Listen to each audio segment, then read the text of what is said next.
I feel like I've outpaced him intellectually.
wake up. It's time to slave for destiny again. Slave for myself, man.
Stop stuffing your fat fucking mouth. / shout to Twitch chat. You're the best chat. Less than 3 greater than 4.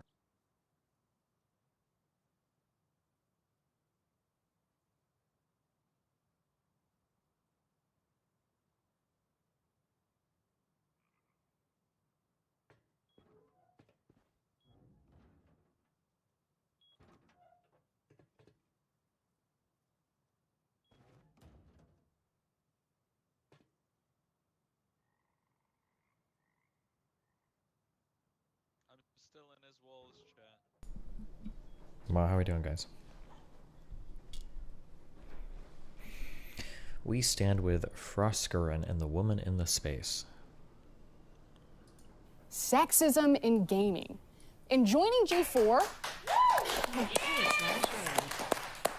This is not where I thought we were going, I know, but I'm here. I had no here. idea. I'm listening. Yeah. In joining G4, I was ecstatic to be part of something that I grew up watching as a child. But every time G4 is brought up in various channels, even in this YouTube channel, we have the chat in front of us. I can see you. Without a doubt, there will be backlash because I'm not as bangable as the previous hosts.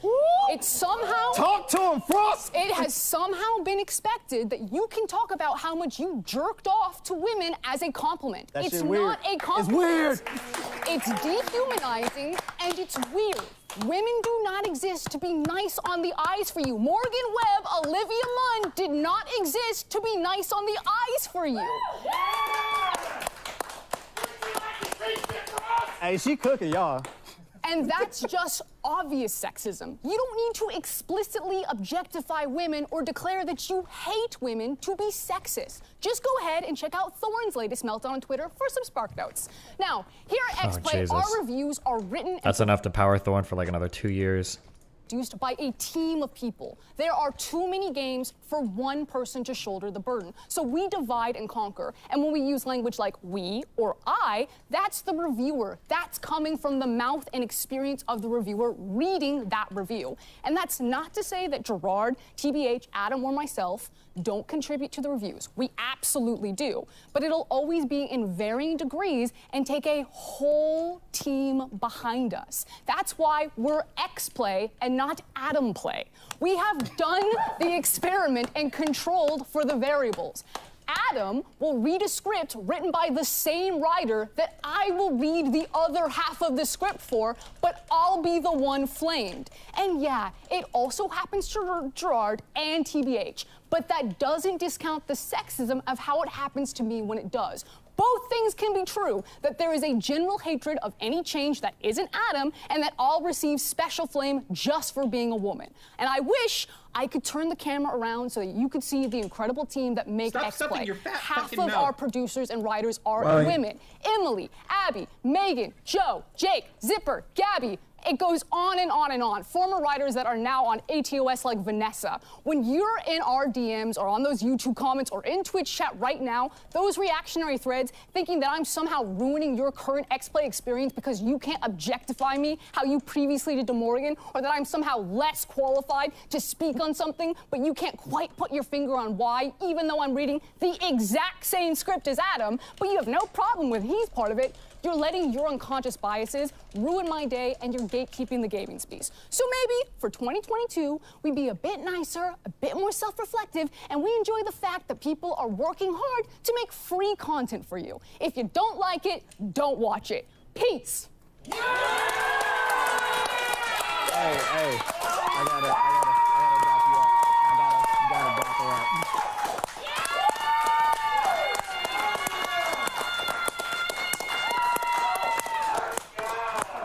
Can I just say I feel bad for you? I don't need to go.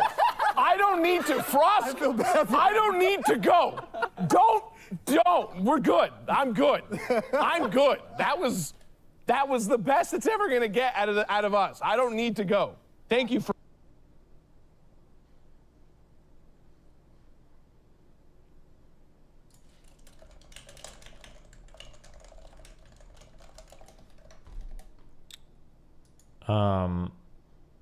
I agree. I think I agree with most of what she says. I think something that you have to keep in mind is that if you want to present, I haven't watched G4 in a long time. I'm too lazy to talk about this right now. It's a lot. There's a lot of shit to talk about. Whoa. I'm down bad. Obama.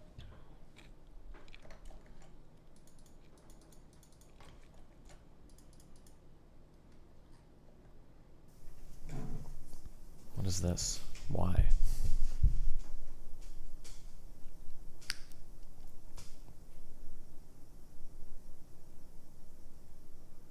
Take your panties off. Jesus Christ.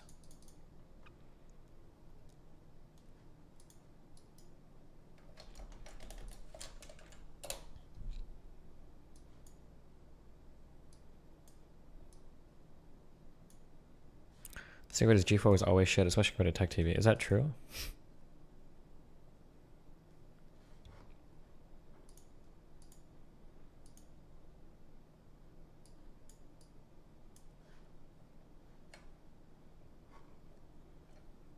Did you change your running style? You pain-free heel striking. Which one? Is it supposed to be heel or front? Weren't you the guy that emailed me the big thing about how you never run on your heel or whatever? Oh my god. Oh, this is who the Frostgren person was. Holy shit.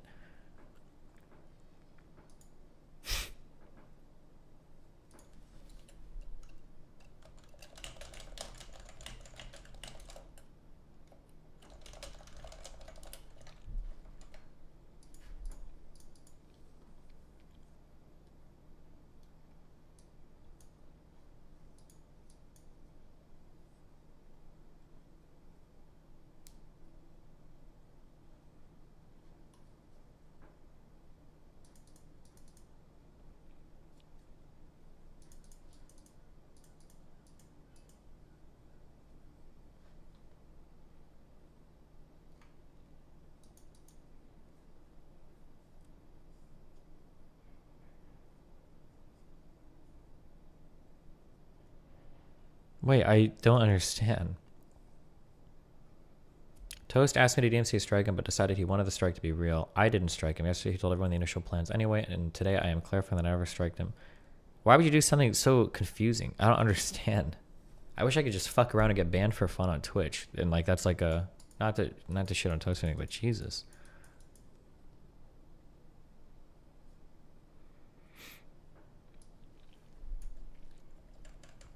G4 is a victim of the chicken and the egg. They practically invented the frat boy gamer and derided said gamer all the time. Olivia Munn literally kicked a PSP. Okay.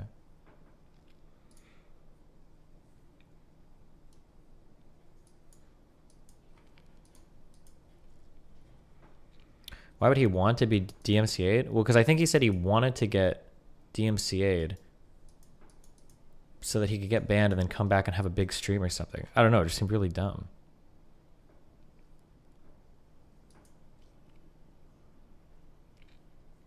You're a genius, dude! Hey, yo, Dest. I just ended a 34-hour stream and I'm down bad.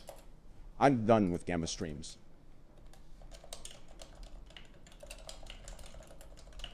Thank you, Steven! It was for a merch drop, no? I hear voices in my head, they counsel me, they understand, they talk to me. They talk to me, they tell me things that I will do. They show me things I'll do to you, they talk to me.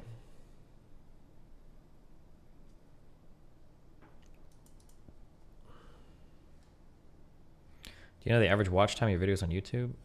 Nope. But, what's his name? August would probably know.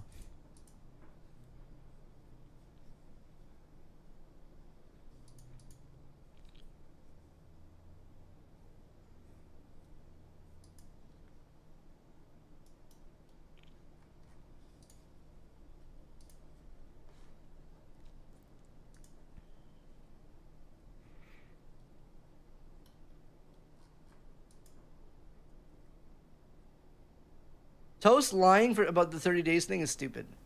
That was annoying. I actually felt bad for him. I actually felt bad. I was like, wait, 30 days is crazy. That was annoying. Now I'm not gonna give one fuck ever what the guy ever says. Like I ever gave a fuck. But now I'm never gonna trust him. Damn. Boy who cried wolf. The day he gets banned for real, fuck him. I don't give a fuck. Oh man. Fuck you. Go watch me instead. W.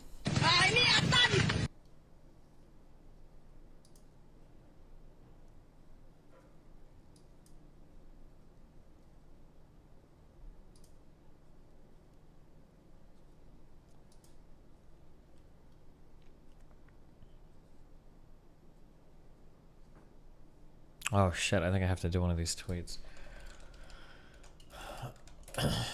Because I'm putting 100%. Maybe it's a Jedi. It could be so fun. Me using secret magic to killing everyone.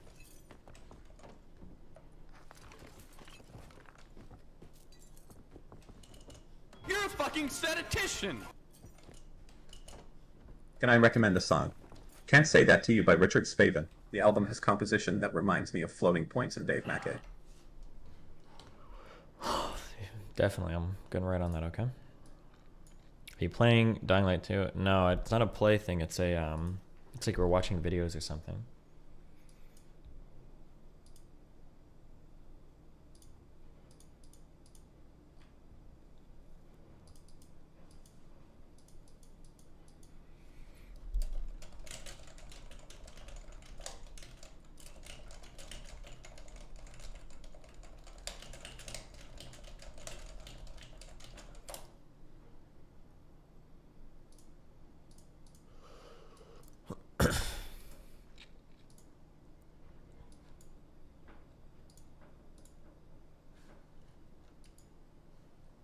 Mr. Mutant meme. His cat comes in? His cat comes in the shower? I usually come in my cat, not in the shower. Jesus Christ. His cat comes in? His cat comes in the shower? I usually...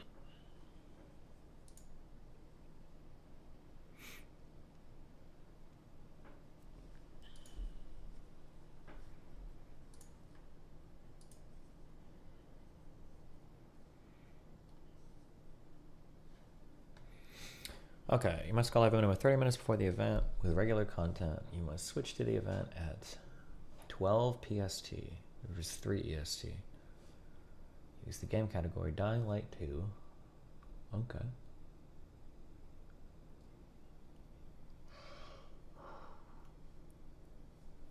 Zero to 30 minutes. Watch party for the official Techland event. 30 to 60 minutes. Watch in-game content / videos with your viewers. Talk about the game.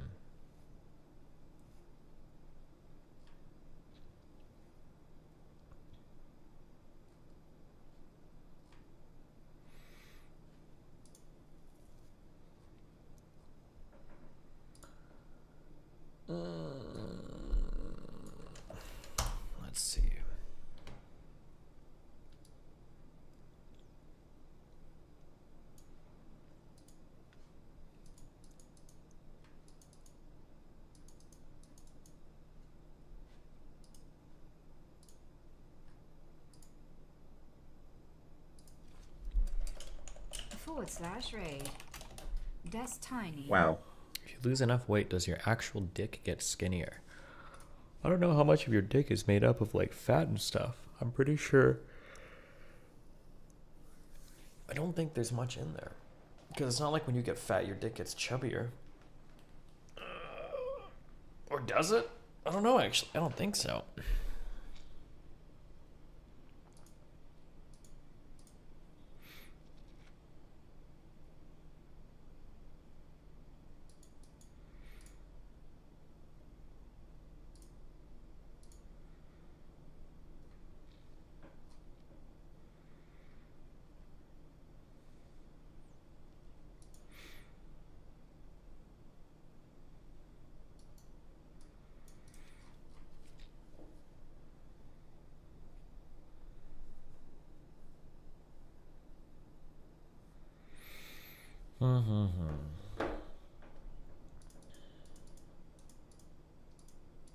You do T-bar rows. I don't know what the fuck that is, but no, I don't do any rowing at all.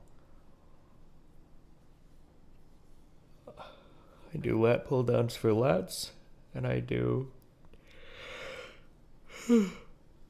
deadlifts for my lower back. I don't know if you need to do rows. I don't know if rows hit something special. Maybe they do, and I just don't know about it. I do pen lay rows, but that's for delts.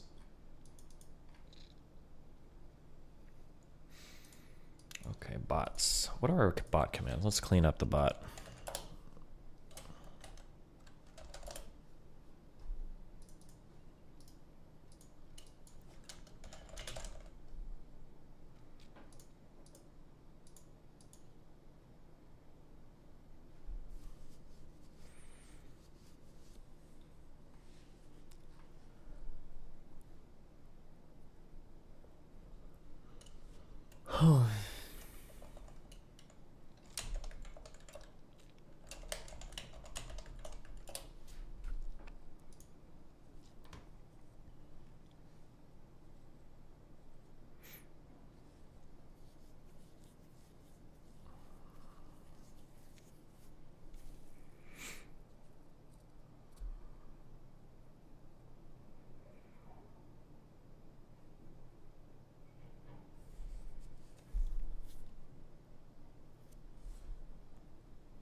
What's the difference between lats and rear delts? Lats are down here on your back, like kind of your mid back, and your rear delts are the things at the back of your shoulders. I don't know.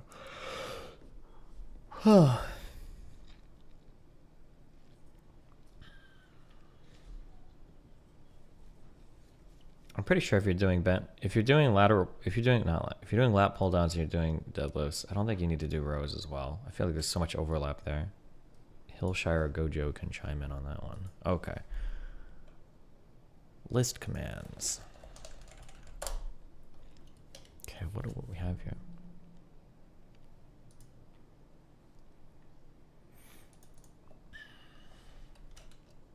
Bands. What are bands? Do people still use this shit? Hubs. Okay.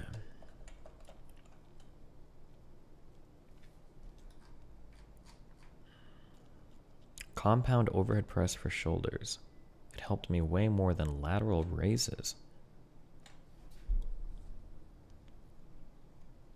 I don't think this has anything to do. I don't know how much your bitch shoulders are worked here compared to a lateral raise. No? Wouldn't your front delt be doing most of the work in this?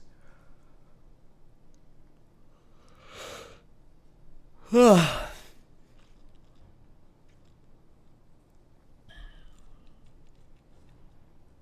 think military press or overhead press, your target is always your anterior delt. There's a little bit of synergy probably from your lateral delts, but not much, I don't think. I saw a video of you back in the day. You seemed like such a chipper young lad. Now you're a grumpy old man. That's what your mom said.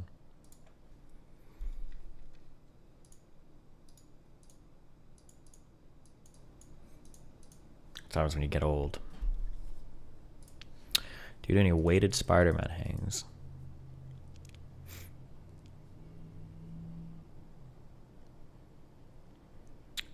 I've thought about this, but I don't think I have the outfit for it yet. I need to Amazon it.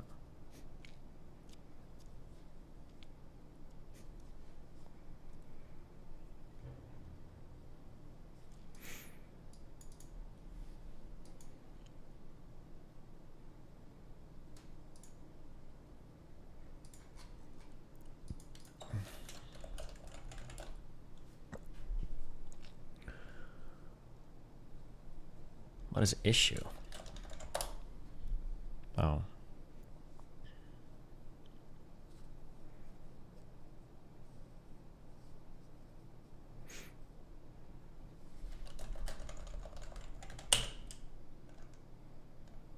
I feel like I've outpaced him intellectually. Walls, walls, walls. Very nice. How much?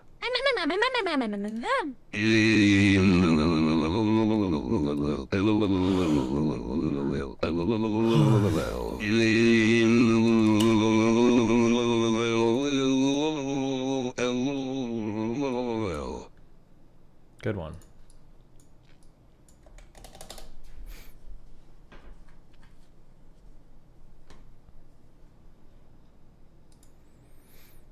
Okay.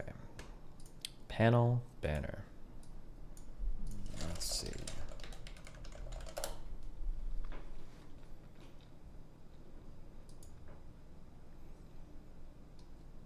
Do you think I need to keep that raid panel on for any longer? Yeah, we'll keep it. Fuck it. Add image. Done. Huh.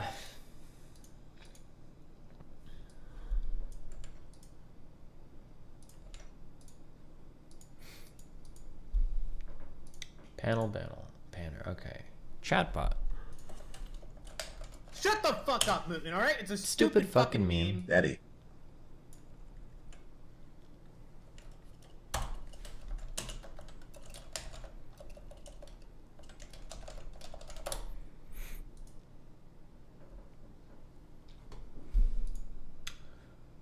Chatbot. Watch party. Duration 60 minutes. Going live. Twitter. Social post. Oh shit. Whoops. This was supposed to be 40 minutes ago, I think.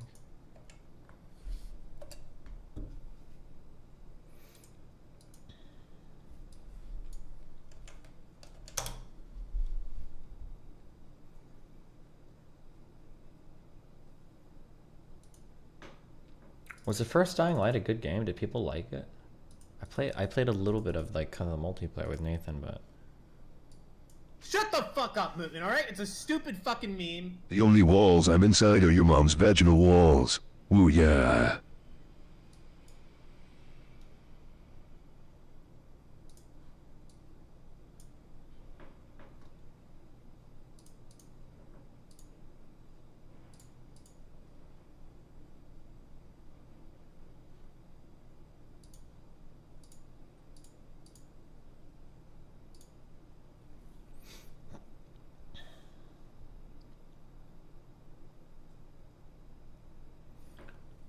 if you are intending to stream Dying Light 2, you'll be allowed to play it 24 hours before launch on Steam. Wow. Get fucked.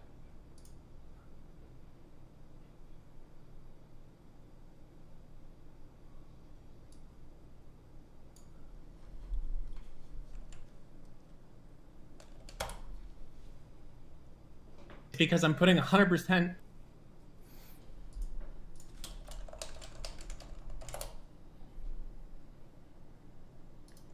Baby got fat.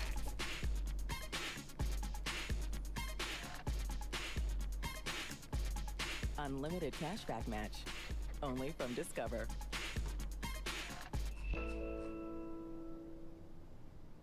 One hot and ready classic. We actually changed it with... Changed it? By adding 33% more pepperoni. Oh, that sounds good. Walk in and walk out with the new Hot and Ready Classic with 33% more pepperoni. Pizza.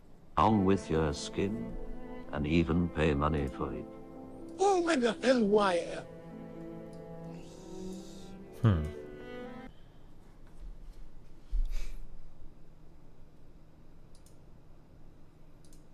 I wonder if he has a sponsor to the same thing. Stream overlay countdown. We have a minimalist overlay near the bottom of the screen with a countdown placeholder for the event. Do I need to do this?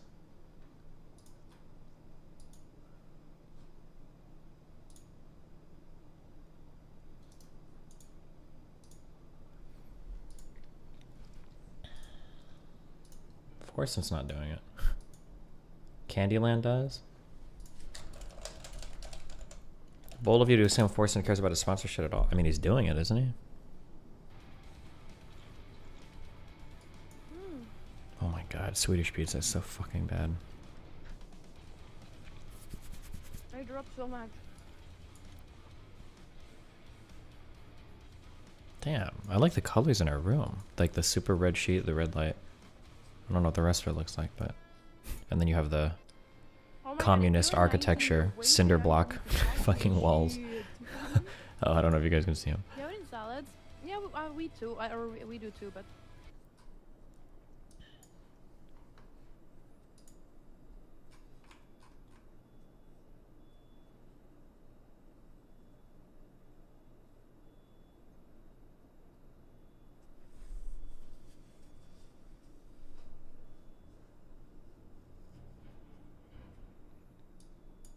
Wait, who the fuck is this guy? 1 second.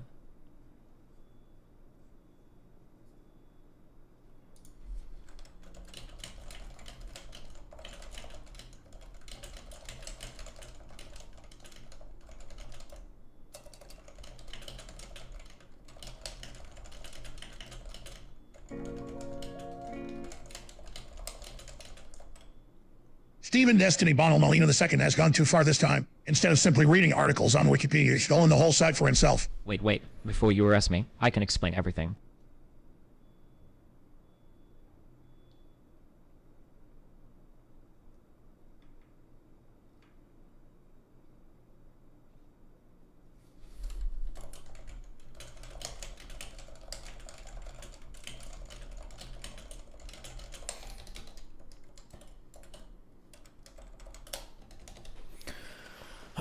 What's your opinion on IKEA meatballs? They're edible.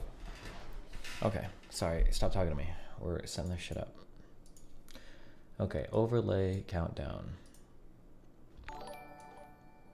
Yeah, throw it up there. Now that you're in Florida, your stream schedule is the worst possible time for me. I demand you change it to accommodate me and only me. Really?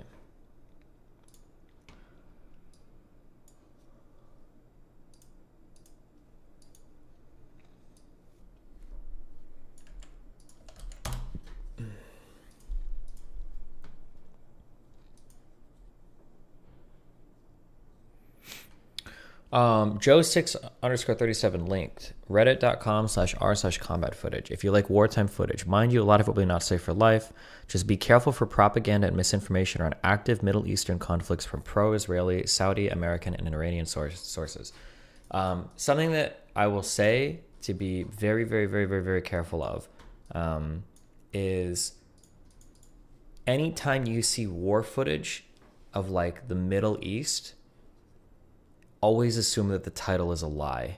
There are so many times where like people will post footage saying like live footage of Iranian soldiers executing innocent Jewish people or something, and it's actually like Kurdish people in Turkey that are like killing ISIS members. Or it'll say some shit like, watch as Taliban behead some person, and the video is actually from like 2007, and what you're actually seeing are like pro-Assad forces killing, like FSA members. Like the titles of the videos will almost always just like be whatever the person wants you to think they are. And since they're all brown and whatever, we all just say it's like, oh yeah, that must be true, because we oftentimes won't distinguish between uniforms or countries of origin or languages because we don't know.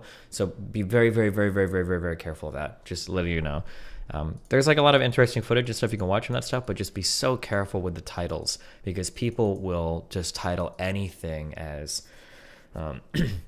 Destiny, holy shit, yes. Israeli and Saudi-backed media has so much play on the internet. They go hard on demonizing political opponents. I don't know if I would blame just us two. I see it happen. I've seen it happen. I haven't watched stuff recently, but I've seen it happen a lot with a lot of people. That like just anytime something is labeled as a particular thing, people will just relabel it as something else.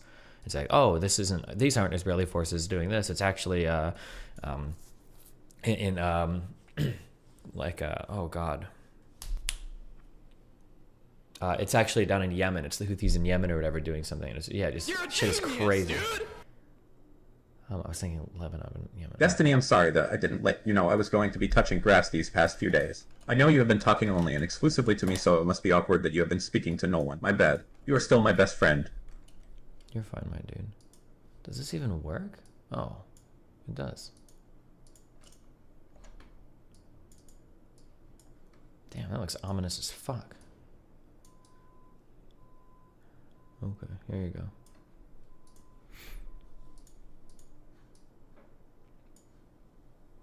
The right did this a lot with Iran 2 years ago. Yeah, people will just post footage of whatever, brown people shooting each other, and then just, they basically label it however they want. Yeah, it's kind of crazy. Just be careful. Just all I'm saying is be careful with it.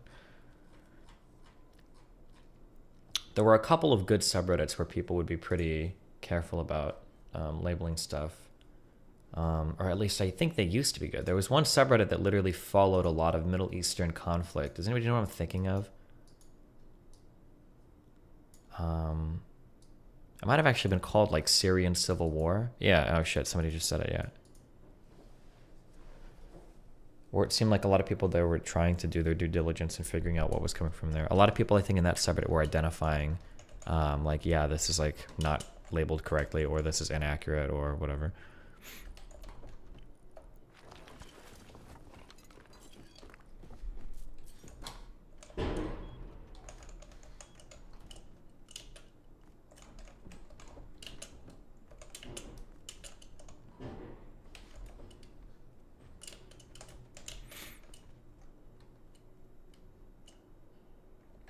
Wait, that GIF counts down for 60 seconds? Wait, what? Oh. Did you see this? Presidential debates. What is this? RNC signals a pullout from presidential debates. Jesus. Wait, so is the plan to just never do debates anymore?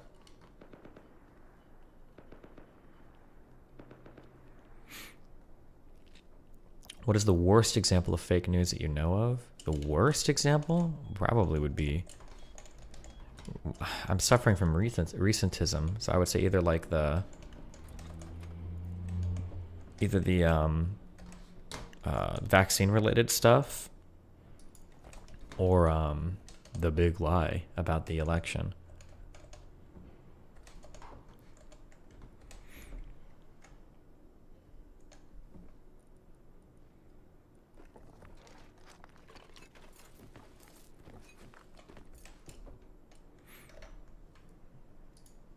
Almost everything Project Veritas puts out is garbage. I'm trying to make it a $150 with you, man. You're just being a Nora, a dickhead. I'm gonna keep it a $150 with you. No motherfucker named Super Dan has a chance with any chick, okay?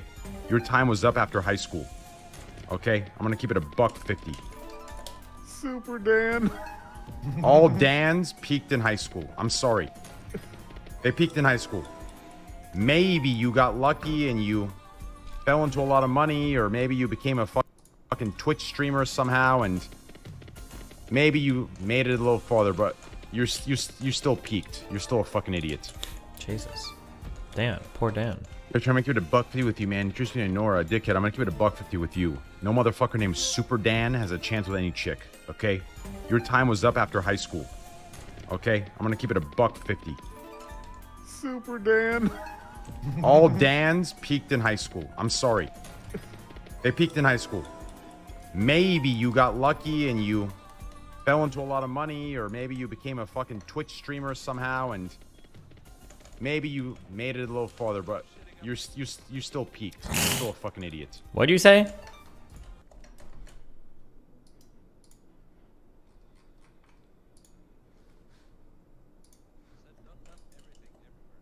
Listen, if you want to talk, I'm in Discord, motherfucker.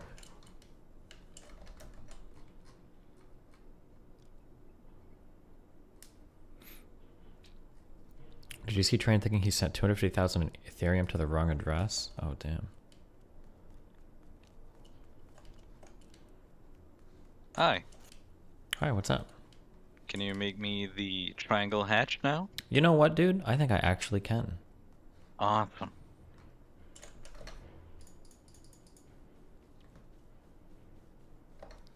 Apparently, running the tunnels is supposed to be really, really, really good scrap.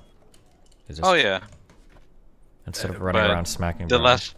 last 3 times I tried, a guy snuck up with a Tommy gun and then loaded it into my back, so you know.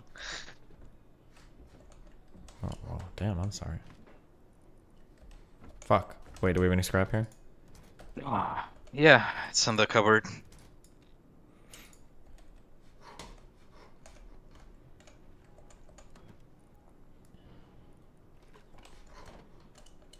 Honestly, I don't know why I'm smelting everything and mining. I'm pretty sure we're not gonna use it. Oh, we're gonna use it, okay? Don't worry. Yeah? Yeah. We've just been grinding out BPs and shit. And then looking at, like, building shit. Don't know.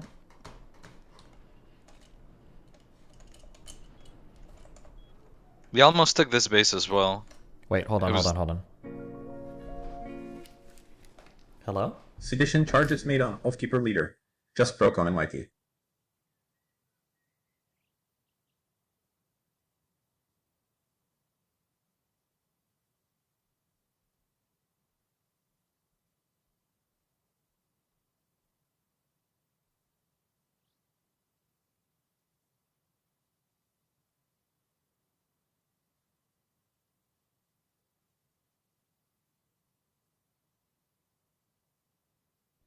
Alright, sorry. Hey, what's up?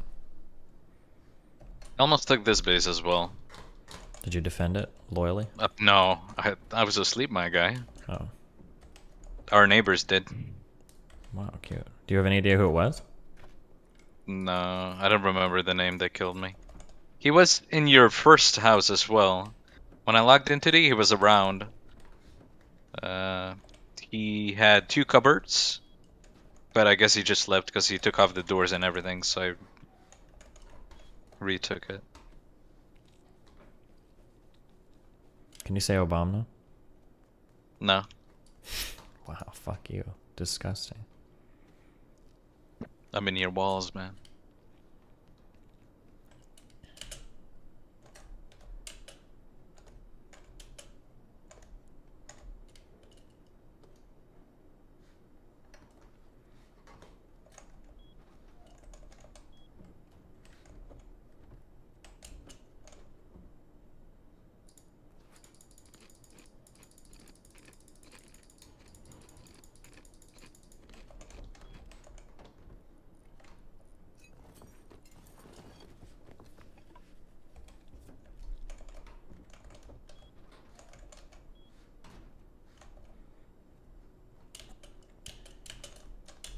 Jesus Christ.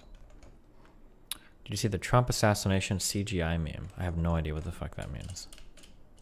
Have you made the thing? Made what thing? Oh, yeah, of course. I was just about to do that. Fucking asshole. When you break chests, does half the stuff disappear? Is that ever a thing in this game, or am I making that up? I think you might be making that up. Because no one locks chests, right? I have never seen chests being locked. Only for like slaves and whatnot, but... I thought that if you blow up a chest, 50% of the stuff will fall out, and the other 50% is... Or maybe if you like blow it up? Yeah, that's... Or not blow it up, but like if you like break it with a hammer or whatever. That's what I thought. We can test it out. Do you wanna? Not really, no. Oh, people are saying no, everything just drops. Okay. Yeah, because no one puts code locks on their chests. Because that's what everyone would do, right? If you get raided, it's a fuck you to the raider. Like, have my That's what I gone. thought. Yeah, I thought people put code locks on chests. Well, some of them do Maybe not. for whatever reason. Yeah. I might just be crazy. Maybe that was a different name. Or, Maybe in big groups where there's, I don't know, like they don't trust everyone. True. So they... Okay, you need triangle ladder hatches? Yeah. I need a wooden ladder and 3 gears. Oh shit, can you make a wooden ladder? Yeah, I can. Oh my god. Alright. We got gears, so it should be good.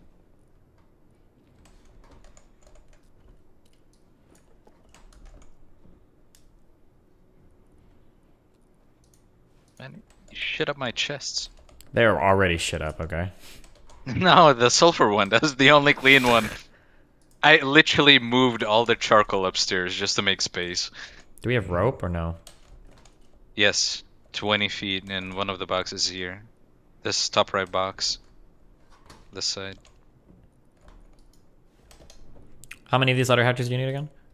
One, just one. Okay. Hold on, I need to watch this CGI video of Trump getting assassinated. Put it on your second monitor, man. Yeah, that's what I'm watching. Hold on. How the fuck do the serfs get so many likes? They just usually tweet like the most like corporate, commercial, safe, left-leaning dipshit memes or whatever. Yeah, generally, and then they get like a lot of engagement on those types of tweets. I don't know if that's what their last one was, but sorry, I was just explaining. Okay, fuck. Where did this tweet go? The tweet has been deleted. No, fuck. Oh no, wait. Okay, Reddit is just being stupid.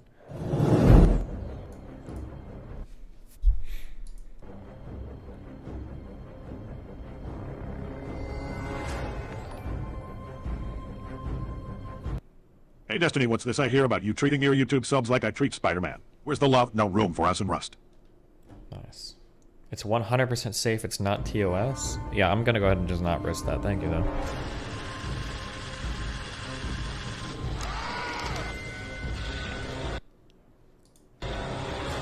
I'm a good citizen, proud of my children. I love my wife. I love my life. But something isn't sitting right. Something wakes me up at night. The background noise. The background noise. Joe.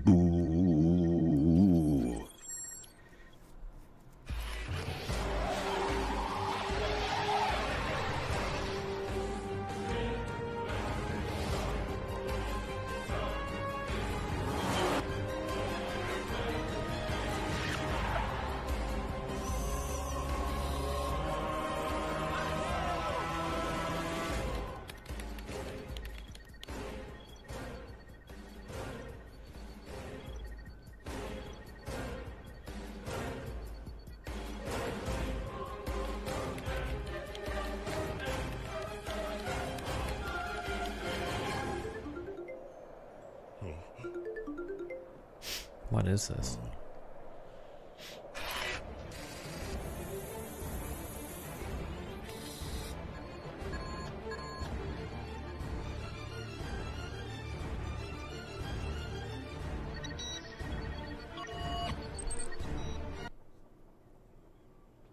Wait, that's it? Okay, this was dumb. Okay.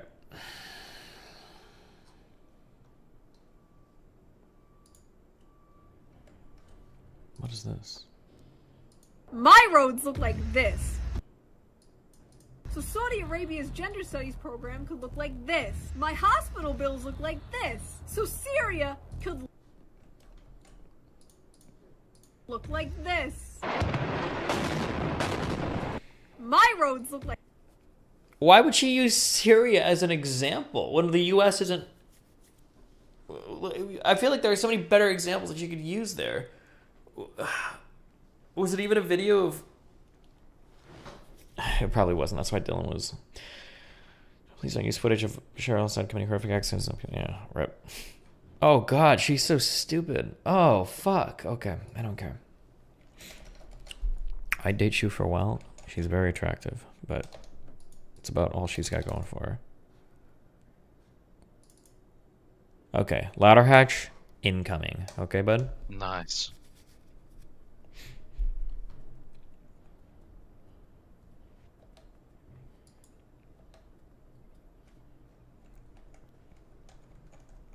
Stop being weird, USP. You what now?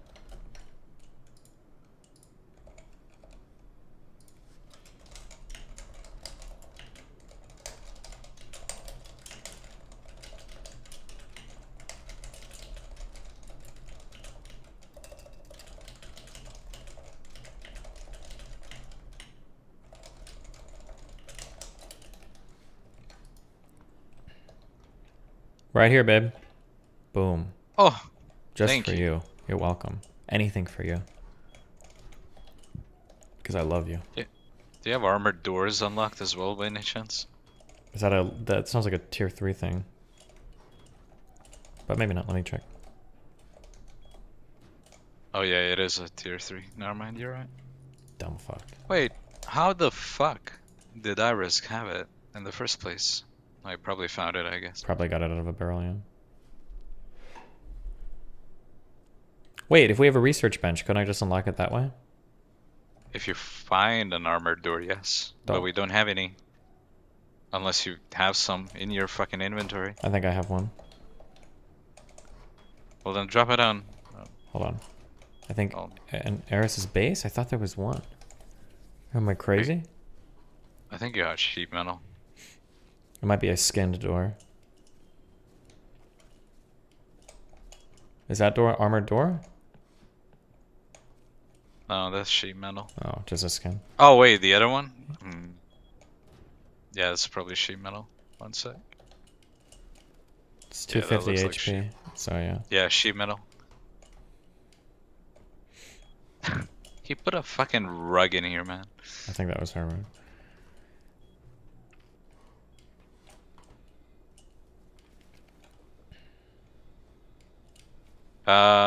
I suggest take the alchemy table or mixing table, whatever the fuck it's called. Yeah, it's not an alchemy table. And take your furnaces as well. I can't. I don't think you can take these. Oh, you can't. No. But I might just rebuild here once everything is decayed. I can make it a little safer. Okay. Yeah, honeycomb the fuck out of it. Okay, Oh, I just don't want to what's look that? ugly. Okay. What? Who do you see? No, that was a naked dude. Whatever. Finally, I can stop building the twigs to get up the second floor. It was a bad idea to debate Daniel Hakikatuchu. He will expose you and toy with you. Wow, you definitely don't sound deranged at all, my dude. Damn, dude, I'd be scared. The fuck is this guy? Why would I get tea? Dark. Love you, man. Ever thought about doing demolition full time? Heard you're pretty good at burning bridges. True.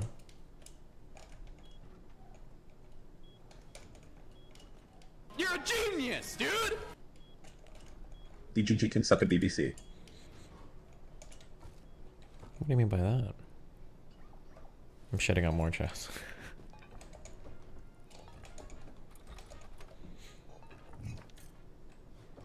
Your tuba man is back. Where? I don't know. He ran west, maybe?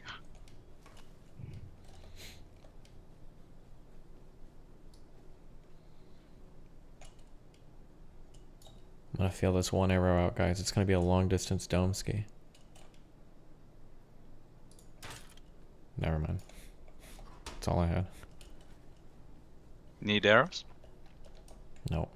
I feel like I've outpaced him intellectually. Oh, is that another dono to skip?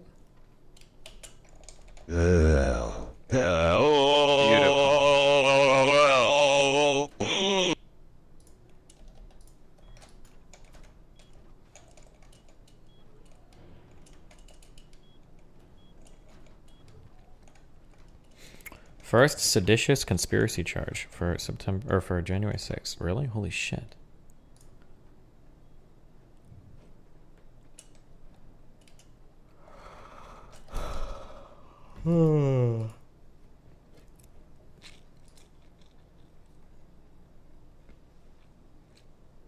Any thoughts on the new January 6th charges? It was clear there was a plan before these came out, but now what? My understanding is that the FBI said that about 5% or less than 5% was the guess for how many people planned. So if people did plan it, there probably should be charges for them, right? What the fuck is this? You look like you're 17.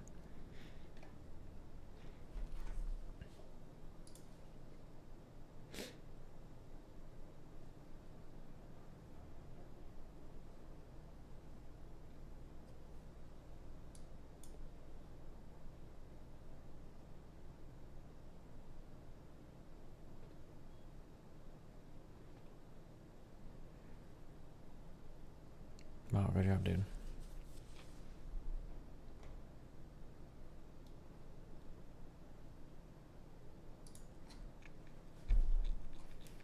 This would be an attempted coup. No, maybe. I don't know. I haven't read any of the charges yet. Founder of the far-right Oath Keepers militia group and 10 others have been charged with a seditious conspiracy in the January 6th Capitol attack.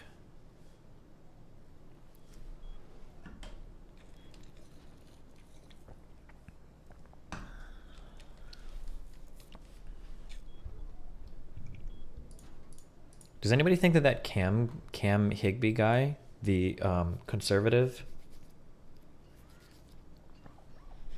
looks like Evil Mutin? Just a little bit?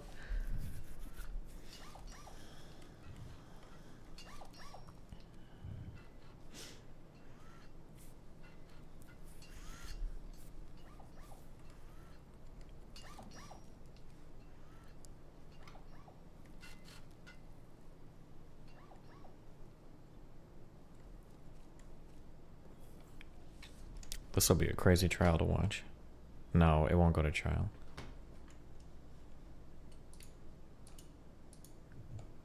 See the key mood alert. Wait, why are you ignored on this?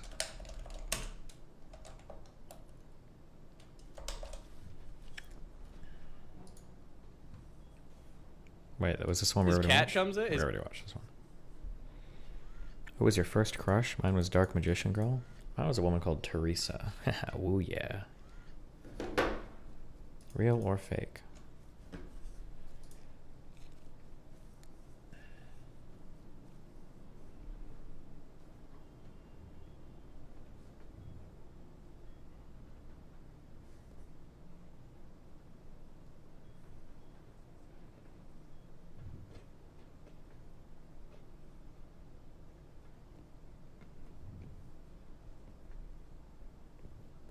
There's no way this is real. I don't believe it. I don't think you need to... I think condoms already have... Don't condoms already have spermicide inside them? Isn't that what they're lubricated with? Or am I crazy about that? Is that not true? Oh, this is a troll video. You can already tell. Anytime you have more than 2 plates loaded, you can't unload them like this. This has to be fake. The bar is going to tip. That's what's about to happen.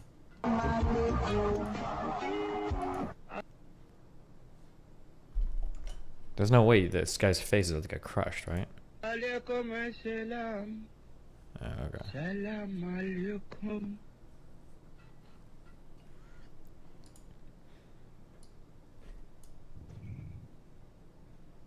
The face is irrelevant. What the fuck? Who would even do a lift right here? Why would you want to do a lift looking right up at some fucking plates? Why would you ever do this?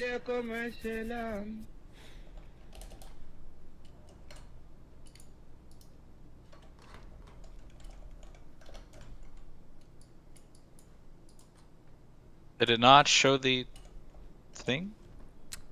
No, it just pauses there. It's a meme video. It's a meme, you dip. Damn. It's gonna take 8 hours for this stuff to decay? Gonna take a long time. What's the health on these? Well, it still says 500. I don't know why. Did you unload? Oh shit, hold on. No, I didn't.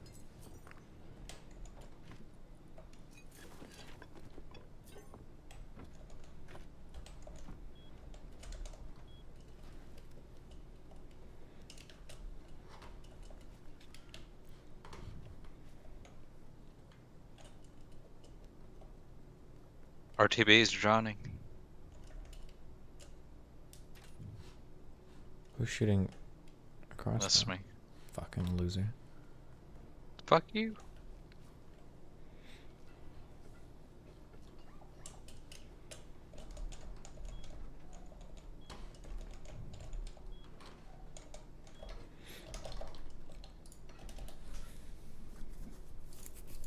Form check.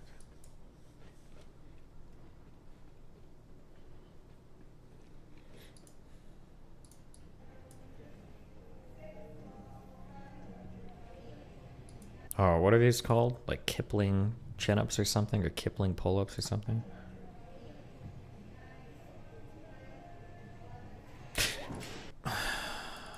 How?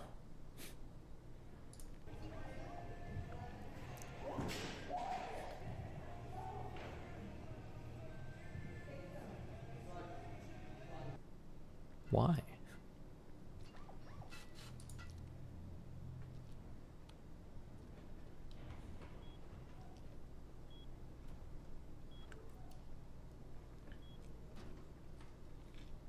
Depending on where the supports are, you can put a surprising amount of weight on one side of the barbell. 90 kg is what I have max on one side and nothing on the other side.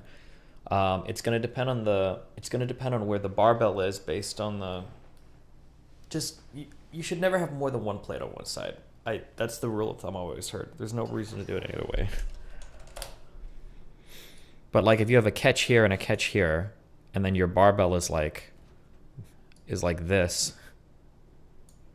and it's like off center a lot, and then you start stacking plates here, I think 2 plates is probably enough to make any bar fall over.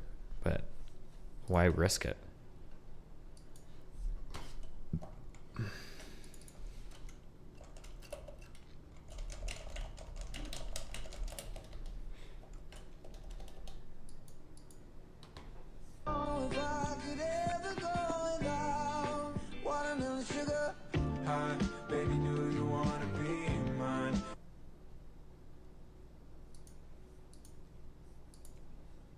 Created this concept and for why they did this, and this is historical. To just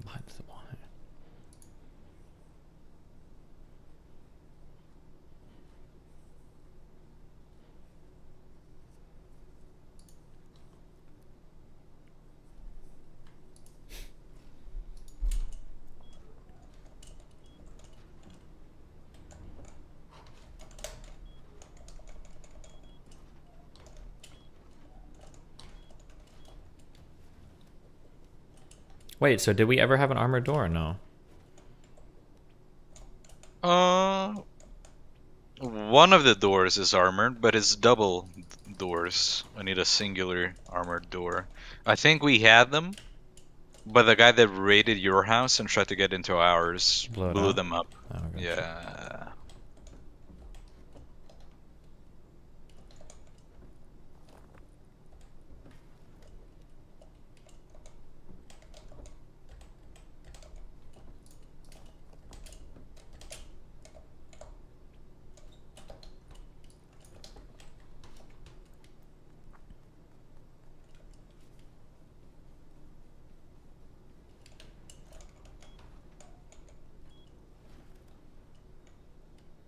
I think I might put this here. It'll fuck everybody trying to get in and out of the basement. Let's try it. Fuck it.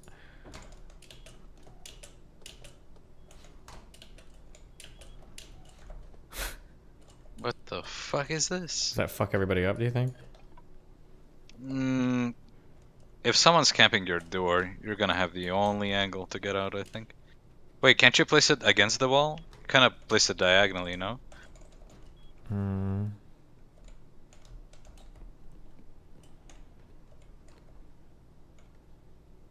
Like this? Yeah. Yeah. This is better. Now you can jump on it as well. Not get headshotted immediately.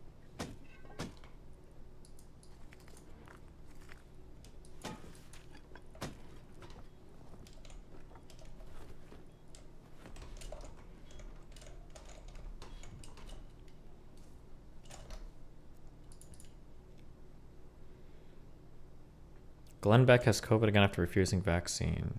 It's going into my lungs. And he's treating himself with ivermectin. Unless he's living his principles. Wait, what does that mean he has it again? This is the second time he's gotten it, I guess? Damn.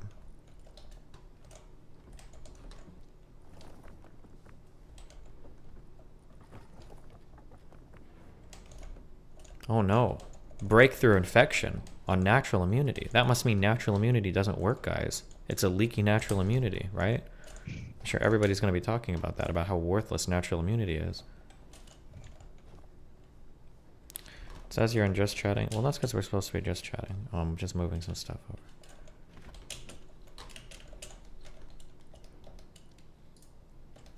Dude, RSPP has the Daliban skin. It's actually crazy. Yeah. President of look at Brazil got this. it 3 times. Hold on, I'm coming.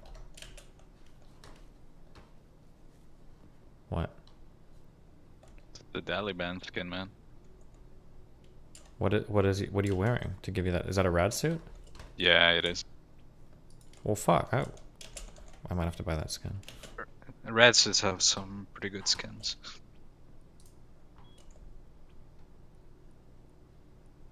Wait, there's a guest code? Yeah, it's for That's funny. slaves. That's cute. How is this I don't stuff know in the how that middle not works. decaying at all? What the fuck? Does it decay like from the outside towards the inside or something? No idea. Do you think our tool cupboard from this base? No, because they have to be connected apparently. Yeah. Alright, fair enough. So give it some time. I think you removed it like 2 minutes ago or something. Yeah, oh, you said 8 hours.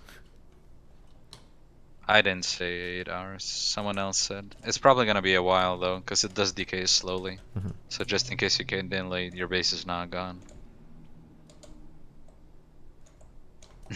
Ask Dan to come and blow it up, dude. You can't have salvaged. You can't pick up salvaged shells. It's kind of annoying. Gym memes. We love gym memes.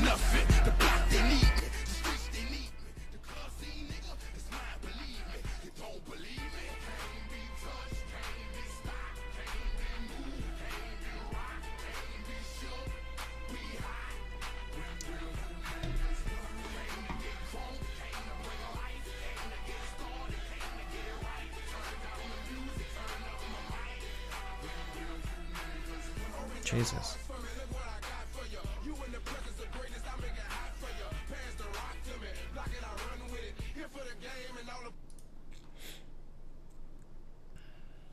He had amazing mind-muscle connection. Gym bro, touch the muscle you're working out. Doing so can help with the mind. Gym bro, touch the muscle you're working out. Nice.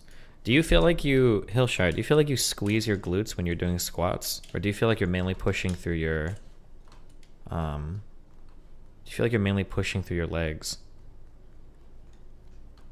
Like when I'm doing Romanian deadlifts and when I'm doing deadlifts, I feel like all of the unhinging of your hips, I feel like all of it is driven by your glutes.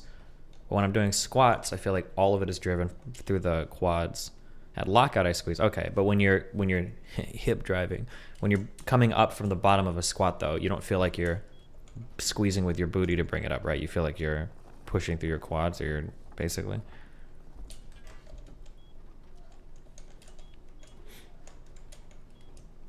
Okay, just making sure. Romanian deadlifts is a problematic term. Okay.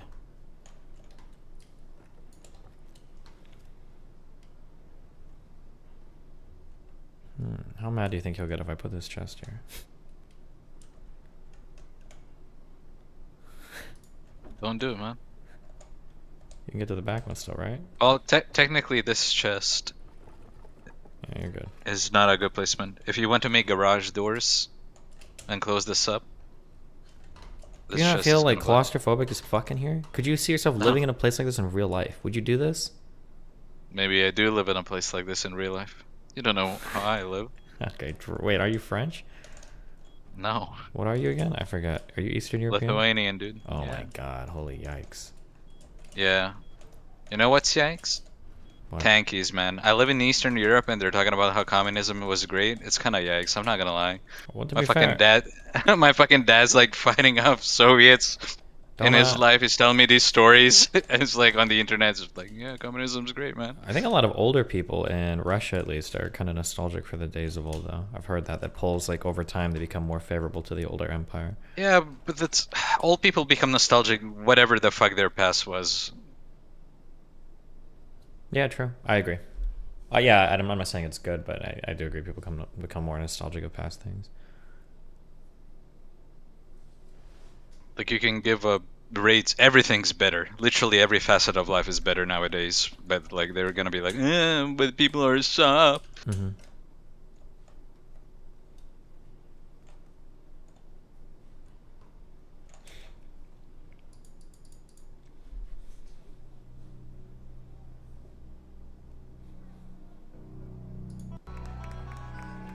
This is a real life human being? Jesus Christ.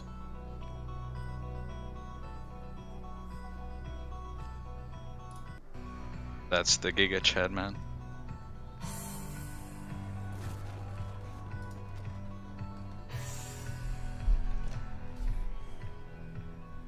They dehydrate themselves, right? To get into...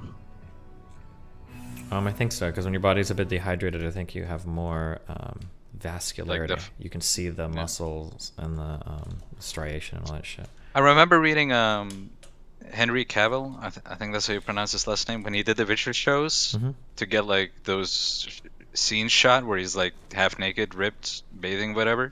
He said he didn't drink anything for like 3 days. He was like insanely thirsty during those shots. He's probably exaggerating a little bit, but yeah, it wouldn't surprise me if they do it a bit.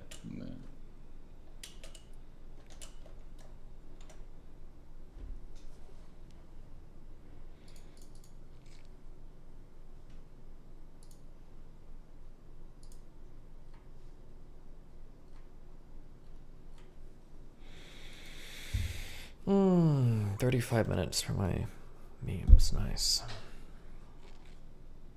There are people who are more quad dominant and who are more hamstring glute dominant on squats, so it depends on the person.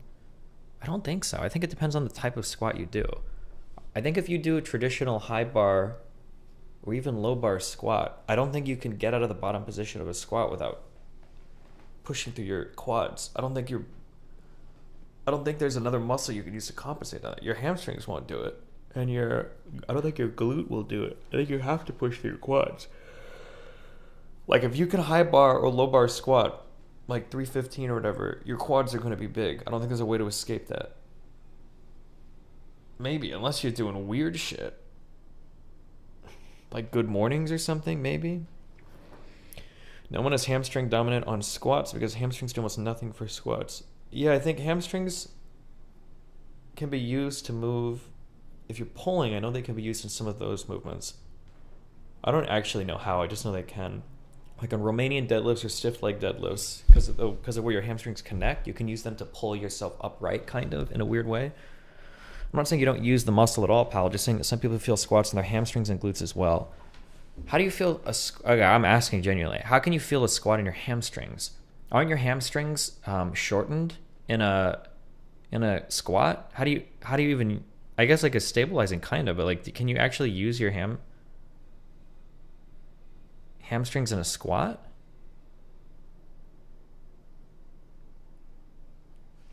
Low bar wide stance at the bottom is very hamstring loaded. Okay, maybe.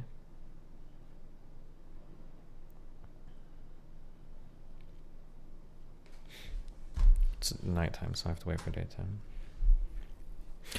You co-contract antagonist muscles to stabilize the joints. Yeah, but I don't know if we would ever say that it's like focusing on those.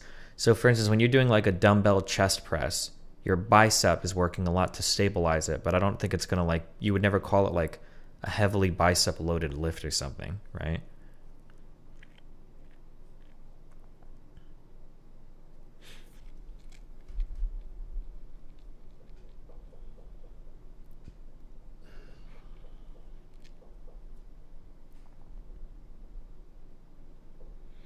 Professional powerlifters talk about loading their hamstrings as a clue when squatting. Okay. But I don't know how, but.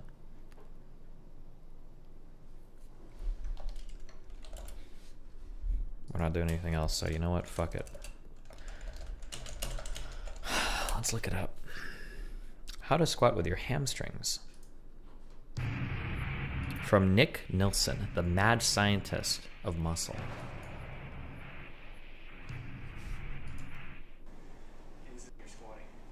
The muscle, and today I'm going to teach you how to use your hamstrings properly when you're squatting. Wow. Now, this is really a lost art. Here's the real question, okay? If you're a serious gym goer and you care about your body and you care about your lifts and you spend a lot of time in the gym, why the fuck wouldn't you get nicer clips? Why do people ever use these god-awful fucking clips? Get the nicer clamps that have like the hatch or the latch that goes like on and off. These things are so fucking irritating to use. I hate these things. I hate these things. I hate them. I hate it. It doesn't matter. It does matter. These are dog shit. People really don't know how to do this. They work your grip strength. So what I'm going to do is teach you how I do it, and kind of visual cues that I like to use when I'm doing the exercise.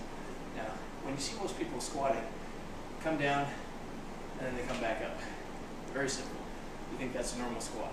Now, to use your hamstrings, you actually have to really, really lighten up the weight and focus on a hip extension, because one of the major functions of the hamstrings is this movement right here, which is hip extension. When you think hamstrings, a lot of times you just think knee flexion, but hamstrings actually cross the hip joint and the knee joint, and one of the major functions of those hams is hip extension. So this is what we're focusing on here. Now, in order to do this, you really want to... Are they, what are these like? Is this a meme I don't know about, or what are these shoes?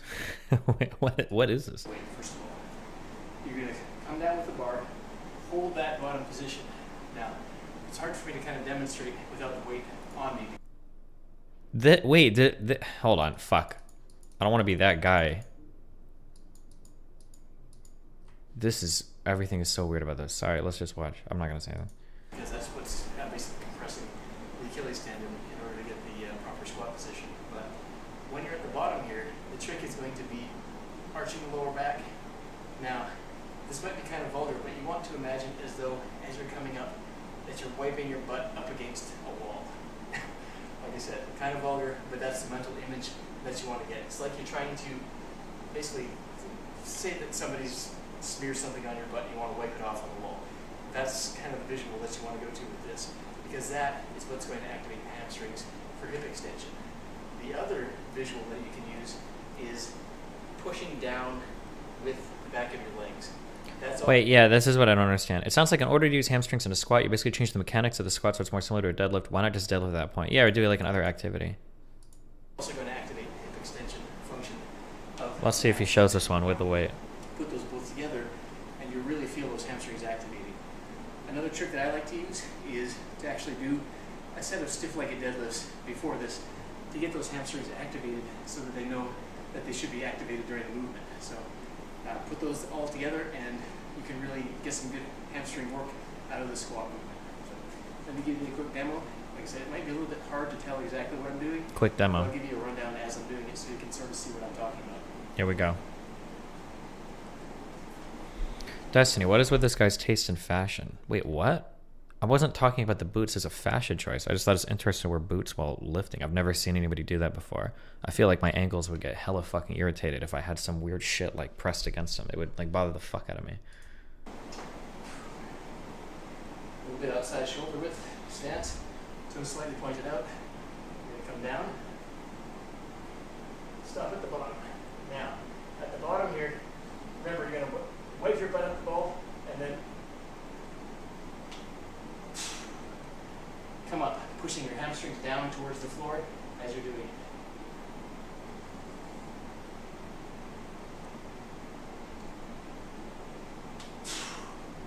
Now the glutes will also contract strongly when you do it this way. They're also a major hip extensor.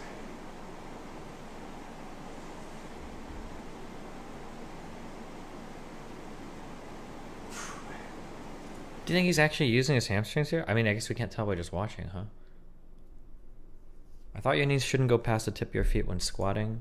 As long as you're the biggest, the most important indicator is your knees have to be over your toes. I think they can go a little bit farther. I don't think it's the worst thing, but as long as they're in a straight line over your toes, then you're fine. But if they're out of line with that, like they're caving in is the most common thing, or if you're pushing them too far out, which is more rare, then you're going to run into a lot of huge problems. Why do you think he's lying? Because 98% of the gym shit online is just like a bunch of insanely stupid random shit.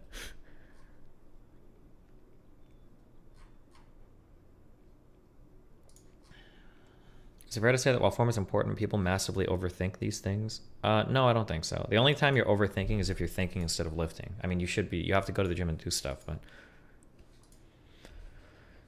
the reason why it's so important, I think, to focus on form when you're doing big lifts is because one injury is probably enough to dissuade a lot of people from ever going back. And you lose a lot of training time. Like somebody that's like being a loser and is obsessively focusing on form and makes slower progress because of it is still going to outperform the guy that doesn't care as much, hurts himself, and then has to take a month off because he gets like a bad injury. Supreme Court blocks the federal government's COVID-19 vaccine or test requirement for large workplaces. The court allows a vaccine mandate for workers at federally funded healthcare facilities to take effect nationwide. Damn. It's just that some people have a stronger posterior chain than anterior chain. That's why most strong low bar squatters talk about being hamstring / glute dominant in the squat. They obviously still use their quads, of course. Okay.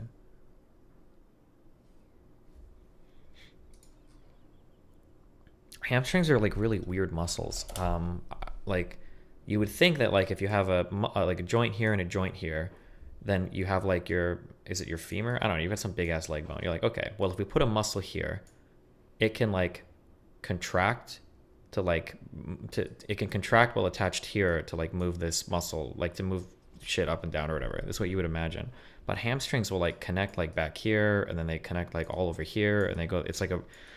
It's like a really, really weird muscle. I think there's actually a name referring to like the paradox of the hamstring or some shit, because the way that it connects is so strange. It seems like it's always working against itself. It's like really bizarre.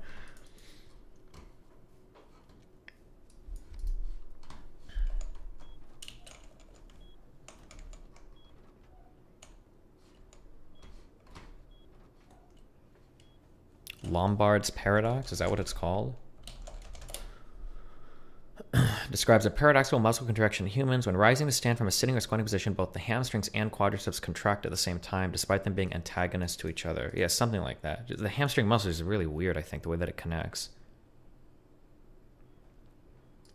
But it's because the hamstring crosses, I think, multiple joints. I don't know if it's the only muscle that does, but I know that it crosses like your knee and your something in your hips or whatever. It's really weird.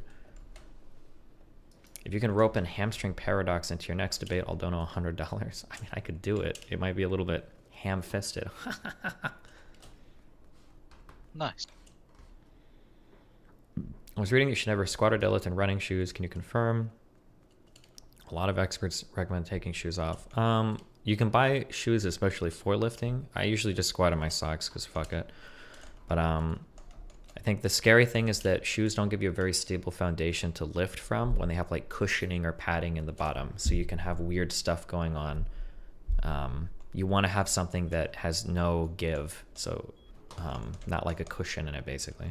It's like a lifting shoe, like tennis shoes or whatever, or gym shoes will have like padding underneath where your foot goes to make it nice and bouncy and squishy or whatever. But like a lifting shoe is just going to have, it might have like a little plate or something, I guess, to elevate the heel a bit, but it's going to be, there's not going to be any give in a lifting shoe. I don't know why I'm trying to draw this. I'm a fucking little drawer, but.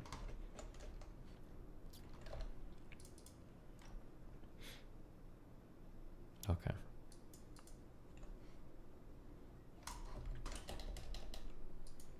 "24 minutes.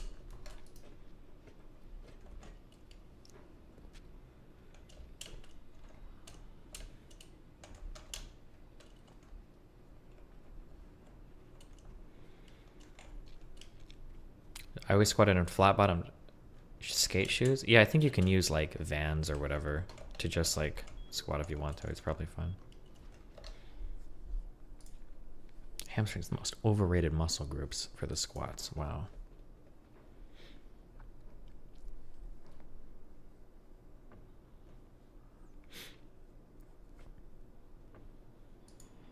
I find the heel in a lifting shoe an absolute requirement for snatch lean. I don't like the idea of using heels because, and I could be totally wrong, by the way. It feels a little bit like cheating. Like you can put a heel in a shoe if you don't have the ankle mobility to do a normal squat, but it feels like you should be able to develop that. But maybe for some people's bodies, maybe you just can't.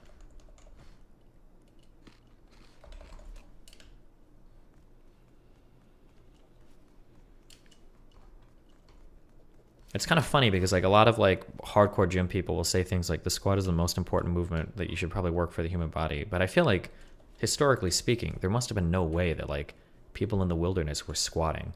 Like how often are you vertically loading your spine and like going up and down like that? It seems like a pretty unnatural, I say unnatural movement. I mean, naturally we can do it, but like,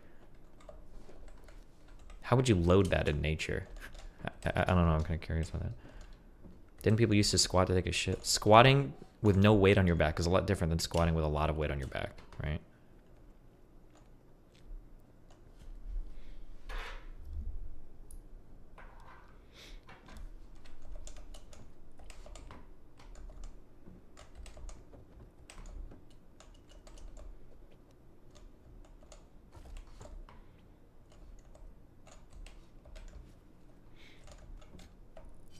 perhaps carrying fresh kills. If you're carrying stuff on the top of your head, I feel like the thing that's going to get worked out more is like your calves. Like you're not gonna, your quads aren't doing much work when you're just like walking and stuff. I think if you're loading, if you're like really loaded, you're carrying a lot. I think your calves get tired before like you're working at your quads or whatever, right? Jesus, what the fuck? Fucking boop count. Deadlift would be the only natural lift. Yeah, I think because you pick stuff up in real life, sure.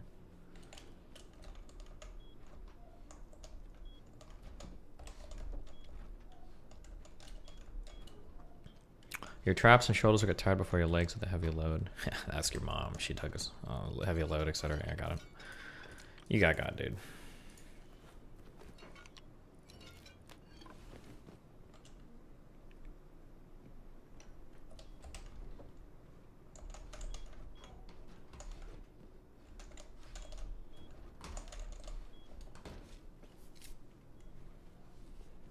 Doing like semi-squats to lift stuff is still a thing in a lot of underdeveloped countries. Yeah, maybe.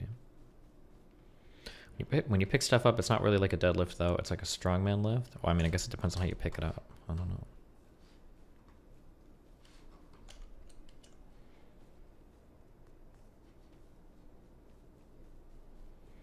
You notice any noticeable changes to how you look since you started lifting? Yeah, I think so. But I'm still a small person. But I used to be a really, really, really small person. Like my chest and my shoulders and my arms were totally flat sticks or whatever. But we're still on the road, okay? It's still a journey.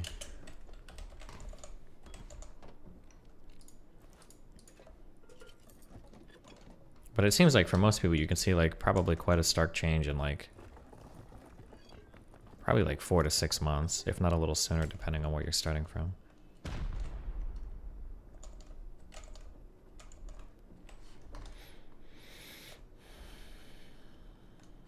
Thoughts on the Kim Potter case? I don't know how anyone thinks she's guilty. I have no idea what that is, so no clue. How was gym last night? Fun. It was good. Wooten squat looks a lot better this time than it did last time. When we squatted the first day, I was like, holy shit, I don't think I can actually have him do this exercise. Because it was looking rough. But then we did it yesterday. Last night it looked like almost perfect. It was way, way, way, way, way better.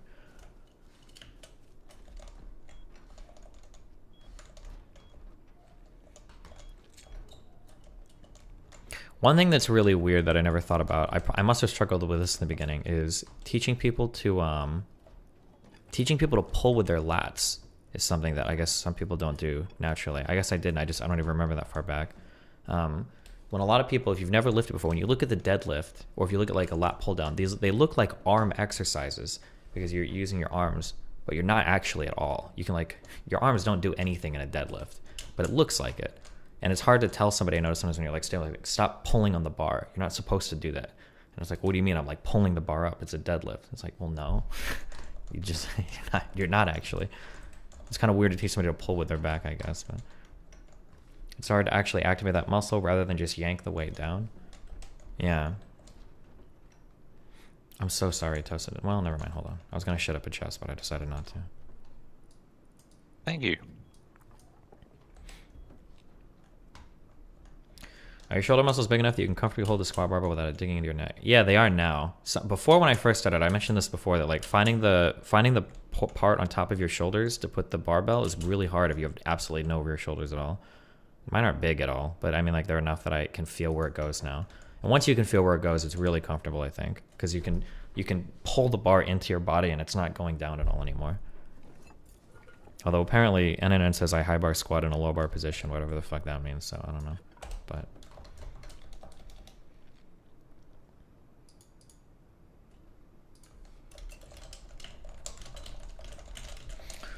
the way you teach people is having them flex their traps before they lift the bar. Well, but if you can... First of all, wait, traps? I don't know how that would help.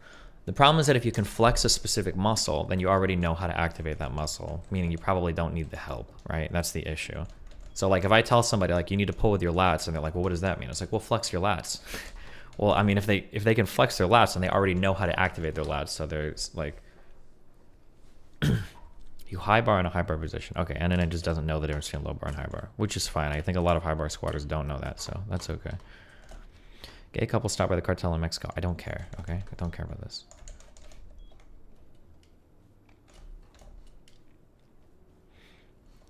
Why do you always decide to read the war shit in chat? Because I love the pain. Like the pain of it all.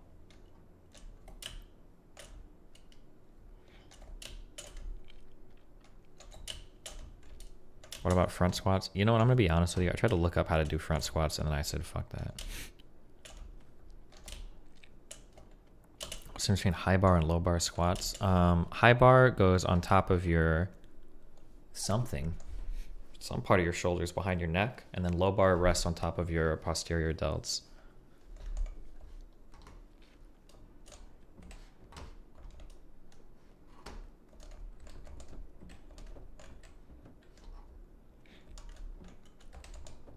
Why did you go from low bar to high bar? I went from high bar to low bar. I don't know, I just feel like it sits in a better spot.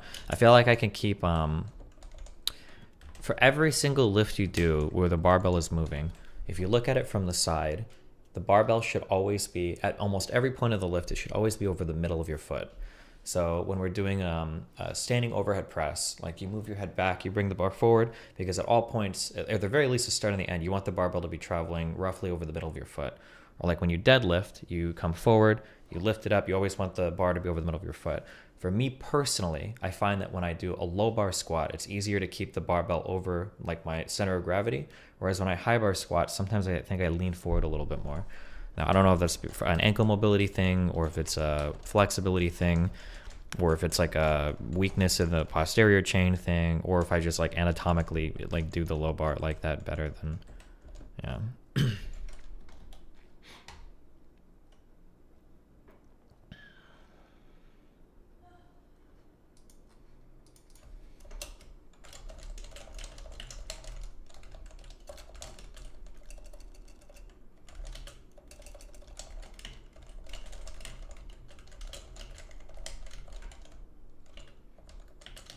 Can you debate NNN instead of running like a car? There's no debate. I don't know how to. I don't know how to debate. I don't know. I don't know when he's trolling or not. I have no idea. Do you think having prior experience with working out a muscle group when you're younger accelerates growth when you go back to it as an adult? Yeah, probably.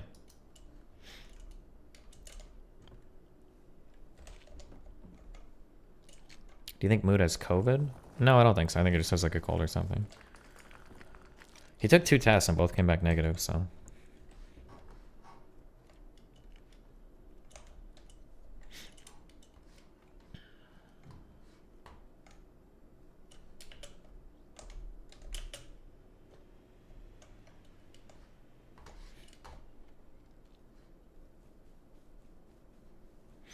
Low bar position, click.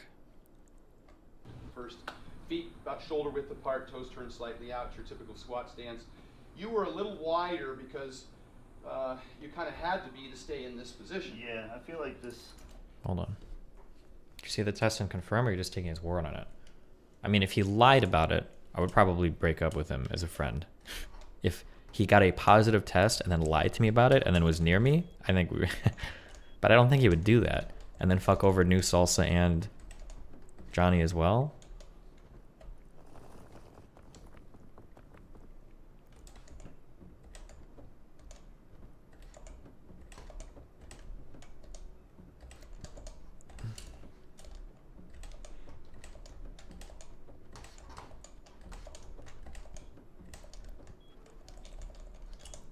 Wait, where the fuck is the... Didn't you have a chest for gunpowder? Yes, you blocked it with yours, but you can still reach it. Do you ever Why do you need gunpowder? I don't, I just have a lot of charcoal. Yeah. Oh shit. It's right. Never mind, I'm an idiot, I got it.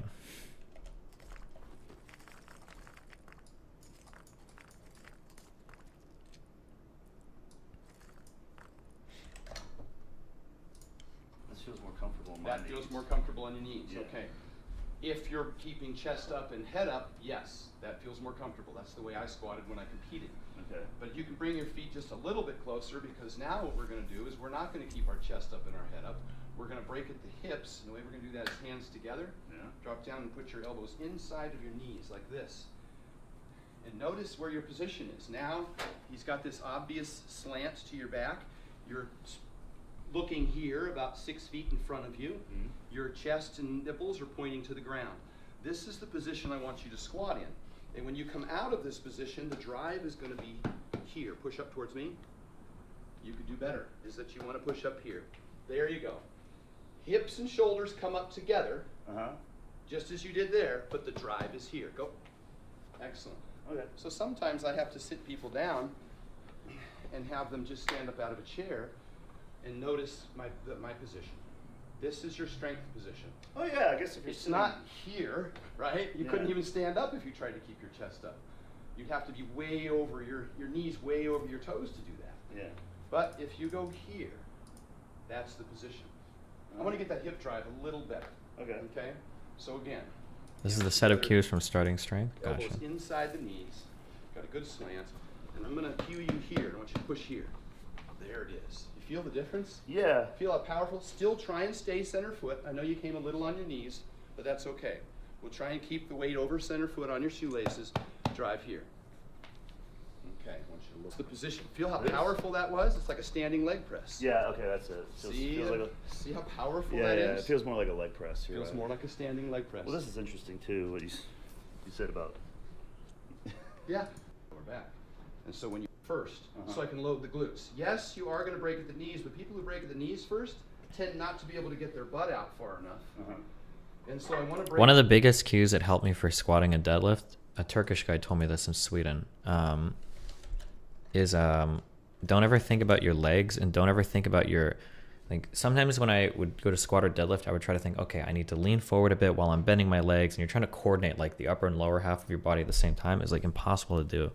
And then the way that he explained it was just think about like throwing your ass back or throwing your hips back. That when you do that, like that one movement will like kind of like draw everything together. That cue helped me so much. It actually completely changed my approach to these two lifts. Holy shit.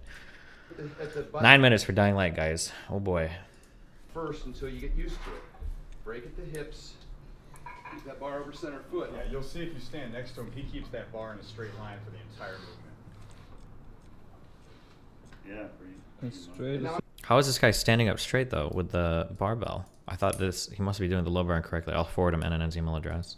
I'm going to exaggerate the hip drive here, but this is what should be happening. When you get to the bottom, his hips should be pushing out and back. As the weight gets heavier, you'll be pushing the ass up. I think about my head. I always look forward, and that super helps with leg lifts. I think that's not good. I recommend against that, but maybe for some people it works, so maybe I shouldn't. I don't know. I think that some people have, because I used to think that where people are like, oh, well, raise your head to bring your chest up or whatever, and that the cue that helped me more was like find like a spot like 6 feet ahead of you on the floor and look at that, so that you're not like doing this, kind of like coming up and down or whatever. Is kind of weird. Okay. Hips down, abdominals tight, staring at the floor. You should keep your spine straight, not straight but neutral. But yeah, you probably mean the same thing. Yeah, wiggle in. There you go. There you go. Wiggle in, nice He's and wiggled. tight. Yep. You're gonna stay staring right down here now this whole time. Pass out. Break at the hips. Nice. Good. Very powerful. Really powerful here.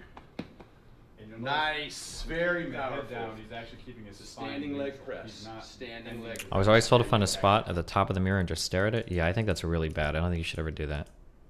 That's gotta feel good. It looks. Luckily, the only fitness book I've ever read is Mark's Starting Strength Volume 1 and 2. Yeah. If anybody wants to pick one up, that's the one to get. Dude, the Volume 2 is really good. Yeah. It is. Wow, there's a volume 2 DLC version. The hole there. I don't think it works unless I lower the bar a little bit more. You gotta keep the bar down. Because nice I don't tight, think, yeah, low. I think if the bar was just a little bit higher, I would You have lean definitely forward. felt like I was Over being the thrown toes. forward. As soon as that bar gets over your toes, this whole thing goes to shit. Yeah. Okay, you got to keep that bar low, and you got to keep it over your shoelaces, over Yeah. center foot. But I noticed the hip drive was really powerful. Yeah. Now, when you get into the hole here, I could jump on your back, on top of your heaviest weight, and you would just sit there. Now, you might not be able to squat it, but you certainly wouldn't fail like you would if you were doing this and somebody jumped on your back. You'd lose your coil. You'd lose Okay. your support. All right, let's go up and wait a little. Yeah. This is the wild part, I think, in my opinion, about this whole endeavor of your squat is how much has changed in the last year. Yeah. And also how much stronger you can be at it. Yeah. Like, his PR was, what was it, 550 in your garage when they turned off the power? He was trying to go for it. They turned off the power on accident, but that was like a big deal because you hadn't PR'd in a long while, and you've changed a lot, and you can change more. Well, I just noticed that what's the potential top end? What's the weakest link? And whenever you're squatting and you're braking and there's shake and there's the core isn't stable and the knees are already out over here, how much more weight can you add to that? You know, you're already having to wrap really tight just to take care of this knee problem. There's nothing this can do over time to let you load more weight on. So that's the limiting factor. Nice. Yeah. All right. And your glutes are stupid strong, dude. Yes. My glutes are strong, yeah? Load your ass. You see a big squatter, you see big asses. Right. Big butts are good things. Constantly outsource my squat confidence. Yeah? Yeah. Well, From Tom. I don't want to hear you guys talking. I don't care. Joints. Well, with low bar. Or so, and so things change based on your, what's that, anthropometry. Did I pronounce that? Anthropometric? Yeah. Remember that time you were adamant that squatting didn't make your butt big? Yeah, I still stand by that. I don't think the glutes are your primary or even like a big synergist while squatting. Yeah. But you think John's could fit well with low bar? I think so. I think it's worth trying. It's like people try the conventional, they try the sumo. And with the squatting, try a few different things and see long term what the limiting factor is, what the weakest link is, and whether or not you can improve that. And now the last thing I concentrate on is keep that. And if it was, I'm sorry, but like a girl squatting 85 pounds for 3 years is not giving her a big ass. Sorry. Bar over center foot. Nice. Really powerful. Wow. See the hip drive Yeah, that was good. Yeah. This is a great position because you feel so confident in the bottom. Most people lose confidence in the hole. That's where they feel like they're the weakest. That's where I feel like I'm the strongest. You feel like you're the strongest in the hole? When I get down, that's where I feel confident. That's where I'm Really? powerful. It's like being coiled up in the bottom of a leg press. Whenever that thing comes down and your abs are pushed into your thighs, right? That's where you feel powerful, is right down there at the bottom. Here's the rest real quick. Then we have to do our 3 minutes, guys. Look at the countdown. Get excited, okay? We're about to watch so many cool videos. Oh boy.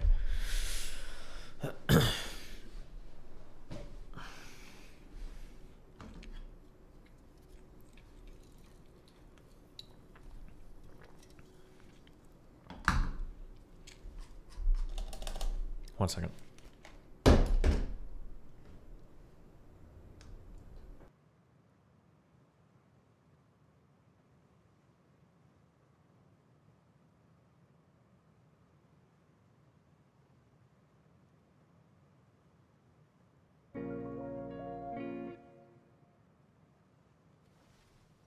Hello. Hello.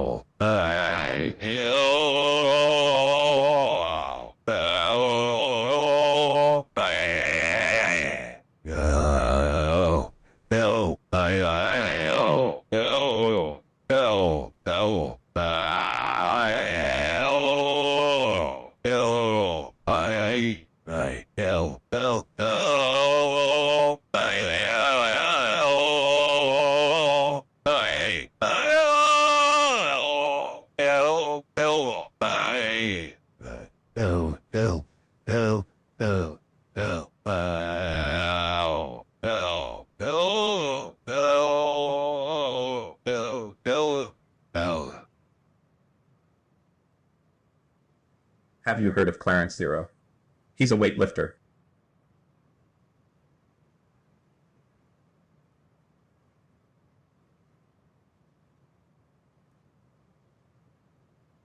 Gentlemen, in less than 3 minutes, our streamer will start his Dying Light 2 sponsor. I don't know about you, but as for me, I am getting chills, literal chills.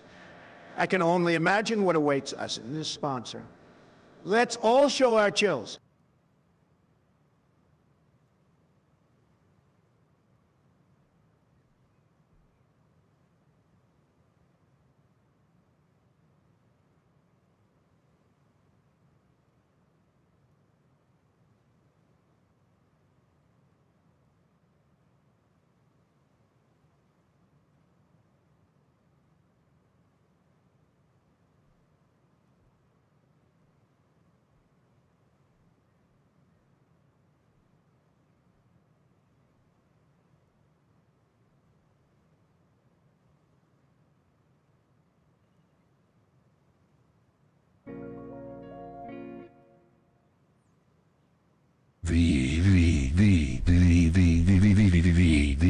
No.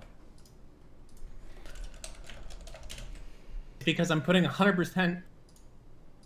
App 0 and 20.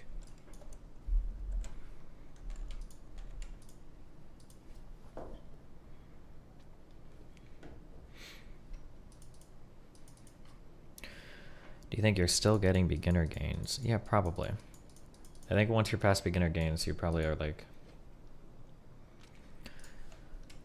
If I had to guess, if you're looking up like strength standards, my guess would be that beginner gains probably end somewhere when you're at like the intermediate level. That would be my guess. What's your end goal for working out? Are you looking to become super swole, just stone? Nope, stronger and healthier. Okay.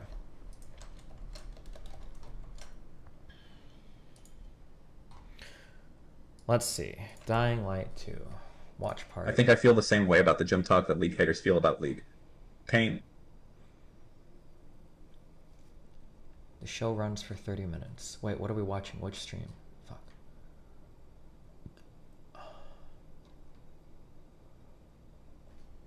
Oh, okay. Techland. Here we go. Oops, wrong thing.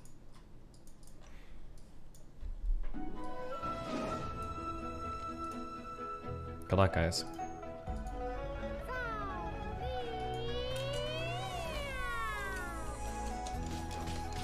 I have never played this game before. I have absolutely no idea what it is or what it is about or what. Observe. Perhaps the little girl was not as brave as the opera makes her out to be. Do your master's bidding. Right, and speaking of costumes, you remember our UGC contest, right? Now, the deadline for that was January 10th, so you won't really be able to submit anything now. But soon, you'll be able to see the finalists for each Literal. category, Chills. cosplay, Children worship the devil and heed the Those finalists glorious will be words of available Satan. next week, and you can check them out on our contest website or on Techland GG's hub. Finding finalists for each of those categories was incredibly difficult because you guys sent us some really awesome stuff. And here's a sneak peek at some of the best works. Hi everyone, my name is Irina Meyer and I'm one of the jury members of Dying Light 2 cosplay contest, and I'm very excited and I'm very honored to be part of such an amazing and interesting project. And I saw some of our participants and I have to say that some of these works are really amazing. Just some? Very, very soon we will announce you the final results. So keep your eyes peeled, keep yourself warm, and don't forget to stay human.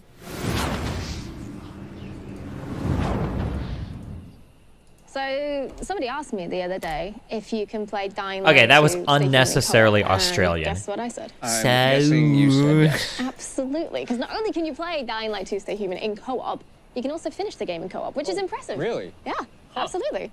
And, It's fantastic news. Exactly, and not only that, but I mean, if I'm the host and my friends come in as guests to my session, they get to keep their items and their player progression and all of that, but they're just kind of in my narrative story, right? So I'm hosting the story for them. Okay. But guess what? What? There's also the element of choice and consequence because big. Right, what would Dying Light 2 be without choice and consequence, right? Okay. So, you know, if we come to a narrative fork in the road and there's a choice to be made that's going to change the outcome of the story, everyone gets to vote on it. Everybody in the game. Oh, that's neat. Right, and the host gets the final say in where you end up. So everyone gets to democracy has come to the city. Absolutely, it has. It sounds amazing. I can't wait to, like, jump in with my friends and watch them do some sick parkour and, I don't know, murder some monsters with baseball bats and decide the fate of Aiden Caldwell single-handedly. February 4th. Yeah, all that's going to happen on February 4th, I promise. Okay. February 4th.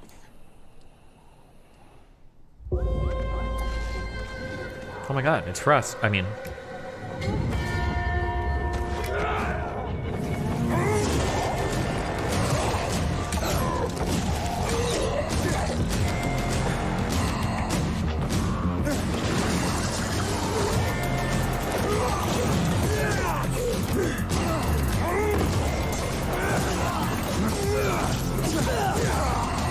Jesus. Are you like superhumans or...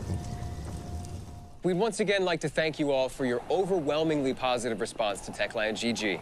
That's right, we have been delighted with the response to the quest we've added to Techland GG. So much so that we are still adding more, and there are now over 50 quests for you to check out, so go find them all. And what else is new? Well, we've completely overhauled the player profile, we've added a few new awards, and we've brought something very special back.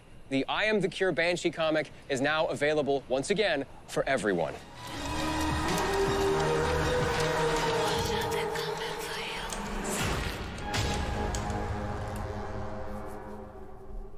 That's right, so go to Techland GG and try and win all of the Dying Light 2 prizes to give yourself a head start before the launch. Good luck. Oh no, ew. He's zombie eating them. February 4th is coming soon, and the game is ready to be released on all platforms. How can we be so sure? Well, thanks to the confidence that you have given us, all of you currently watching and those who attended the preview events. See for yourself.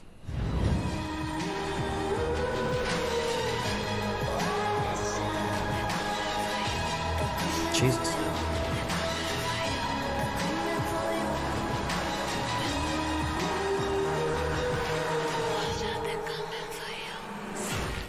Throughout the past 5 episodes, we've been showing you what the game looks like, and I think we can agree it looks incredible. But Real question is, how's the game gonna look on your screen in your home? Okay. Let's take a quick look at a platform comparison video put together by a few of the devs. Oh, sure.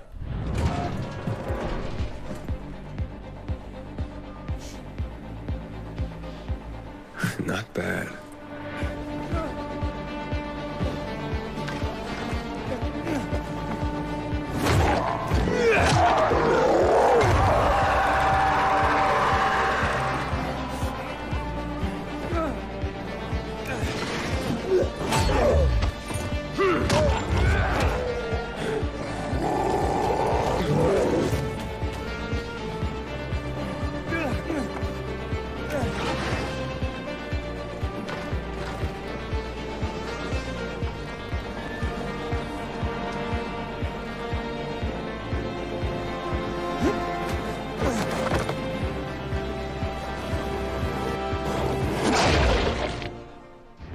I wonder how it feels. You know, you work on a big, complex game for years, and then suddenly one day, bam, it's done. What do you think? How do you think the devs feel? Joy, because it's finally finished? Or sadness, because it's finally finished? good question. We spoke to a few of them to find out. Watch this emotional video full of passion, sacrifice, and longing. Because even though Techland have promised that Dying Light 2 Stay Human will be supported just as strongly as the first, for these devs, it's still the end of an era. And we are here in the Frank's Canteen. It's a place from our game, but in the real life in our company. Super cool.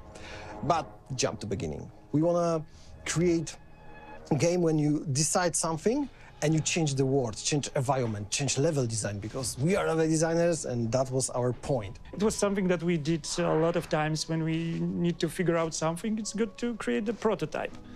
So we did one, but this time it was a micro version of our whole game world. Wow. And I placed it way up into the sky. Yeah, but it's no longer there. Peter deleted and you can't find it. But you can find a lot of super cool stuff that we hide in the, you know, places everywhere on the huge map. I believe you will get a lot of fun to find it. Okay. My name is Szymon, and I am one of the senior producers working on Dying Light 2 Stay Human. Today, we are at the mock-up room when we are capturing movement of our characters. Speaking of which, I remember the times when I read the script for the first time. And it came to me how big of a story it is. Wow. I've been counting characters that we need to produce, and it came to conclusion that we've got over 600 of them which are actually speaking in game. Really? And if you will add 600? the ones which are not speaking, we ended up with 1,300. So this is like really like amazing big story that we've got and prepared for you. So hopefully you will enjoy it. Working on such a big and complex project is all about the people. Together with gameplay team, with animators, gameplay programmers, and QA, we are working on delivering the best experience in parkour, combat, and all the open world mechanics you'll discover soon in the game. Something that people loved about Dying Light 1 was parkour, and that was fighting with zombies. In Dying Light 2, we've managed to combine parkour and combat into one thing. And I think you guys are gonna love it. We've been playing for some time and we really enjoy it. but I really envy you that you're gonna experience it for the first time with your fresh eyes. But Dying Light 2 is not only about graphics. We also wanted to secure very strongly audio side. We've been planning to do full orchestra to record our soundtrack. And we wanted to have all the sections, you know, we wanted to do it in Abbey Road when the Beatles been recording their albums. Okay. But then pandemic kicked in and we needed to do it online and revise our plans. So we got this high-end tech with zero lag just to be able to stream the whole thing for the whole company. And it was super exciting. It boosts morale of everybody, and we've been watching it in the evening, seeing how it's being born. We hope and we know that you will find a lot of emotions inside. You're gonna find them all. You're gonna laugh. You're gonna be scared, and I'm sure as well you're that gonna cry. Gonna spend long hours playing the game when it's out on February 4th. And we are here after all of that. 6 years? Over 6 years? Yeah, 6 years of hard work, a lot of experiments. We learned a lot. Yeah, pain, fun pain. There's a lot of emotions, but at the end, I think we're really proud of what we achieved, and we hope you will have fun playing Dying Light. Stay human. Sure. Yeah. So, bye guys, and stay human. Okay. Wow. Yeah? What a great team. Yeah, right? I was quite emotional watching that. You gonna be okay? Almost. You gonna be all right? I said almost. Okay. You know, Leah, before I got asked to host Dying to Know, before I was even cast as Aiden, I was a huge fan of Dying Light, still am. I have over 1,000 hours in the game. And you want to know what my favorite part of Dying Light is? Okay, all right, let me guess. Okay. The open world. No. Okay. The parkour. It's very good, but no. Okay. The combat. No. The monsters. No, okay, yes to all of that. But my absolute favorite part of Dying Light is the community. Oh, and us. I'm not just We're talking about us, the guys. 100,000, hundreds of thousands of people who play Dying Light to this day daily. I'm talking about the community on Twitter. I'm talking about the community on Twitch, on Discord. You know who you are. You guys have supported Techland in an over 6+ year development. And for that, we can't thank y'all enough. So right here, what we're doing right now, is for you.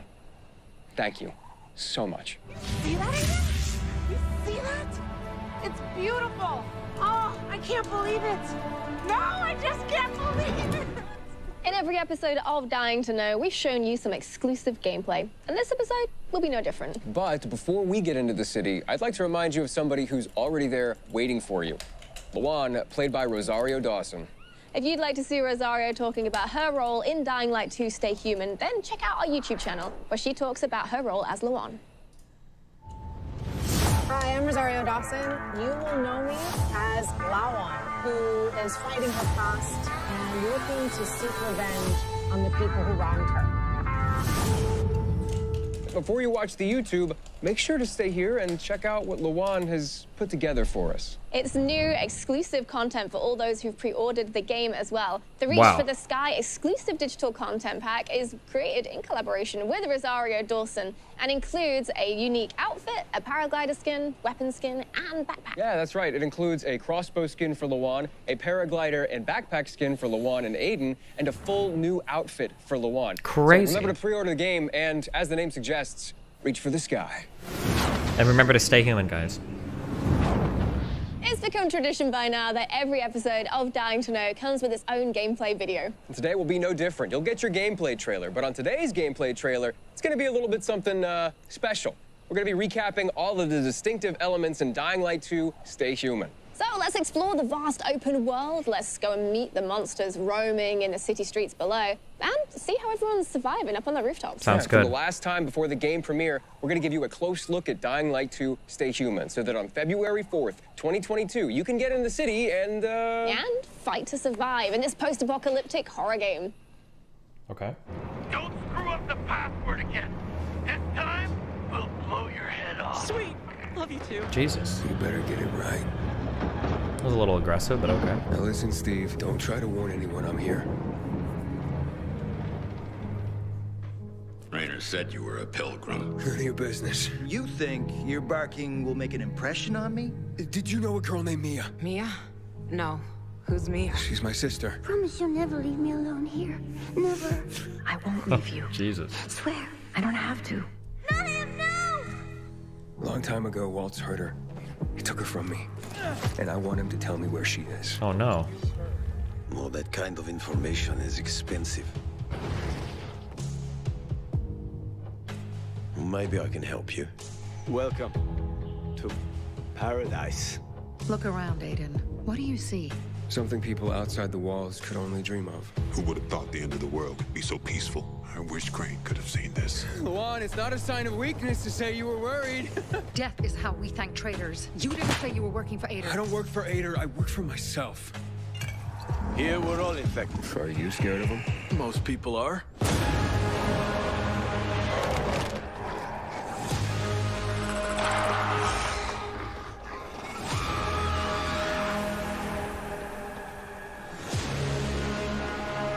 Those who are weak just give up. Keep them busy. They stop caring about anything. How do you turn into a zombie in this world? Is it by getting bitten or? Give up on life, but you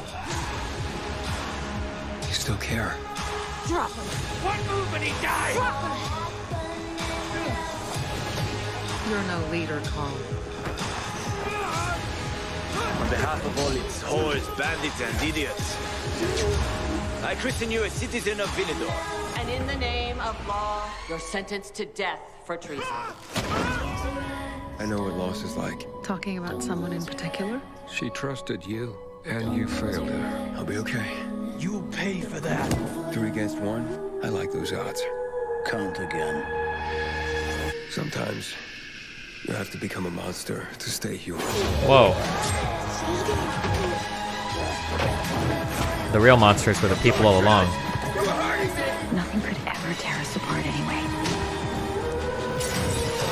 Fuck the plan. We don't know what's up there.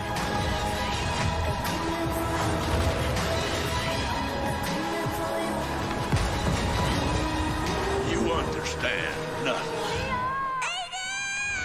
A little boy wants to pretend he's a grown-up. A precious little boy.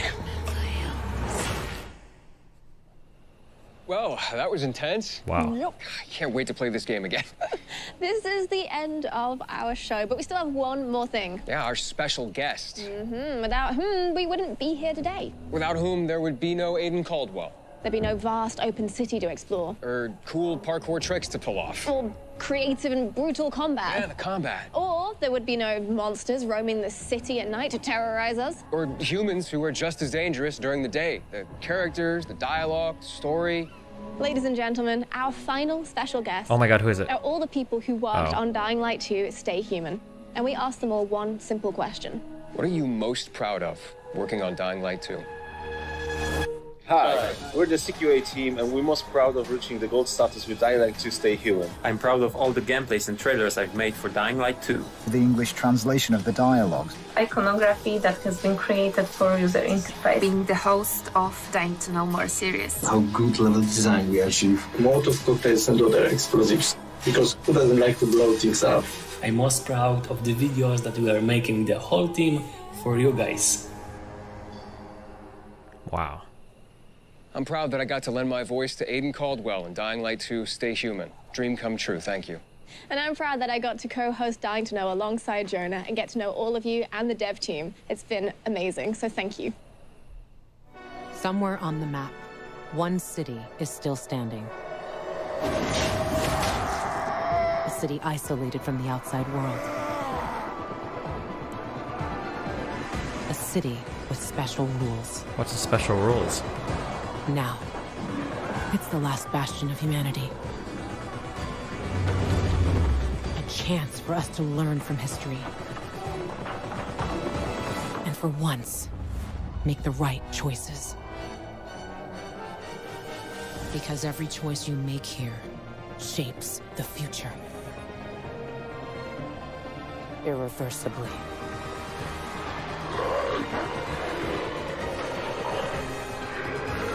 Jesus. So many zombies, guys. What's your guys' job on the zombie commune? True. I want to make art and post-revolutionary poetry for my commune.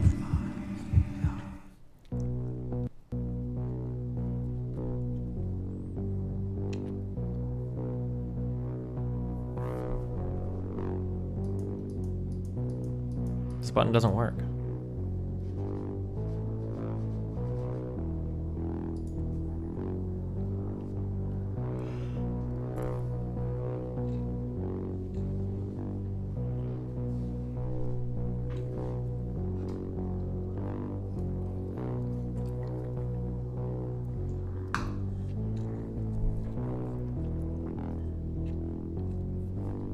Oh, I thought it was gonna last for 10 more minutes.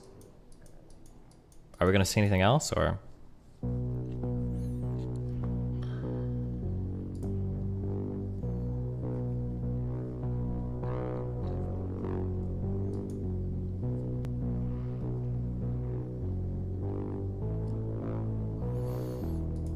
Oh man, okay, well, we have 40 minutes to chat about this game, guys.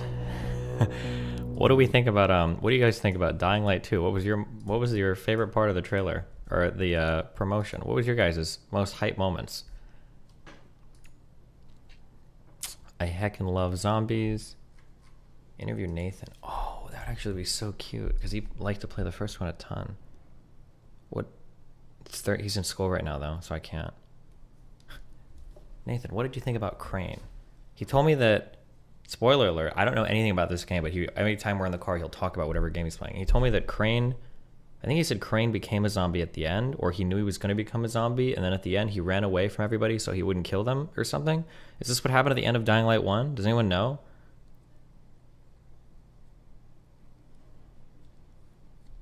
In the DLC, yeah. Okay, yeah, I guess, okay.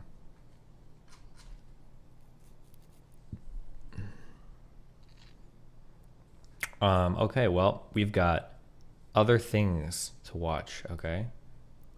So there's the Dying to Know series.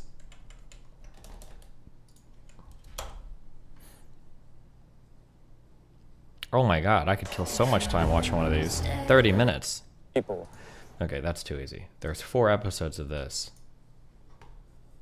We've got trailers, Dying to Know shows, and other cool content. Well, let's take a look at Map of the City.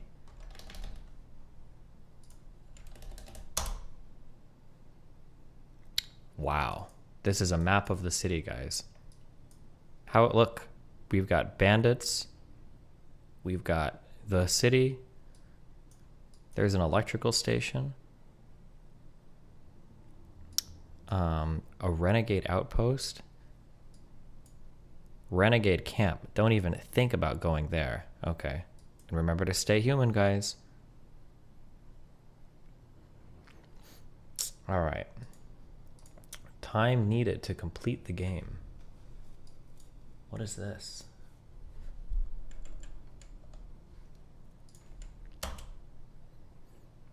We wanted to clarify a recent communication about the amount of hours required to complete the game. Dying Light 2 stadium designed for players with different gameplay styles and preferences to explore the world. 20 hours needed to complete the main story. 80 hours to finish the main story and all of the side quests. 500 hours needed to max out the game with all main and side quest choices and endings, checking every place on the map, every dialogue, and finding every collectible. Wow. Now I know what you guys are thinking.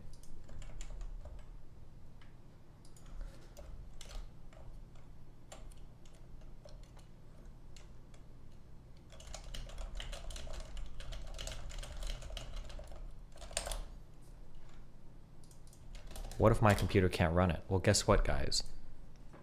This is the requirements, okay? All you need is an Intel Core i3 9100 or AMD Ryzen 3 2300X, a 1050 Ti, or an RX 560, and Windows 7, guys. That's it. Anybody can do that.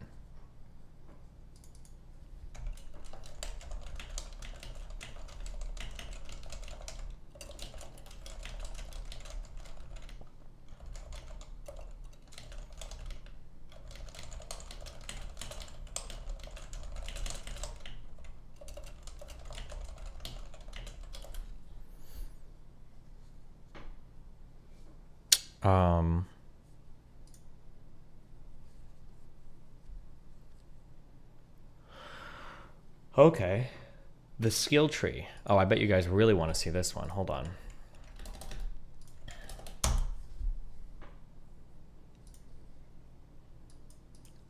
Look at that. Look at that, guys. Look.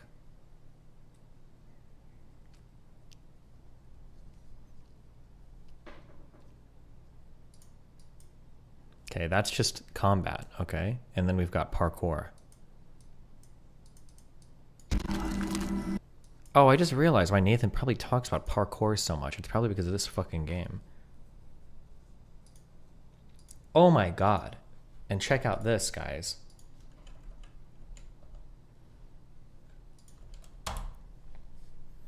Content creators, Dying Light 2 will have an option to turn off copyrighted music. This was one of many changes we made directly reflecting feedback from creators who played the game at our preview events globally.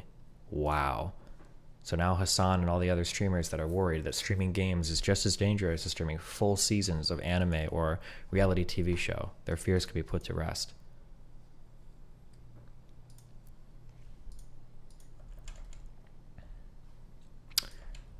We have 2 musical fun facts. DL2 music secret is 01. In the open world, when parkouring on the rooftops and making moves, not just run, the music will grow. When you reach a certain momentum, it will reach its pinnacle that we call parkour flow.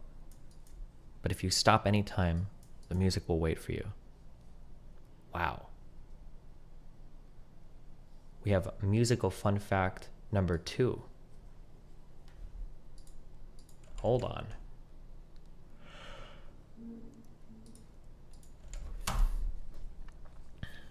In the open world, if an enemy aggroes you, no music. Music will only start if you attack them. Each faction has its own music, and if a bigger threat comes in, like a dangerous infected while fighting against humans, the music will switch to the most deadly foe. Wow.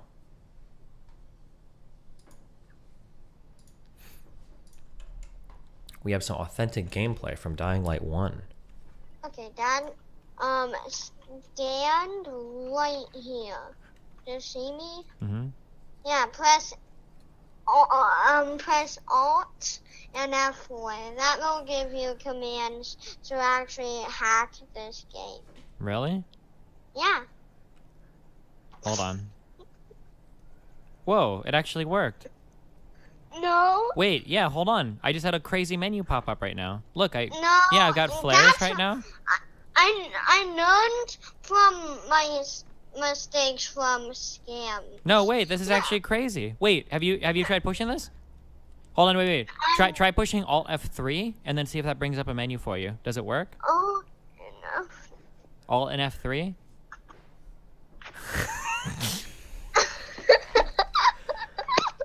What a loser. You make me laugh. Let's go to... Okay. Authentic Dying Light 1 moments. Wow. Alright, we have CGI trailer. Let's check out this trailer, guys. We have 5 trailers, okay? Oh my god.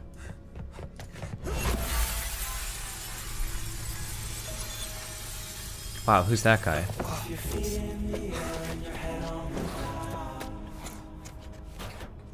Hurry up! Oh my god!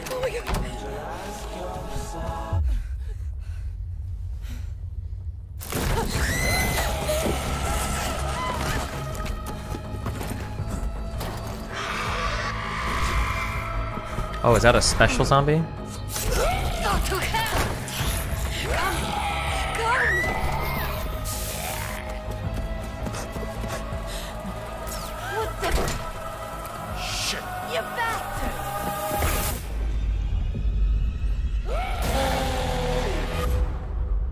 Okay, these people have to be somewhat superhuman, no? Oh, he's on the Giga Chad grind. Abused women.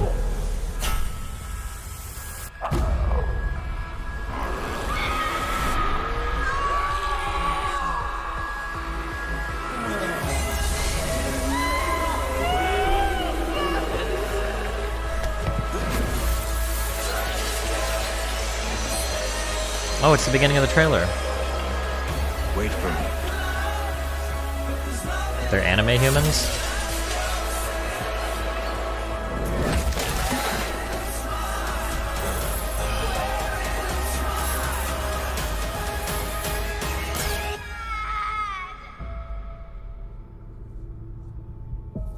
Wow.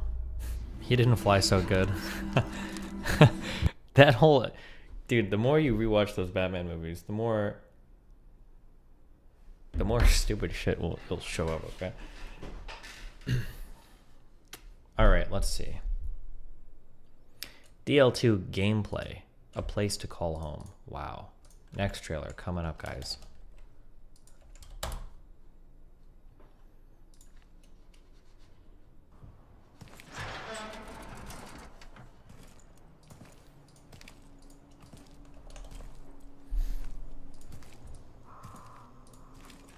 Damn it.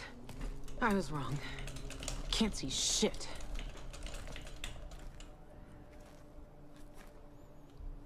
I really thought it'd work. We were fucking duped. Well, at least it's peaceful. Are you gonna play this today? No, we're not allowed to play today, okay? Yep. That's why I come here when I'm pissed off. Yeah? So a lot, believe me. Look, Aiden, they're back on. Oh my god, it worked. They're fucking coming back on. You see that, Aiden? You see that? It's beautiful. Oh, I can't believe it. No, I just can't believe it.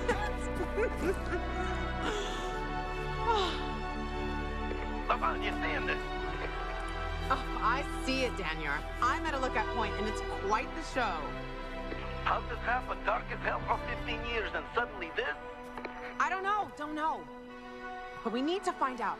Then drop by the canteen and let's talk. Been missing you like last year's snow, Loca. Wow. While shotgunning beers and screwing bartenders. You know me. It's a gift. Coomer. Meet you there, dumbass. Something's wrong. Yeah, you think? No. Oh, no. Fuck. What the hell's going on? So that's the fisheye. Okay, how do we get there? The fisheye's gotta wait. Gotta wait, but why? We need to check the substations. One's over there, level with the PK tower. What about the fisheye? Listen, I want to help you, and I will help. We'll do this together. But you have to understand, it's the first. It's been the same situation for over 10 years. 10 years of this fucking darkness. We gotta check this out. Oh my god, are they base jumping? It's an old paraglider. It'll help you get to places you normally can't reach. Just follow me. Wait! Fuck. This paraglider, can it be made to fly faster? Possibly. If you get upgrades by defeating a certain number of enemies. Oh, never mind. Jesus, we just ignore the zombies? They don't care? Ooh. Jesus, this guy is quite the jumper. Oh, I do this all the time. Alright, let's go. Those paragliders, it used to be a Night Runner's favorite toy. You a Night Runner? Me? Night Runner? I wish. Jesus, that's a big fall.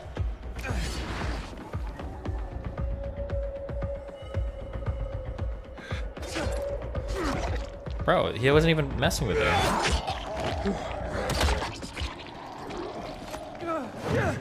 Damn.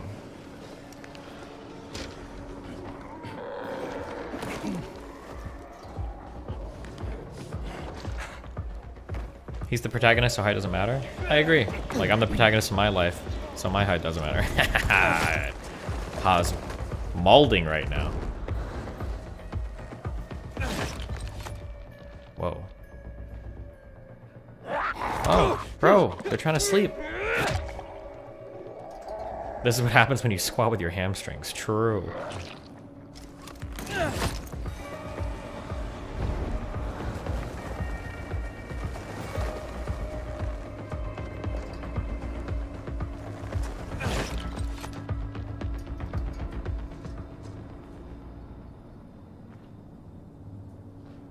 Whoa.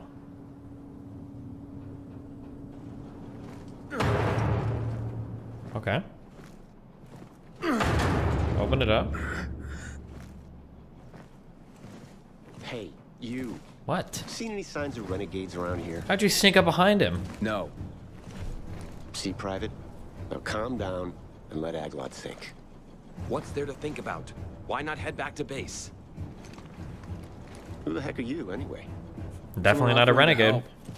I'll check what happened to the power. You know anything else about it? That's top secret military information.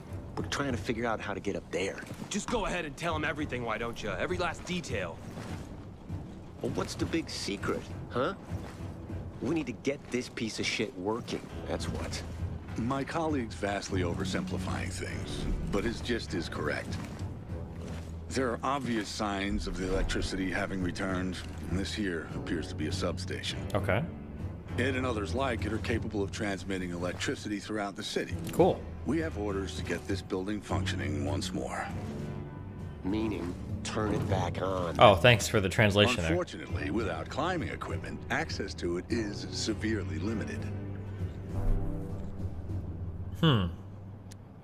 We can do it. I can climb up there without the equipment. Yeah, You'd be right. willing to do that? You'd be doing a great favor for the Peacekeeper.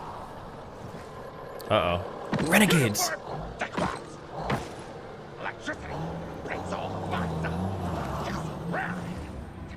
What was that he said? I think it was something about his mother and a goat. PK morons. We'll be taking that electricity. Thank you very much. Does nobody have guns in this world? Kill him. Oh my god. Whoa. Oh.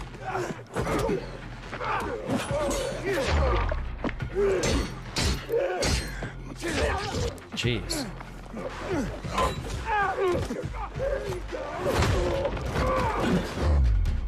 Man, the flying jump kick. Getting a lot of mileage out of that.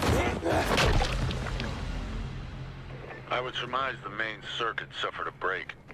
Find a cable and connect the source of power to the transmitter. That should restore the circuit. Okay.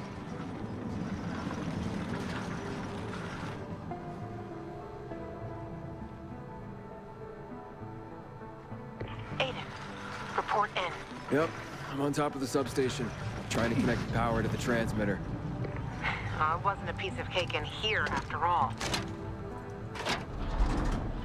Wow, good job, Aiden.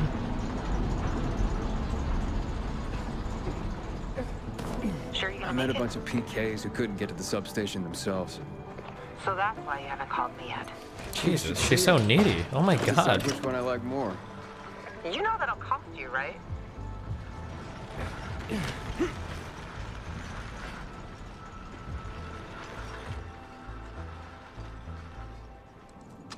Okay, there we go.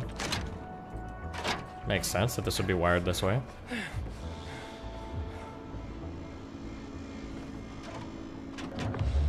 Jesus Christ.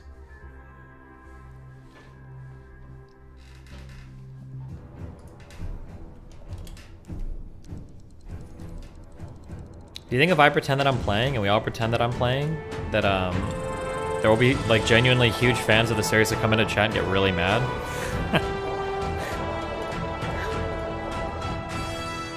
So you did it. Are you pissed at me?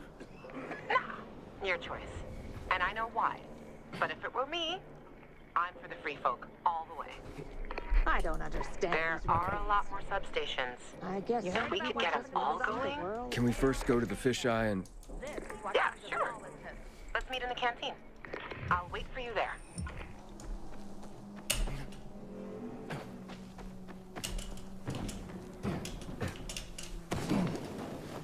Wow, where do we want to go? Let's down here.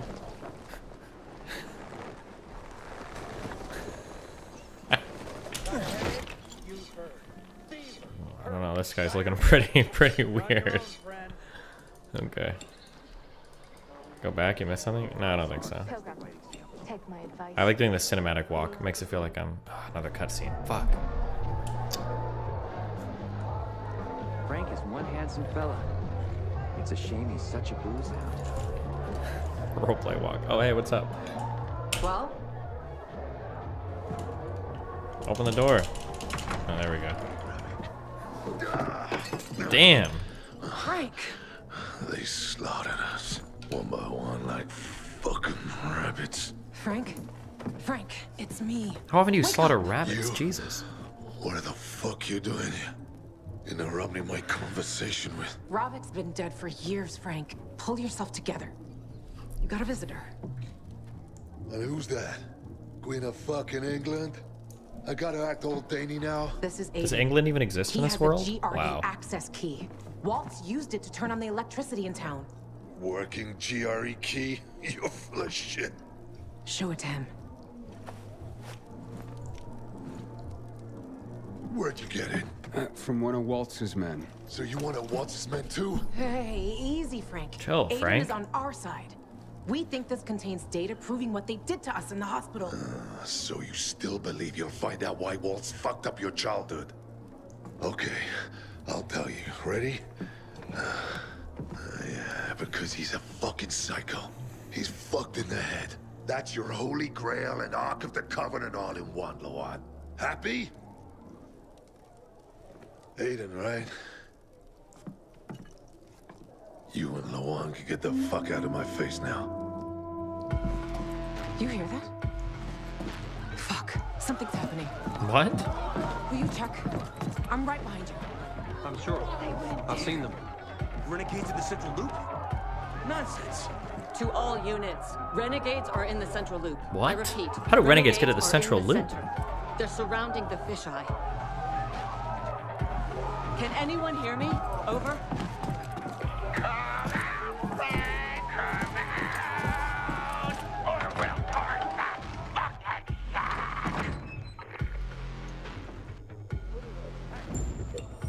Oh shit. Cutscene's over.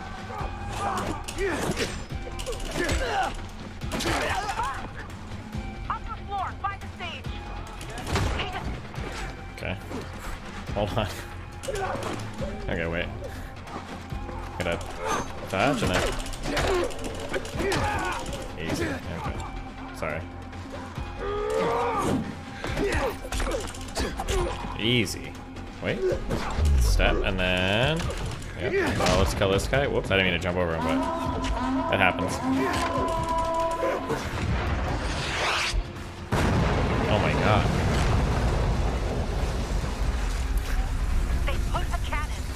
Set it to autoplay. Is the fisheye good or bad? Are we wanting to destroy the fisheye? Oh, defend the fisheye. Probably not.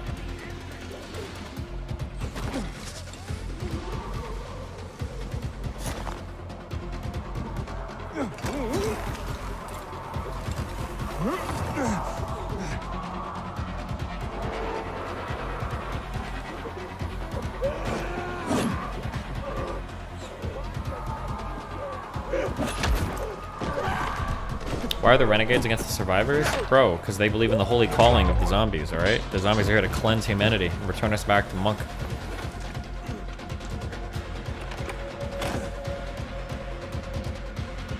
That was close. Aiden, more renegades on the lower level. Jesus.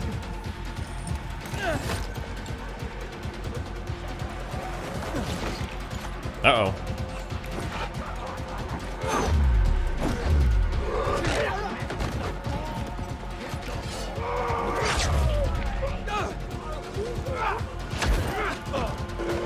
Oof. Okay, the jumping double kick move seems pretty strong.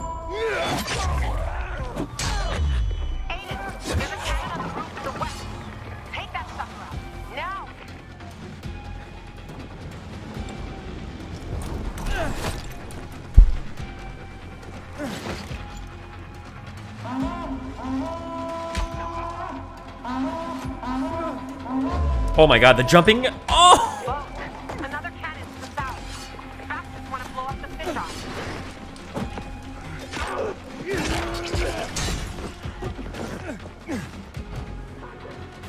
Oh my god. What? That's a big guy.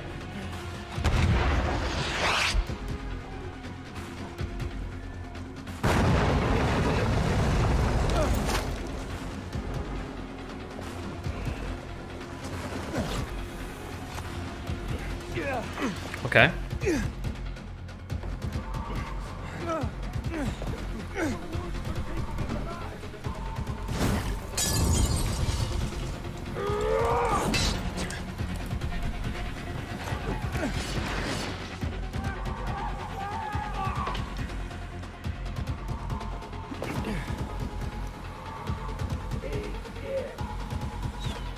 Miss, loser. Oh!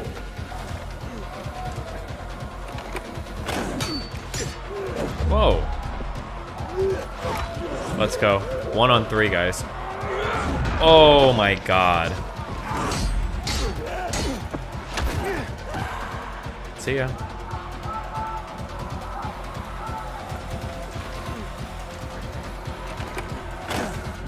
Done.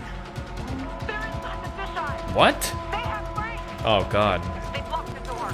I can't get in. Shit. I'm on my way. Open it. 1, 2. Oh, well, that was easy. Drop him. One move and he dies. Drop him. You really risked that shot right into the... Okay.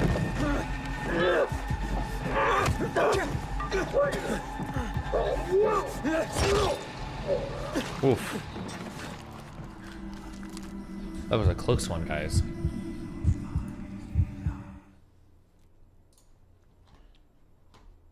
Jeez. Okay.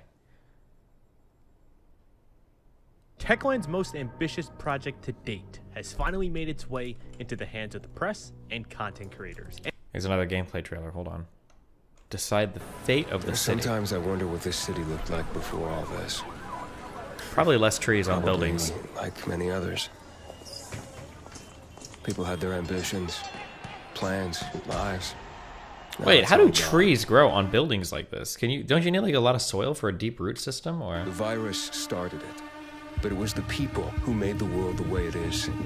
This city, Villador. They tell me they had a vision. They had hope. But soon, one vision broke into many different ones.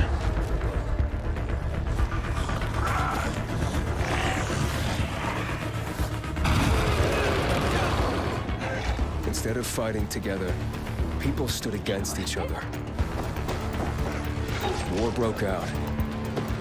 Was it a little bird met a broken leg? Hope died. Oh no.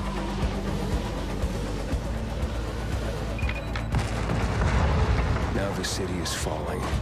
Each time we strike down an enemy, we absorb their strength. Oh god, it's Vegeta. But I can't let that happen. At least, not yet. Are you messing with the fax machine? Get him out of here. I need the secrets the city holds. This is what we're gonna look like when Omicron has run its course, guys. Still some rats here. I have to pick a side. The Bazaar needs good people. You're doing great so far. Okay, like, hold on. I'm so sorry. I'm not trying to be critical. Like, look at this tree, and then look at this floor. This tree would need a root system that would go down at least like 1 or 2 of these floors, no? Where does it get, where are the roots at for this tree? I have to make a difference. It's a zombie tree? Oh, okay. Let's check and see. Oh, it was all part of the Green New Deal? Maybe.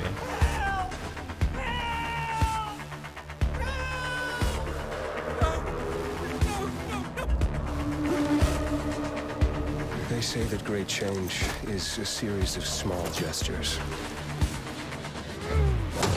How about this series?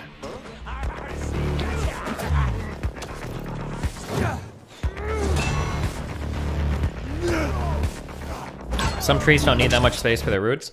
The only reason why I know anything about tree roots is because as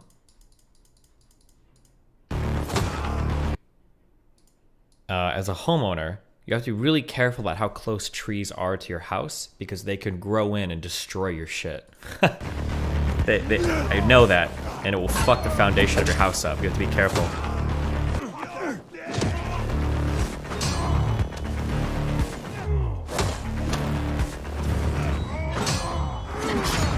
Is all hope really gone? This guy is like a monster. We'll see about that. He's an animal. Oh my god.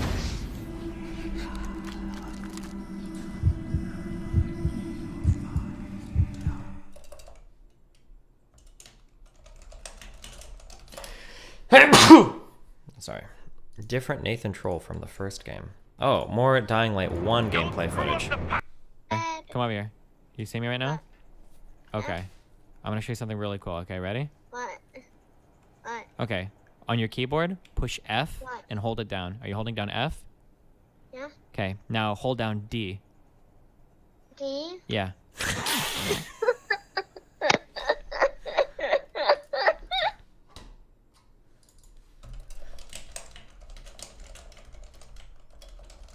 Good job.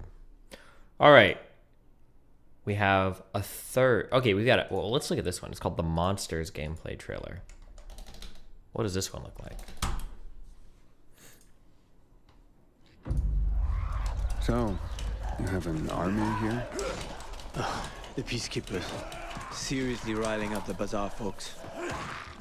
I'll proceed with caution. Are we going? You wanted to show me something? Sure. Follow me. You won't get far without the biomarker. Without it, you don't know when you turn.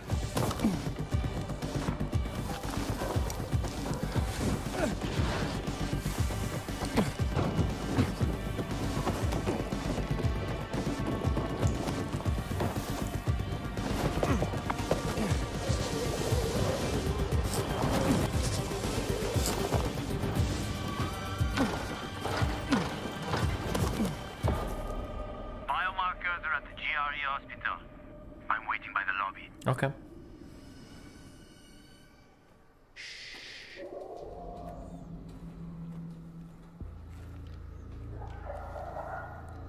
Sleeping Beauties. Yeah, we have to walk past them. This is what NNN thinks your body has to look like to do a low bar squat, unironically. If you crouch and move slowly, they shouldn't notice you.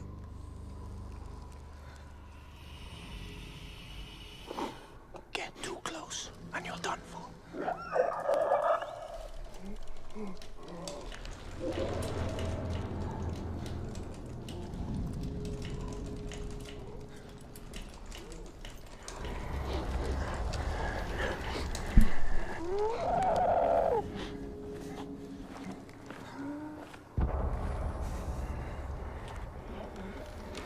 What big noise is going to happen that wakes everybody up? What do you guys think?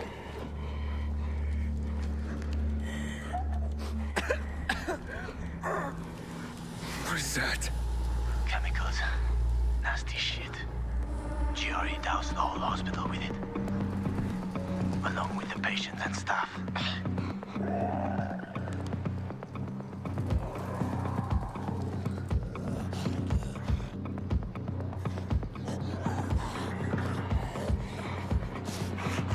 Do you think the zombies can hear the music?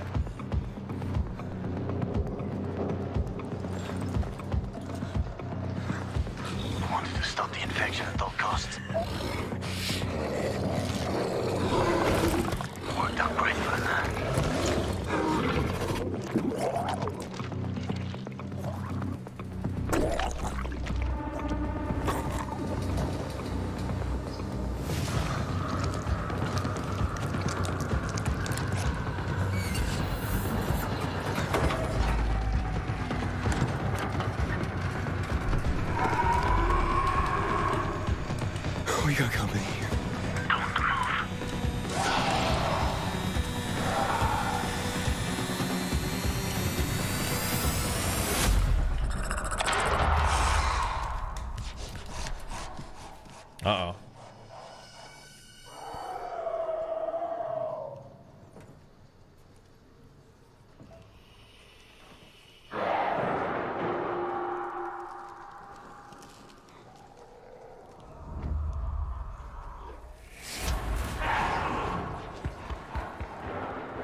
going on? Oh my god. Dumpster. Oh shit. Everybody woke up. Do you really need to jump through the door? Couldn't you just walk through it? Good job. Yeah, that's great. Sorry about this. What? Sorry about what? About that. On behalf of all its whores, bandits, and idiots, I christen you a citizen of Villador. Fuck. You're about to turn. Get into the light fast. Damn, well this guy was bitten too? Were they all bitten? Or are they all infected? Is it? I remember in the first game you had to get like medicine or something constantly, so maybe they just like ward off the infection.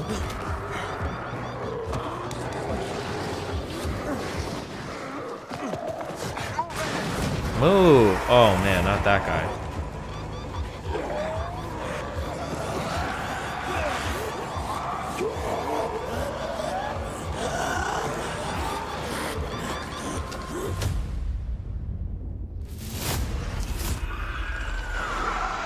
Yikes, bros.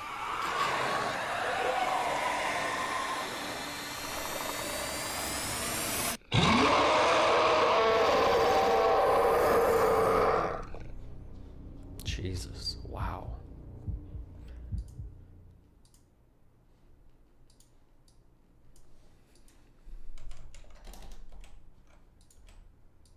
With Dying Light... Sometimes I wonder what this city looked like before all this. Probably like many others. People had their ambitions, plans, lives. Now it's all gone. The virus started it. We didn't watch this But one, it was right? the people who made Wait, the we did world. watch this one. Hold on, wait. We've got Monsters gameplay trailer, a fish gameplay, a place to call home quest. Did we do the a place to call home one? Oh yeah, we did. Oh, well. 3 minutes left, guys. Think about it.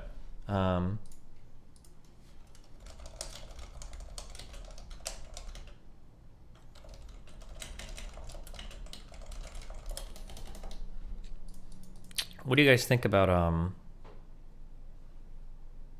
what do you guys think about Dying? What was your favorite part of everything we saw for Dying Light 2?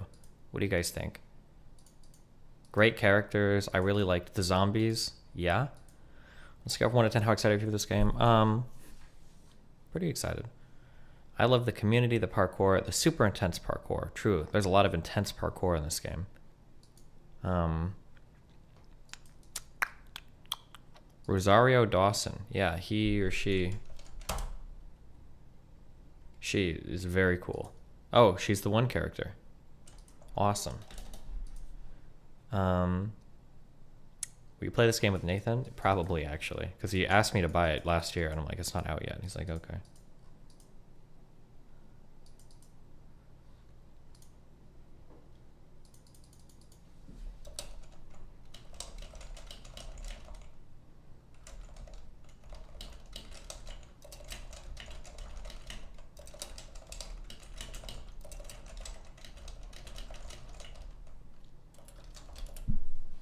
Potential for endless fun. 500 hours. I will play until the sequel. Nice. And the DLC.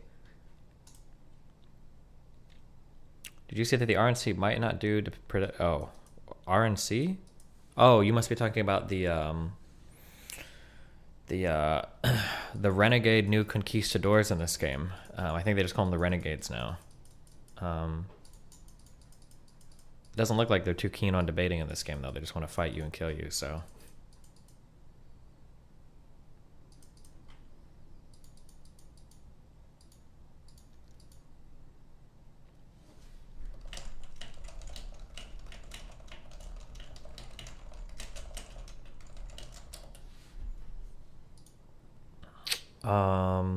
I really like the Antifa pre-order skin. Well, do you think they'll add Draven to this game as a DLC? Who knows? I don't know how Draven does on his parkour.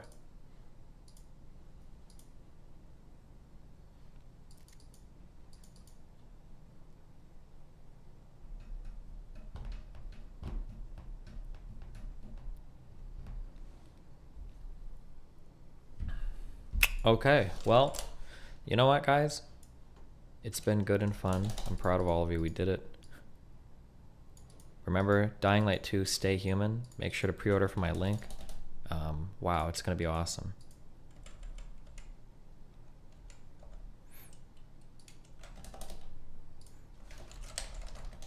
We're switching over to Dungeons and Dragons now. Your second favorite content on the stream. What is this clip? Somebody try to link me. Needs to threaten to tell Obama if Michigan Please bring up the irony that the reason Supreme Court is the way it is because Republicans took the first chance they got and nerfed the filibuster, the type rule that K. Sims is trying to defend. Oh, yeah. That's true. There's also a particular reason why there's a reason why Donald Trump is the greatest Republican president since Ronald Reagan and will be remembered as such, no matter what his legacy is. And that is because he was incredibly effective. This was something that I fucking argued for Donald Trump wasn't really that effective, and anything you want to talk about in regards to the filibuster, the credit for that is going to go to McConnell, not Trump. I don't even know if I would bet money. I would bet money that Trump could not describe what the filibuster even is accurately. He has no idea. I know that. I would bet money for it, 100%. If you want to talk about anybody doing anything in the Senate, McConnell is going to get the credit for that. And also, fighting over the filibuster has been something that Democrats and Republicans have gone back and forth on since, I think, Clinton. So... for those of you who are always like, you never debate Destiny, you're afraid of him. Like, I literally debated Destiny on this a long fucking time ago. It's on my YouTube if you want to watch. Like, and I was fucking completely 100% correct on it. Trump is an incredibly successful Republican president. How? The only thing he did, quote unquote, successfully, kind of, was like appointing judges. But I mean, like, that's just what you do as a president. But he didn't. His legislative agenda failed on almost every turn. The only piece of legislation that he got through successfully were the tax cuts.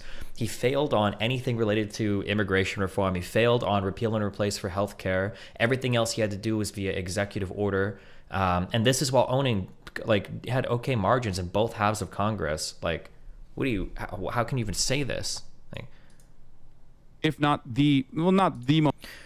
What about the first step? So Trump had an interesting idea that got passed legislatively called First Step for Prison People, which was supposed to cut down on prison populations. But I think when they passed budgets later on, they didn't fund it at all. So even though they passed legislation for First Step, it was completely unfunded when they started passing budgets for it.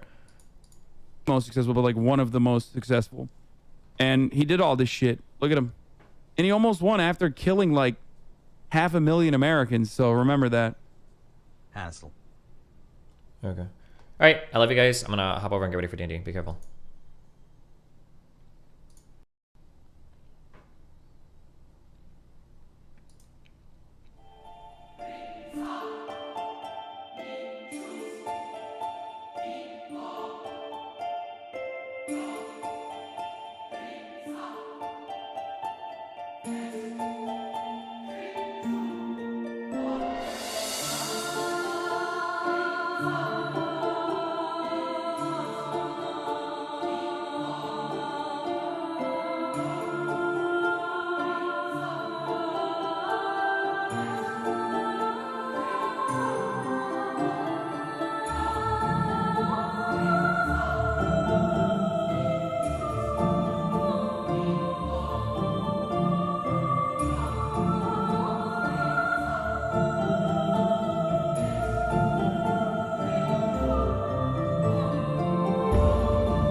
Hello, everybody, and welcome to Tombs of Scoria.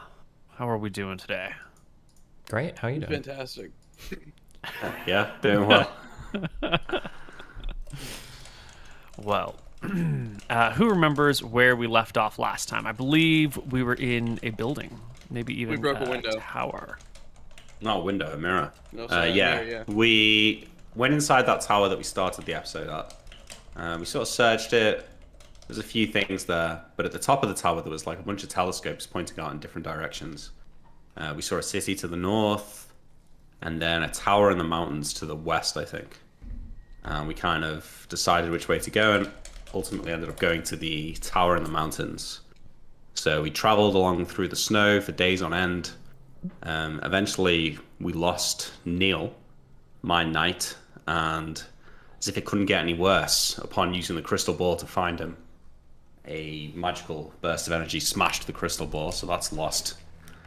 We eventually had to abandon Neil, carry on walking, got to the mountain range, climbed up with the help of Tyrael to eventually find the tower, where we found some interesting things inside, as well as some magic staves and magic robes. We found the spirit or the ghost or the embodiment of someone in a parallel universe or something there that we kind of spoke with a little bit, learned a bit of the lore. And then in one room there was like 8 mirrors, Neil, with people trapped behind them. The spirit warned us against it, but we smashed one of the mirrors, and I think that's where we ended. 6 mirrors, but yes. No, we smashed one of the mirrors. Right, but there were 6. There were 2 6, on okay. all 3 of the 4 walls. Yeah. Okay. Well, should probably wait for the whole party to be here before we start. Yeah, yeah, our fearless leader. Mm-hmm. What can we do without him? Apparently everything. He Yeah. just climbs walls and takes swords. Yeah. We can do a lot. You looking grab just my in case water. he sneak up on you? Okay. I'm assuming he's got a bin right by his chair. Look at that. That's convenient. Yeah. Or a trash can, as you would call it. Do you not have a bin right next to your desk? No? They're really convenient. I mean, yeah, I guess so. Jesus. Sounds it. All right. Okay, where last we left the party, you had entered a room. There were cages with bones of small people within them. There were 6 mirrors, 2 against 3 of the walls, not the side that had the door. And Tyrael had brought a hammer to the corner of one of these mirrors, while the apparition, the ghost, the man out of time, whatever you want to call him, from one of the previous rooms, told you not to bash that. Yeah, he was being a pussy. He was being a pussy. And so Tyrael tapped on a mirror. Would you like to tell me which of the 6 mirrors in this room you tapped on? Wait, we rolled for that. Yeah, we did. Oh, we did. He rolled a D9 last time. Yeah, I think we You did. said there was 9. I'll roll again if you want. And but- he rolled a 4. I feel like it was this one. I don't know why. In my head it was There that were one. 9. There might actually be 9. Here, we'll just add more mirrors. Excellent. I thought I had said 2 per wall, but we can do 3 per wall. Fuck it, man. Fuck it, do 4. They won't Can't- fit 4 per yeah, wall, you can't fit 4. unfortunately. Yeah. Oh, wow, this is great. And he rolled a 4. Okay, so a 4 is going to be this one over here. Okay, hold on, I'm going to do this slightly differently on I guess I'm in the room as well.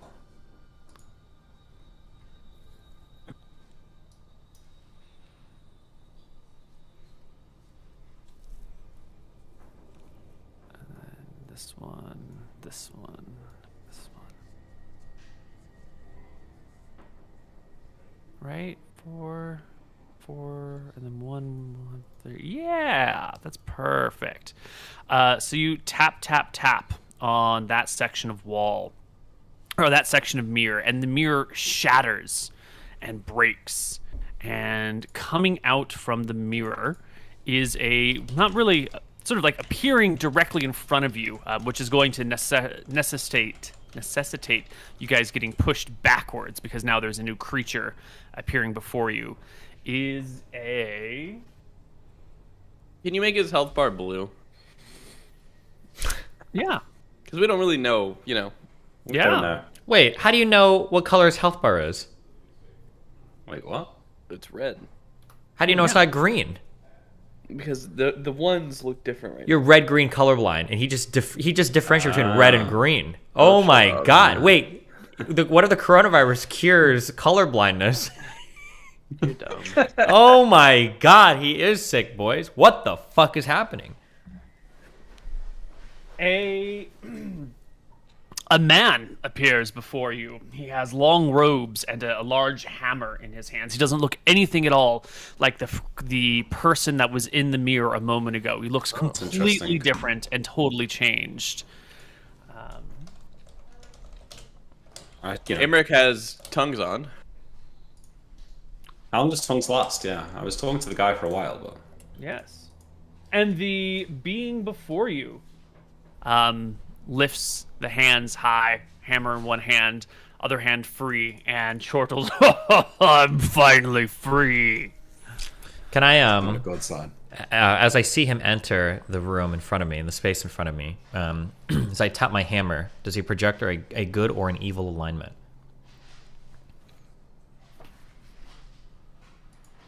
He projects an evil alignment, and that is when the walls begin to melt, maybe? We gotta roll a check.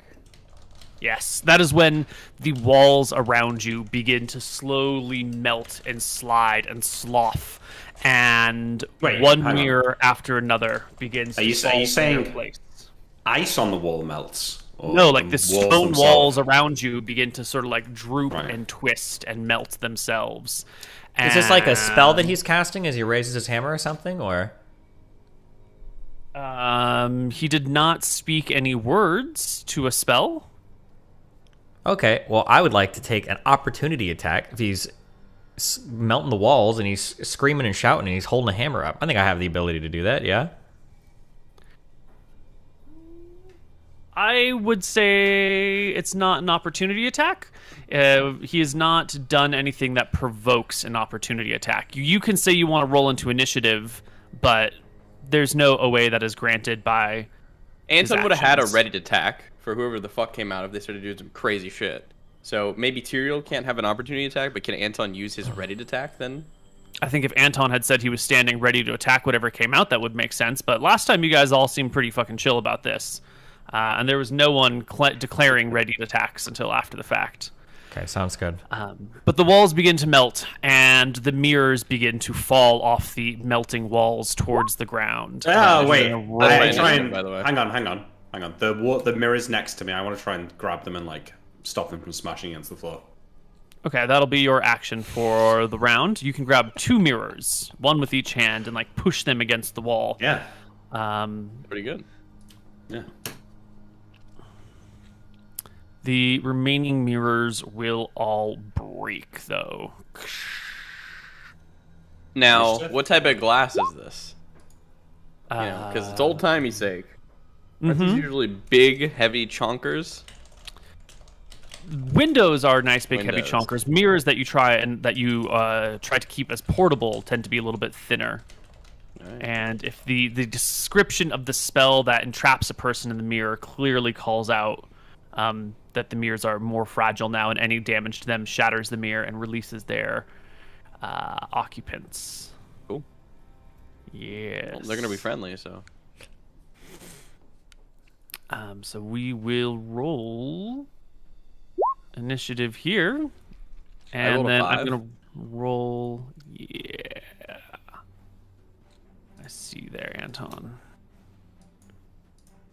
Why are you rolling a +3 answer? Are we just rolling 10s? Well, spear initiative isn't 3, is it? What is it? 6? Isn't it like 6 or something? Add 3 to that.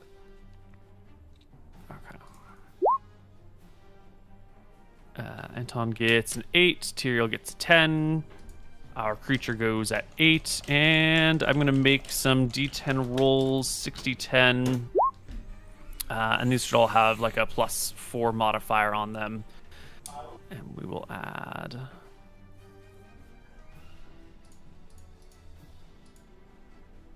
We will add turns.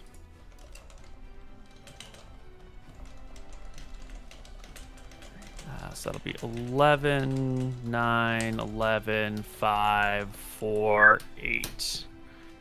And sort ascendingly. The next mirror to break is this one over here right next to the cage. Oops, I don't think you saw that. This one over here right next to the cage. And springing forth from it. Wait, where are these mirrors falling? They're like on the wall, and then the walls melt, and they just kind of like to the ground below.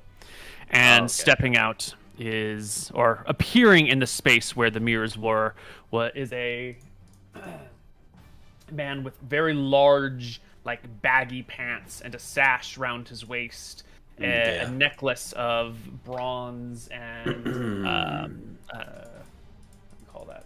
Well, you guys wanted magic items, right? Here they are, free. Yep. You just gotta fight for them a little bit.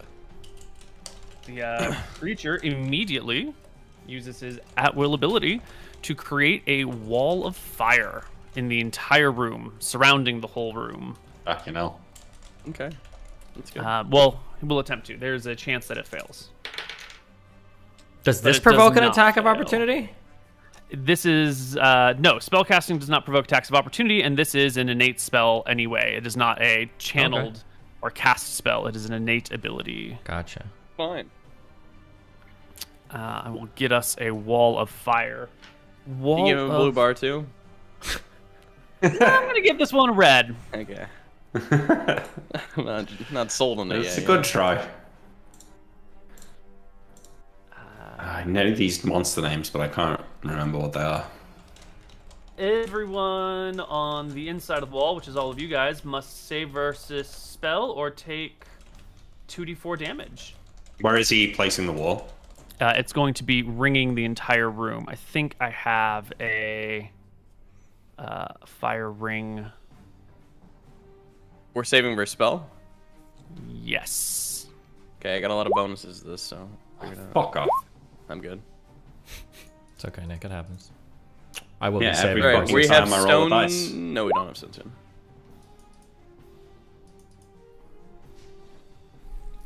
Make it a little bigger?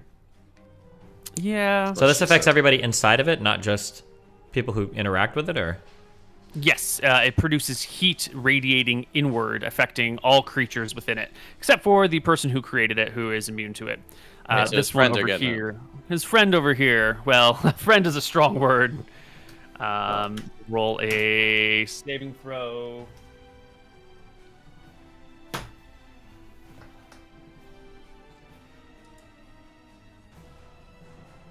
Is 11. 8 is a pass for him, so he will take half as well. He will take... all of you who have passed take half of this. All of you who have failed take the full. So we'll do -2 over here. And the do I take 2 or do I take 3? 2. You half rounded down.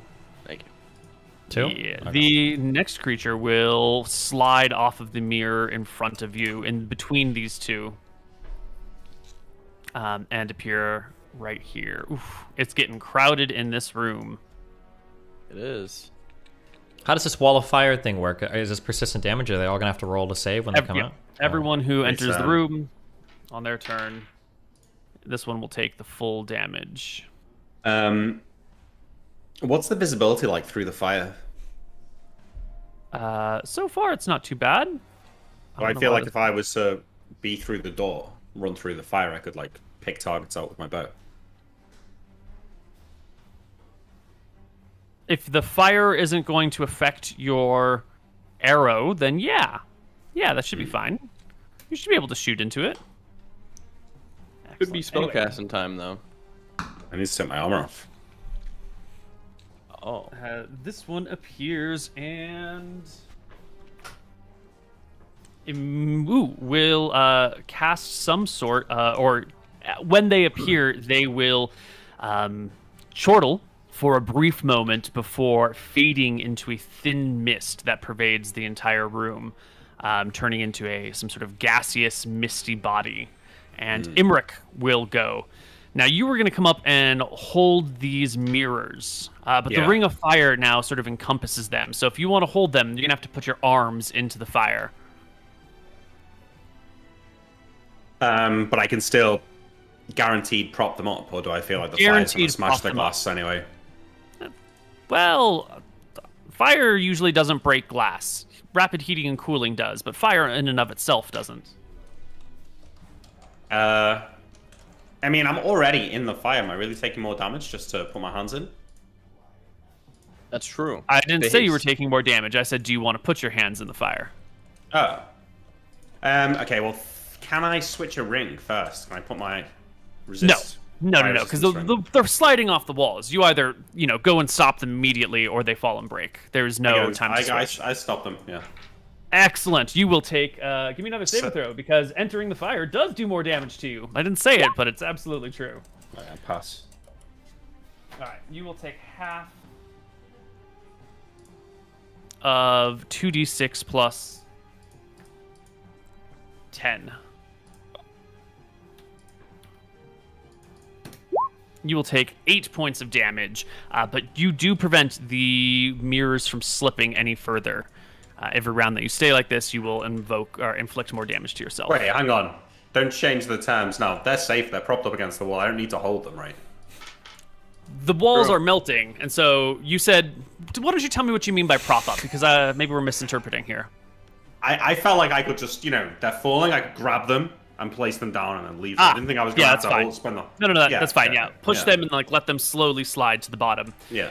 No problem. I thought you wanted them to stay up off the ground. No. Cool. Excellent. The creature over here that initially burst forth seems pretty pleased with himself.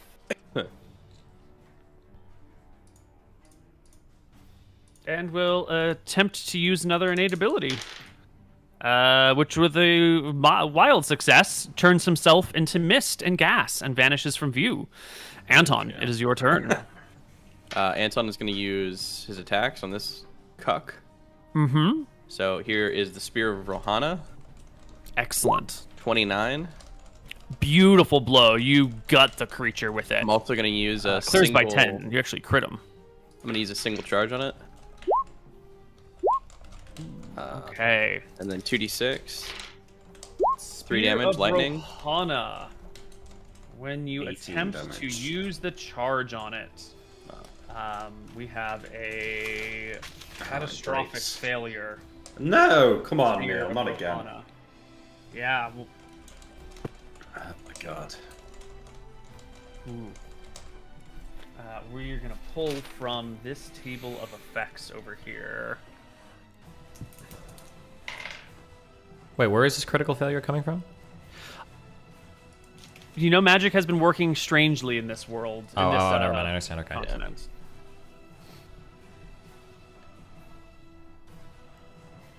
The catastrophic failure is a backfiring of the effect. It comes not out the front, but back towards you. You still do all of your normal melee damage, which is 9 and 6 is 15. But the 2d6 damage you take yourself, and any of the stun chances that come along with it, you suffer as well. I have Ring of Reaction. Wouldn't matter. All right, you're fine. Can I do another attack, though? With your offhand, yes. Okay, here is Blood Singer. Crits on a 16. Mm-hmm. 19 damage. 19 will hit. Yes. Another 10. Pierce the red-skinned creature, who doubles over in pain.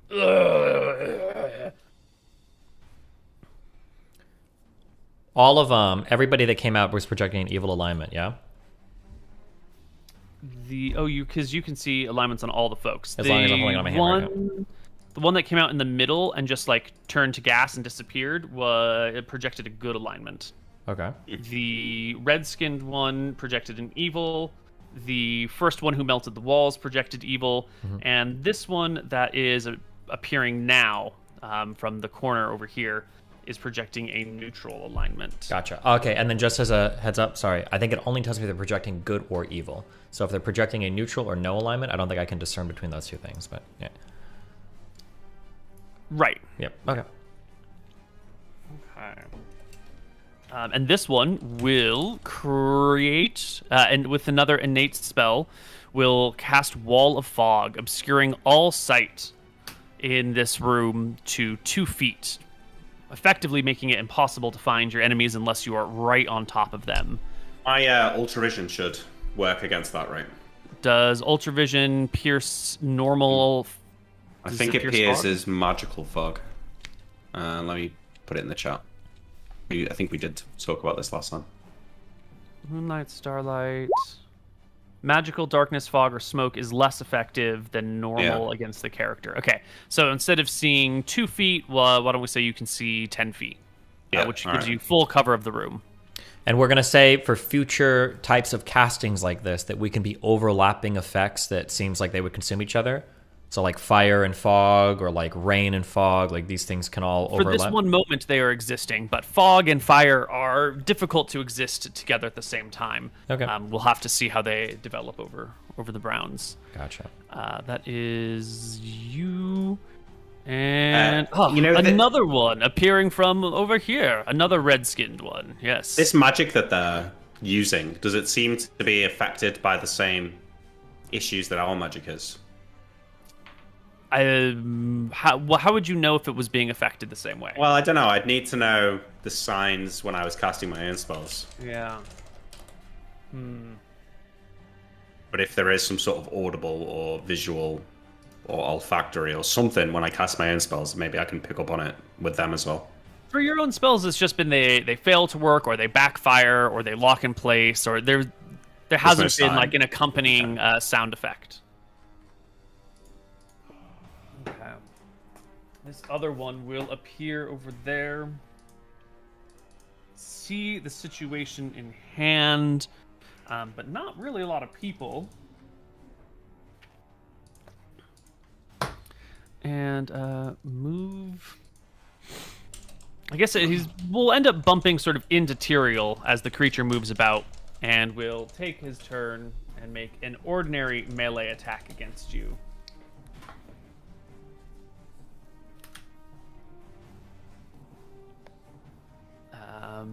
Aha! +2 for back attack. Should be a 25 total, which I think my back is 27. Ooh. Then I don't believe it hits you.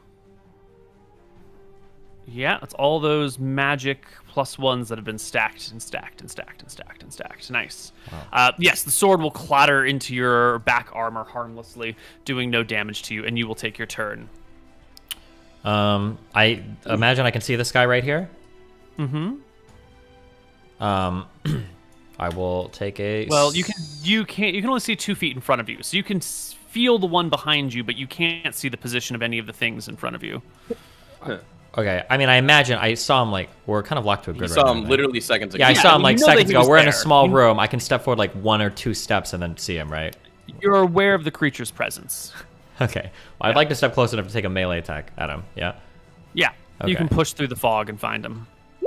28. Keep in mind you're dual wielding, but yeah. 28 will hit. It'll clear by 10. Wait, what is dual wielding affecting me here? You just get another attack with your offhand. Oh, yeah. Okay, yep. Okay. Do I roll more damage, or is that good? You cleared by 10. Roll double damage, please. Another 1d8 then of damage, I believe. Yeah. 12. Nice. And then I will take a second swing with my other sword. 29. 29 will hit and clear by 10 as well. Another 2d8 +5. So 20 damage. First detected 12, and this one does 20, so that's 32 damage.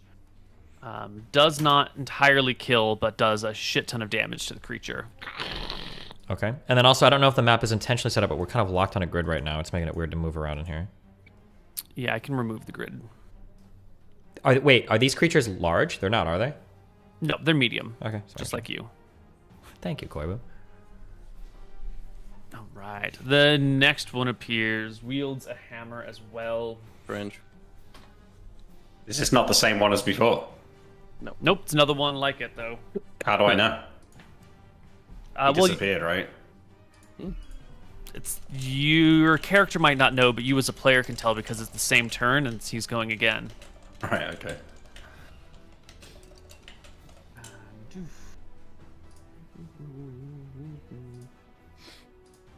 Excellent. And this creature will create a wall of stone. Which will do this. I disbelieve it. This will guy's just casting some spells. create a wall of stone that angles off the party good. into that corner, blocking the exit. That's good for us. And you'll no longer be able to see either of these things. It's good for Bitcoin. This creature is now appearing 50% chance of being on either side of the wall. Evens, it's on the outside. Odds, it's on the inside. Evens, it is on the outside. So you don't even see it anymore. Okay. And that is everything and everybody. Second attacks. Second attack. Bloodsinger, going for the Freddy. Mm-hmm. 21. 21 hits. 9. You will skewer it all the way through, and it will die, gurgling. Has this one done anything? Didn't he cast the fog or some shit? Just the fog. This one created the fog. Yeah. None of them are speaking, right? Nope. Then they all die. A couple of them laughed when they came out, and one of them said, "I'm finally free," and the others have sort of exited and immediately jumped into action, seemingly aware of what was happening beyond the mirror before they were exited. I'm going to come around and I'll do my second attack on Mareed or whatever. Mm-hmm. 26. Just clear by 10. Kill her, King. Does not clear by 10, no. All right, I will roll normal damage of 10. Okay. And next round. Do I feel like I can fire my bow here at this thing, or is it too close? No, it's way too close here. Everything, you're being pushed against the wall behind you, and the flames are around you. It's a mess in here. I'm just going to try and clean up the GM side of these things a little bit. This one should be free. This one should be free. I think we're just stuck with this. Excellent.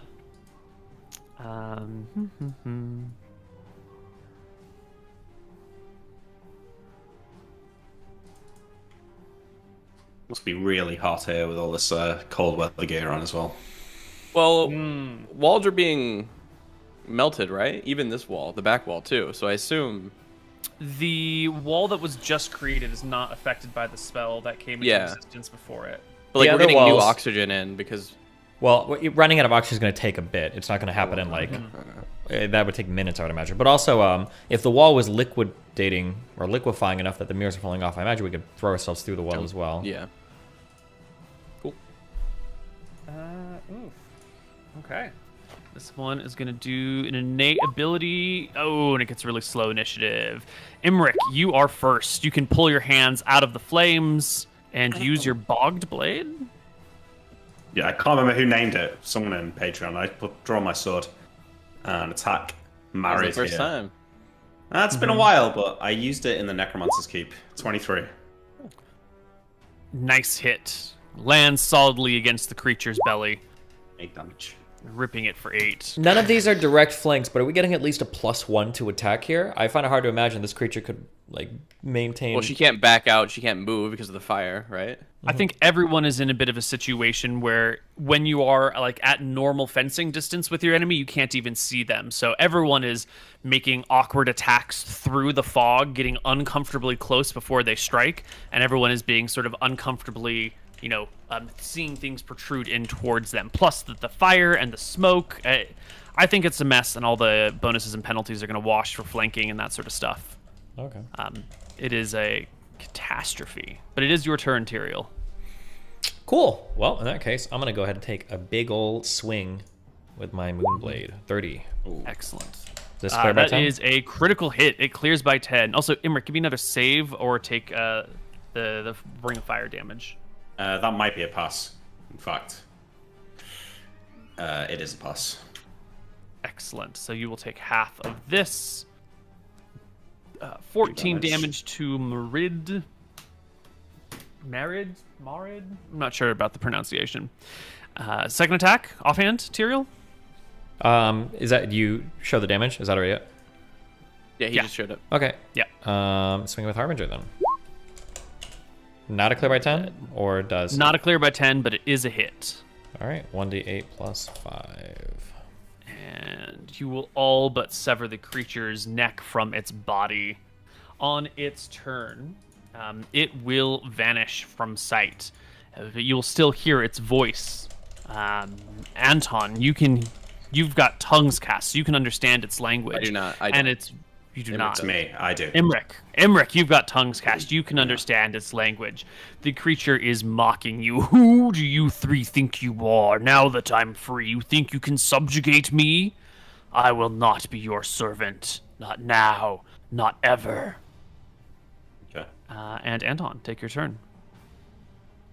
I mean, do I hear any... I hear words. There's the roaring of the fire. There's, people bumping into shit. I'm going to walk up here and I'm going to take a stab forward. Hey, did that guy not take... Should Steven and the demon not take fire damage this round? Yes. Everyone who has a turn should take fire damage. There's my wailing stabs. The demon was on low health, mate. It might kill it. That is true. They were also in the fire, but... Okay, wow.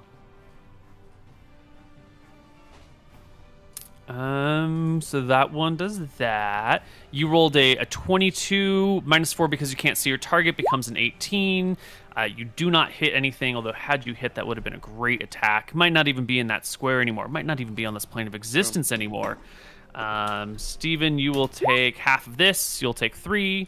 Mooten, give me that saving throw versus spell. Shouldn't we all be taking the same? Yeah, you normally. Well, now we're all on different rounds, and so I was just rolling damage Okay. for each person as their turn came up. I don't think that's a pass. Okay, you will take 6 then. Well, initiative order. You are now in a room with fire and mist and a stone wall blocking out your exit. Does the stone wall go to the roof? Yes, with your ultravision, you can see that it does go to the flush with the ceiling, flush with the floor. Well, how melted are the walls right now? Yeah. The walls, well, they're hard to see because they're on the other side of all these flames, and you're kind of having to guard your face against the fires here. They are actually, it's a fun little interaction here.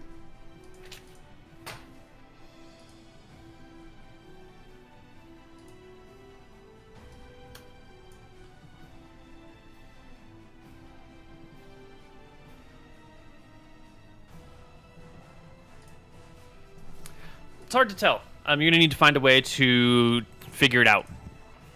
Passive observation is not enough to understand what's the details. I put on my ring of fire resistance instead of my ring of protection. Can we just get everyone to roll a d10 for initiative amongst yourselves right now so we can figure out who's going in what order and how it's all happening? Excellent. All right, so Tyrael goes first. I will throw myself into the wall to the south. Through the flames and against the wall in an attempt to bash the wall down? Mm-hmm. Excellent. Roll me a saving throw versus spell. At a success, you will take half of 19, which is 9. And give me an open doors check. Really, really good open doors check. How do I see it in my strength thing, but I don't know how to... There's no button to click. Okay. You just have to roll a 1d20, and you want to roll that or lower. 1. Nice. That is a great check. You slam through the fire, taking the 9 points of damage, and the wall before you begins to crack. You can see that the stone has turned to mud, and then the mud, as it was sliding down the walls, caked to a hard, crusty, dried mud situation. And as you slam into the wall, a whole sheet of dried, cracked mud just falls to the ground, revealing how much stone can be affected by transmute rock to mud. 20 cubic feet per level.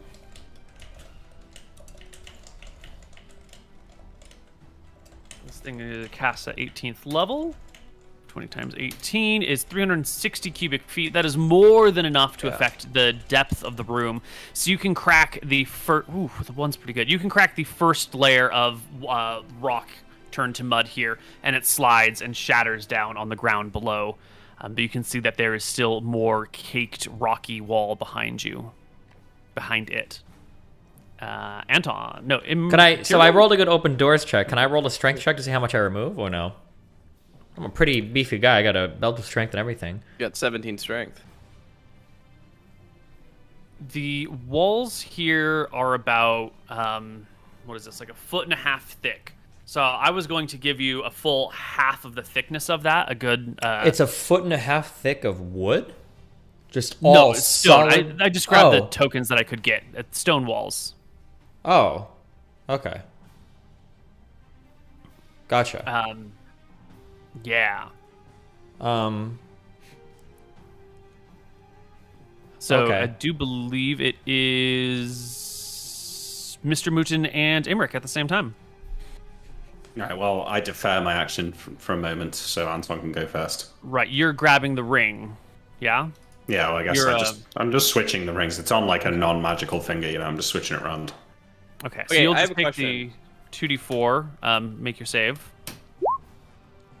I don't understand how the walls are melting and windows are falling, and now we can't get out of the room. That doesn't make sense to me.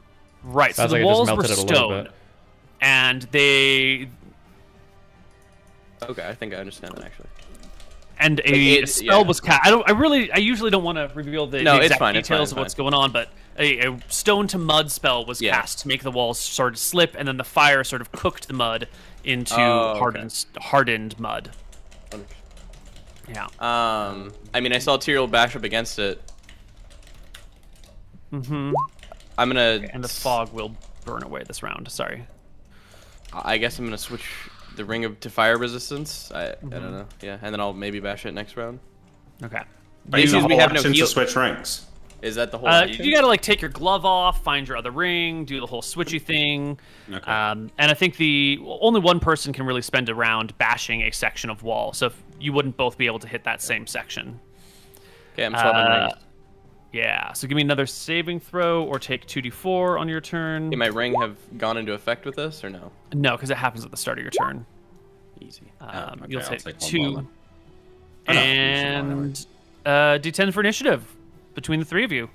Tyrael, you still bashing down that wall? Another successful check should get you through. Outside. We'll see. All right. Nick, you're first. Is there a mirror? Is there a window in this room? No. There is not a mirror in this room. A window in this room. I defer until after Tyrael and Anton. Okay. Next person. Wait, is the fire supposed to be gone? No, I'm trying to... The fucking map is a bitch. The fire's gone. We did it. There we go. There we go. Much better. I'll slam against this door one more time. Or against the wall one more time. Open doors check again. 1d20, trying to get a 10 or lower. Mm-hmm. 18. Oof. No, but you will take the damage. 2d6 plus 10. Pass your save for half. Maybe. My ring of protection gives me 2 more, I think, right? Mm-hmm. Does my +3 armor give me 3 to saves? Yes. That brings me 5 to more. 2 9. plus 3. That's what you need. Okay. Pass, yeah. Yeah. We only fail spell saves on a 1, 2, or 3. Mm-hmm. Right. So you take half of that, you take another 9, and it becomes Anton's turn.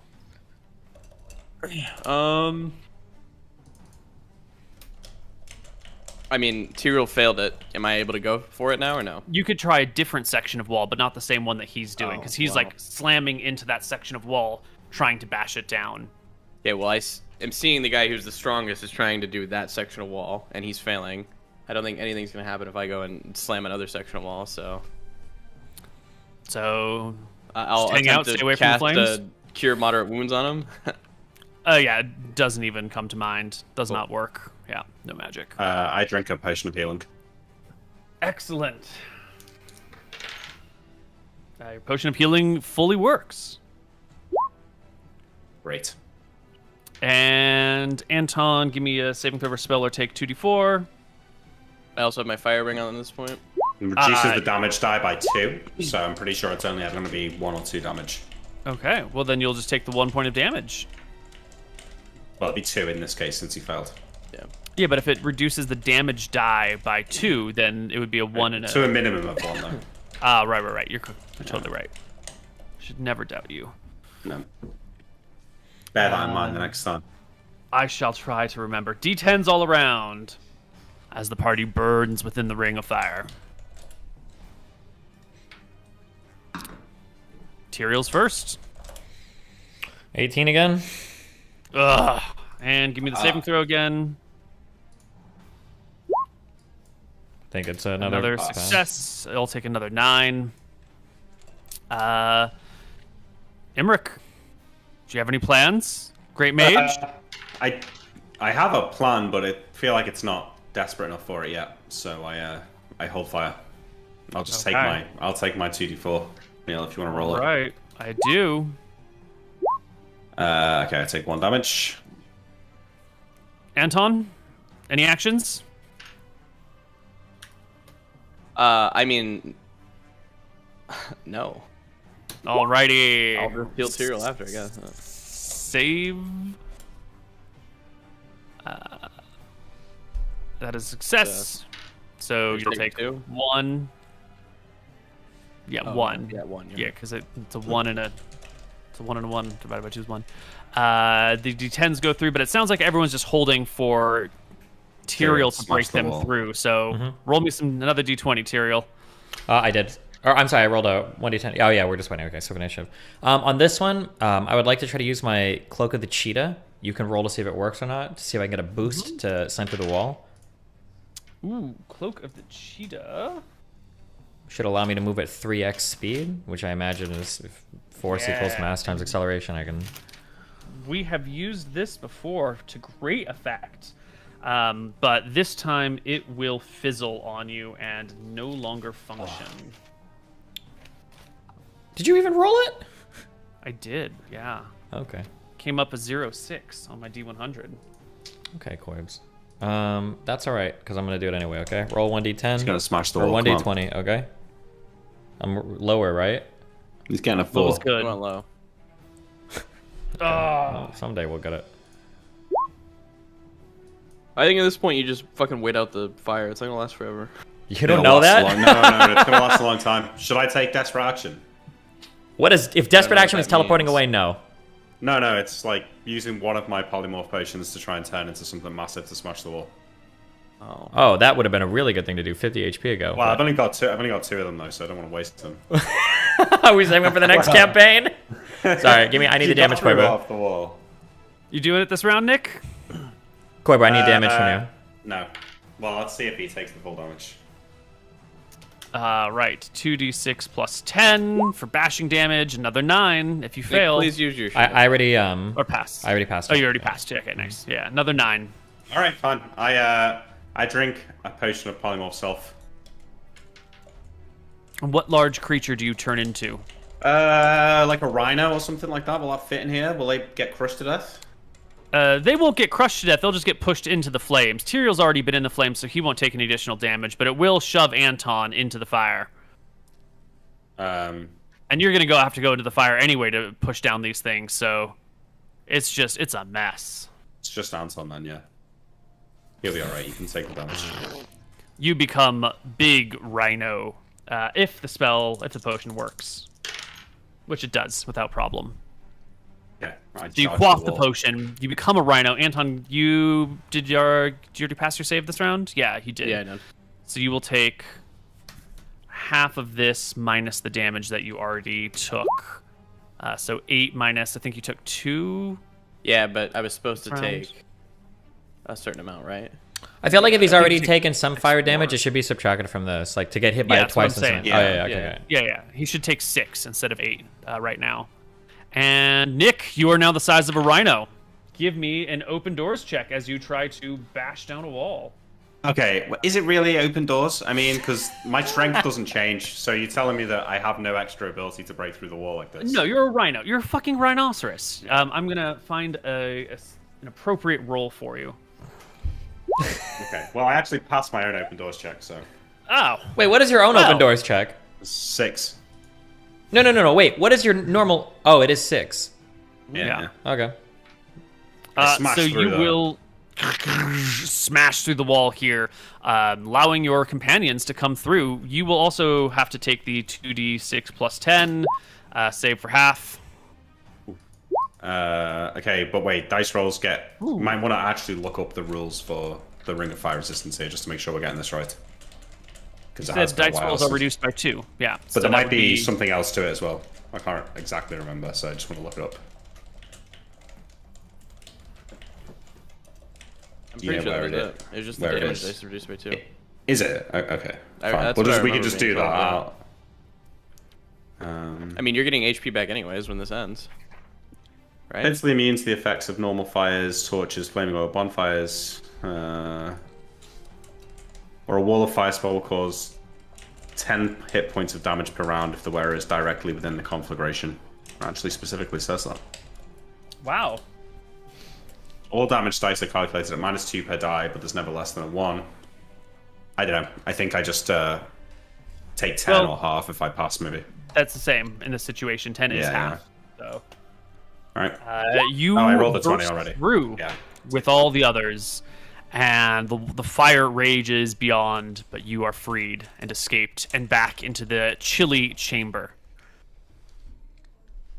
Do we see any demons around, or genies, or whatever? No, the creatures that vanished before you are still vanished. I start to turn back into a bird. Did my potion work?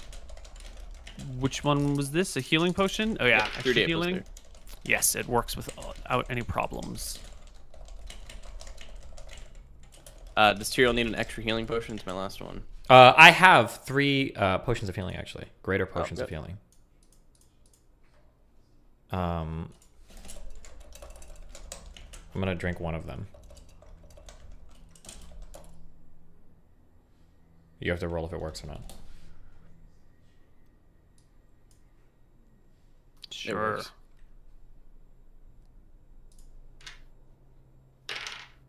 It does work. Thanks. Back to 60, not bad. Anton will remark, guess we're not touching anything here ever again. I'm not talking because I'm turning straight into a bird, but, you know, you might think, I wonder if all those genies are killing all our friends outside, which is what I'm thinking about. So I'm turning into a bird and flying out of the tower down the staircase as fast as possible. Can you just fly out the window? I don't know, is there a window? Well, there might not be a window, but the wall was melted a little bit at the top, probably. Maybe. You can circle down and out and not go back into the flames until you are outside of the tower. What do I see? Not much, just the same snowy everything. Your companions are down the mountain and in the woods, well below you. I do believe it is a misty day today, so you can't see much anywhere, really. I circle around the tower. I don't see any demons. You see no demons. Okay, I'm gonna fly. I fly back in. Feel winds, though. Despite it being sort of a still, misty day, there are sort of like these blowing gusts of air all around you. If I have to, I'll turn into a bigger bird, but I'm gonna make my way back to here, basically, and turn into myself. Yeah. No problem. I'm not sure how long the potion version of Polymorph Self lasts. Is it just as the spell? So it lasts a few hours? Because there is actually a potion of Polymorph Self, I believe. Yeah, and it will have... I think the normal duration for a potion is 5d4 turns or rounds? 5d4 somethings. Polymorph Self. Just says it duplicates the effect of the spell. So I think... Then it should have its normal potion duration. And have we been doing potions cast at the level of the caster or not? Is it... Potion, it'll last for 1d4 plus 4 turns. And potions are made at, I think, the minimum level of the spell. Wait, so does it lasts... It lasts shorter than, not the not the same time as the spell. Right, because potion duration is different than spell duration, and the default potion duration is 1d4 plus 4 turns. Okay. I sure hope that good demon comes and helps us. I worry that we've just released these things into the world. At least they won't be able to make it back to Druckus. These aren't that big of a deal. I shrug. I say, I'm sure there have been some adventurers across the lands that have released great evils into the world unknowingly before. I'm sure they have. These aren't even that great of evil. Pretty shit. True. I guess I will drink a... Oh, when my spell ends, I'll get D12 HP back. Yep. Also, you need to stop drinking potions, because you have a potion going right now, and if you drink another, you might... Yeah, you're right. Yeah, we should carry on exploring, though. We've not finished. There's more stairs. We have the very windy hallway, yeah. Mm-hmm. Should we worry about those those mirrors? Oh, shit. Did I trample him when I turned into a rhino? No. No, probably not. That was very dexterous. Yeah. And delicate. Yeah. As rhinos are known to be. Mm-hmm. Polymorphed ones are, for sure. Yeah. Well, party. Wait, what do you want to do about the mirrors? Together. Those 2 mirrors that were in there. Yeah. Who was behind those mirrors? Ah. It's the good genie. It's the one with the wish. You don't see them. You can look into the ring of fire, and you'll notice that the ring of fire actually only produces heat on one side. So from the side that you're on, it doesn't. You can get all the way up to the actual fire itself, and without feeling any pain, any sense of heat coming off of it. And you can look into the room and see the mirrors are shattered on the ground, but there are no sign of the creatures once held within. Okay, well... Just keep moving up. Yeah, we go up. Yeah. Take the front. We could get ambushed by them. They could still be around here. So let's have our I will wits about us. cast... I will use my Detect Magic wand, Neil, to look for genies in the air. Does it work?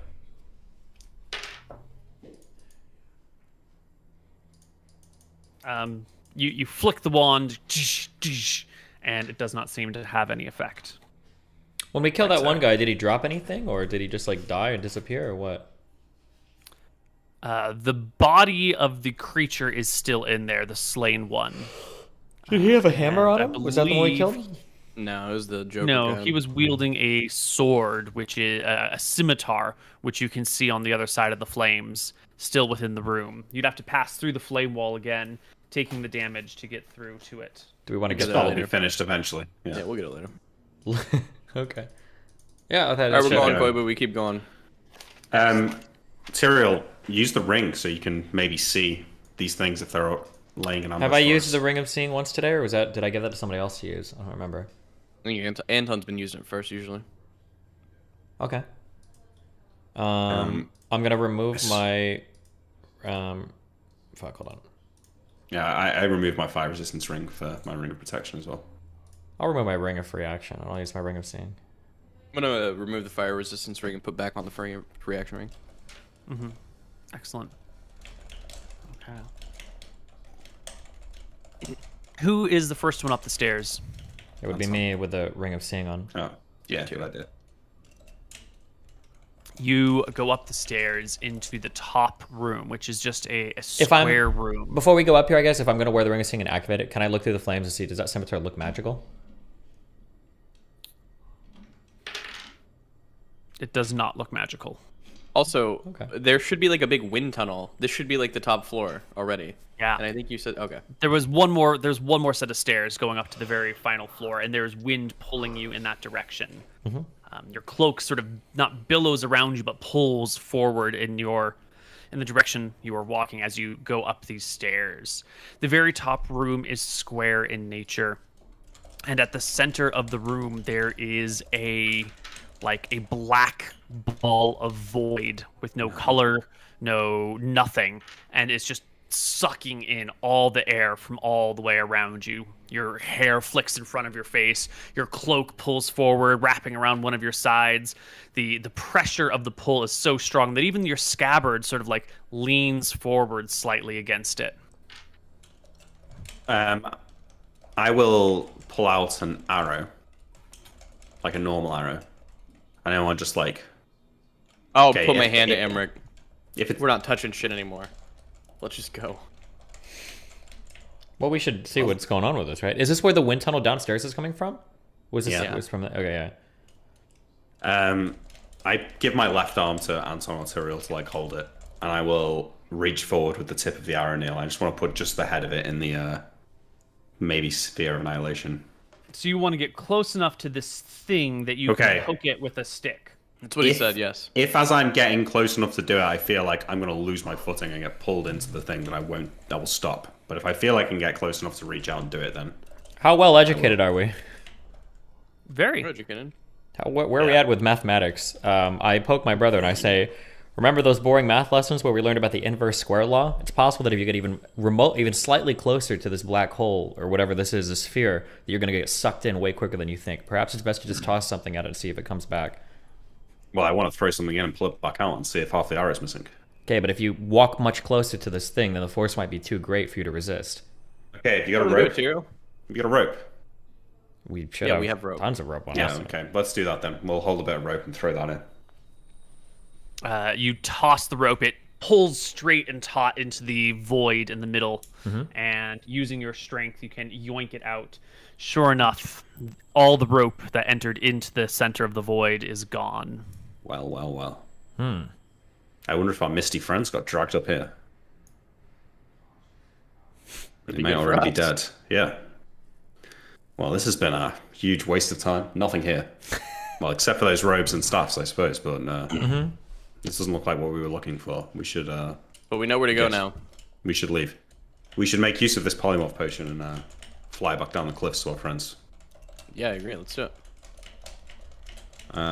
So we'll walk out the tower and I'll Pegasus as usual and fly them down. You fly down. The party is in the forest below on this misty day, and I think with the amount of time you have left over, you can run into the party without too much problem. Does the one guy have Identify? Lord Khan? Yeah, but he's not going to be able to cast out here. You need like a clean, undisturbed room. Yeah. And 24 hours of time. Yeah, you're not going to be able to realistically identify these things unless you come across some sort of sanctuary until you're back home. Oh, by the way, what happened to the apparition? What was he doing after we escaped the fire? Just wasn't there anymore. He was gone. I guess he got pulled in as well. Good. Fuck him. Yeah. So I will land us back down and like turn into myself, and then I'll go to join like my group of people, and I'll say, "Did you guys see anything strange coming from the tower?" Hold on.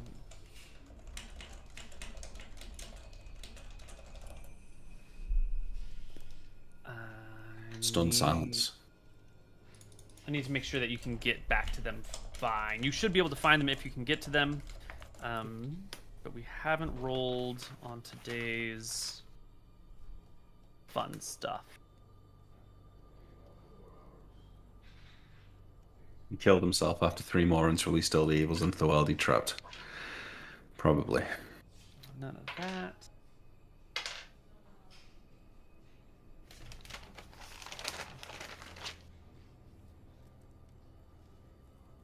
And none of that. Perfect. Okay. You can get back to your friends. And what did you ask of them? You guys see anything strange coming from the tower in the last sort of 10 or 15 minutes? Only a giant Pegasus. Yeah. Well, it seems we've been... this isn't what we were looking for. We came across some items that may prove useful once we get back home, but for now, our search continues. I believe we are heading northeast to the city to the that town? we can see. Yeah. City? That's right, guys. Now, just to recap, there was a bit of confusion because the guy said that the Ion Stones were to the north. He said Saladin Keep was to the northeast, but then he pointed to the southwest. Right, Neil? Yeah. That's correct. Yes. But he described the town that we saw. So I think we're going to go northeast. He pointed one way and he said the other. Yeah. But I think it was the other way around. I think he pointed northeast and He said pointed northeast and southwest. said southwest. Yes. Okay, so maybe there's some sort of time distance fuckery going on, but we should. I think he pointed at the town, so that's where we'll go. Mm-hmm. Yeah. As long as we can on the ground keep it inside of a spyglass, we're not like walking through a weird extra dimensional space that's moving us in different areas or something, right? Yeah. When he pointed, I would like to have checked the compass, and I think then I can probably follow that direction on the compass towards the town. That way we don't have to go like east to the tower and then north. We can kind of just cut across the hypotenuse.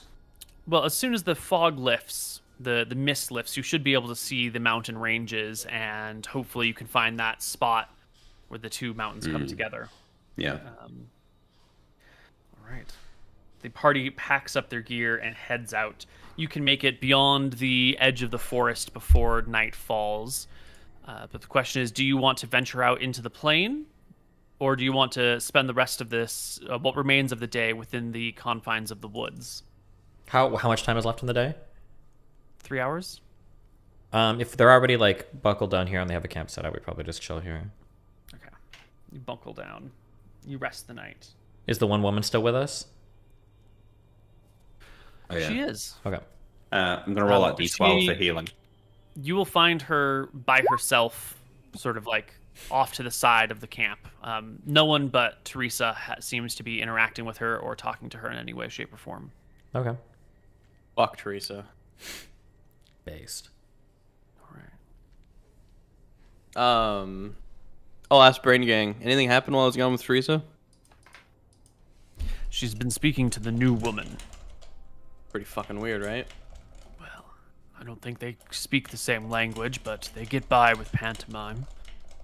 She's a cleric of Martha, after all. It's a good way to... It's a plausible position of great plausibility. Always out to help the weak and the sick and heal the injured. A mischievous person willing to hide behind such a symbol and not afraid of a goddess's wrath could do great harm posing as a cleric of Martha. Anton nods. Just keep an eye on her. And we're gonna do our buddy system again as we walk, I guess. Great. Let's roll for the next day. It is a cold and clear day.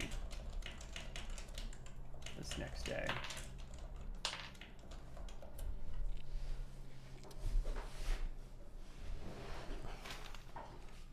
Our whole up and down only took a day, right?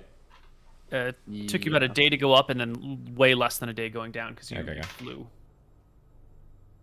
This does mean that, well, I don't know what happens if you fuck up a polymorph spell, but seems like once it's cast, it works. So yeah, I think we've been going by that for everything. That once something is cast, the effect is What wait, did we do healing last night? That's right. True. 6 people get 1 hit point. Can you give me the screen with all the people? Yeah. I'm giving all 3 of us 1. So you can all add 1. I'm gonna give Montum 1. I'm gonna give Jack 1. And Lord Khan 1. And the person who's tending to all of these folks is Teresa, isn't it? Right. How do you feel about Teresa tending to your wounds? Doesn't that build some sort of trust? Couldn't she be, she's you know, fucking hurting you here if she for. wanted to? This is her goddamn job, Corvo. Okay. Doesn't make Can her I more s- trustworthy that she's doing her job. Absolutely not. Okay. I've not condemned Teresa yet, personally. Can I spend the night, Neil, looking at the 4 magic staffs? I just want to mess around with them in my hands so they all look the same. No. Each one of them is different in make and shape. Plus They one. all seem to fit you pretty well. Like when you hold them up, they're all about, you know, armpit or shoulder height. One of them is a little bit crooked. One of them is kind of straight. One of them has a small, like it's a large gem, but it, you know, about yay big. Not, it's small for a staff on the top. They all have a little metal thing on the bottom. The woods Okay. are different colors. I'm just going to try a few things, okay? The one with the little light on it. The little gem on the top, yeah? I'm going to hold it and try and light the gem with magical light. Not like, I'm not casting a spell, I'm just trying to will it to happen. You are trying to will it to shed light. Yeah. It does shed light. Okay. I try and will it off. Yep. Okay. I will take I'll go through all 4 of them and try and cast, like I'll point it at a tree and cast Magic Missile from the staff into the tree.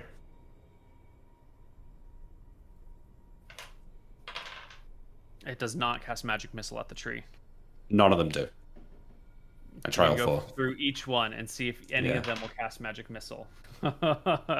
This hold You're gonna on. break your shit, by the way. Well, yeah, I was gonna say I wouldn't say this, but would Anton not speak up because your magical sphere like drastically failed you in that place? That's what I was gonna do, yeah, actually. Like, Anton don't come over as you're fucking around with this shit and explain to you. The first item that we've seen go is my magical spear. I don't want it to blow up on you too. These areas are pretty fucky. Maybe you shouldn't do this right now? Maybe, Anton. I'm trying to work out what these things do. It could be important. Maybe you should be scrying on Neil instead. I think finding him would be good. True. Put a lot of worries to rest, yeah? Yeah, Anton, go and get cereal for me, will you? I've got something to tell you. Alright, let's go. Do you continue trying to cast Magic Missile with all of them? No, I'll stop. I stab all 4 staffs into the snow so they're like stood up next to me. When Tyrell gets over here, I'll say, the last time I tried to scry on Neil, and I will reach into the bag and pull out 1/3 of the crystal ball. Just smashed. My Even eyes more reason widen not a to bit. use magic items. Is this permanently destroyed, or can it be repaired? Perhaps the elves could repair it, I don't know. I wouldn't know how myself. Great loss. We should treat our magical items with great care then. Perhaps. Maybe we should just put these away then. I'll say motioning to the 4 staves. And I guess we can just throw them back on the sled then and leave them. But at least we know that one can make light if we need that. Yeah, that's nice. Although we've got lightstone, so it's pointless. So cool.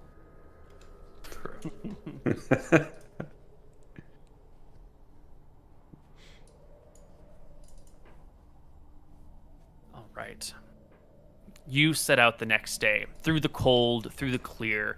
You can't see the town, but you can see the shape of the mountains, and you can see that narrow pass between them where the frozen river came out with the woods beyond and the town before, and you can make your way in that direction. And I think this is a great spot to have our first break. All right, we will be back.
Hello, everybody, and welcome back to Tombs of Scoria. Our party, all together again now, all in line with their dogs, marches forward, ever forward, in the direction of the town you are looking for. Just to reiterate, stone skin on the three of us and ultravision on me, and then prying eyes. Did you do the 1 HP for 6 people, Lucas? I did. Okay. Yeah. You are casting stone skin on everyone. Stone skin on all three, ultravision on myself, and then prying eyes as well, and just having them circle me and look for dangers.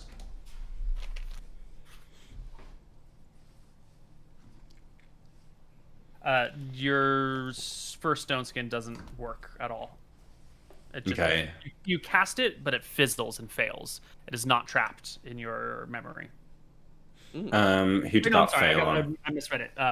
The stone skin fails. Yeah. It hard fails. If you're casting traps. stone skin and you're doing it on, locked.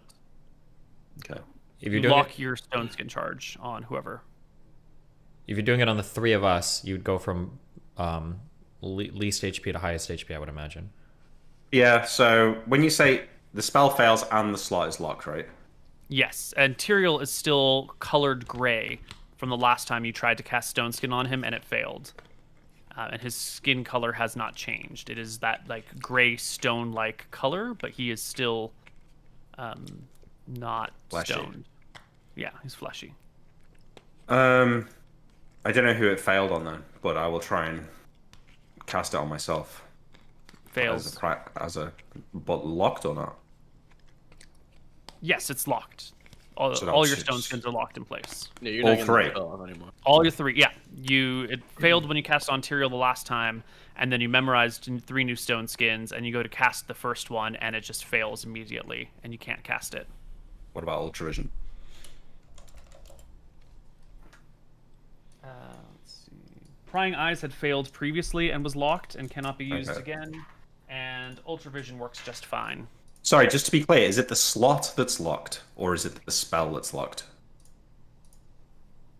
Like, can I learn a different level 4 spell instead of stone You skin? can't Or clear the spell is the problem. Like, Yeah. you have the spell memorized. if I was you knocked were unconscious, beaten over the head unconscious, then they might all vanish. But the only way to find out would be to have your brothers beat you unconscious. And I don't Okay. think they'd volunteer for that job. So ultravision is cast, and nothing else. Ultravision works fine. Mm-hmm. Yeah. Okay. We march. You march through the snow. On a clear day, nothing coming out of the sky. The snow is nice and crispy. Your sleds can move very quickly on them. The whole party makes great progress today. Until the man in front, who I believe is Tyrael, spots something with his spyglass. There is a... the whole plain in front of you is like flat with snow, like perfectly flat. Except for up in front of you, maybe a half mile, there seems to be like an odd mound that comes out of the snow, maybe like a hand, 2 hands high, maybe 8 inches at most.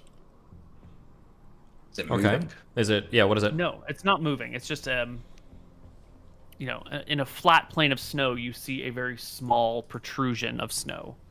It's odd. It might not be anything. It might just be like a bush that stuck out above the rest of the height of the snow and now has snow over. It could be completely mundane, but I figured I should warn you about all the things that you might come across out here, even the ones that seem mundane. How far away is it? Quarter mile? Let's get a bit closer and I'll shoot it. Yeah. The party drives their sleds forward more and more until you are within bowshot range. Are you going to leave the back of the party and come up to the front? Yeah. All right, and you take your buddy with you. Wait, as he Take my readies the buddy arrow, with me. I say, are you going to shoot at it? Are you going to try to strike it? Yeah. Do you think we should not go forward and see what it is first? Maybe it's something that we don't want to damage or destroy? I mean, if it's an item, an arrow's not going to destroy it. I don't know, Tyrell, it's your call. I won't if you want, but we've fought these things before, right? It could be a snow elemental or something like that. Did a snow elemental have like is this like a human hand coming up? It's just a mound It's like of a snow. mound. Oh, we don't maybe actually inches see. Tall, Oh, okay, about okay. yay big. Okay. Never mind, yeah, go Yeah. for it. I just take a shot at it. Do you want to roll? Oh yeah, absolutely. Are you at short, medium, or long range when you do this? Long range. So All right. -5. Your arrow thuds directly into the thing, the back of it quivering for a moment and slowly coming to a standstill.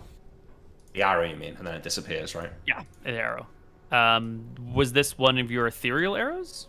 Yes. Yeah, it disappears. I'll just fire the other 2 shots that round at it as well. Boop, boop. Fine. Nothing happens? Nothing happens. It's just got 3 arrows in it now. Nice drug. Well, it had 3 arrows. It now has, like, the snow around it has 3 arrow holes in it. Looks inanimate. I'm going to go back to the back of the caravan. Let's move forward. Okay. We're just going to go by it. Well. Now let's go up to it. We can dig it out, maybe. Yeah. You're the first one to approach it then, Tyrael. Do you bring your group with you, or is it just you? I'll bring the 3 brothers and their buddies. Okay. Or all 3 of us and then our 3 buddies. And your 3 buddies. So it'll be the brothers, Hans, Teresa, and Lord Khan all approach. Yeah. And I will give my buddy as Hans. I'm gonna give him the ring of seeing, and I'm gonna ask him to wear it, activate it, and see if anything changes. Hans will pluck the ring of seeing from your hand. He will activate it. And he'll look at the snow and shrug. It seems fine. I don't know. I don't notice a difference. I'll look to Imric and Anton, and I'll say I'll go up and poke it, see if there's anything under here. Yeah. I draw my bow and notch an arrow. Ready. Okay. You guys all have attacks ready and stuff? Yep, I ready to attack. Okay. All right.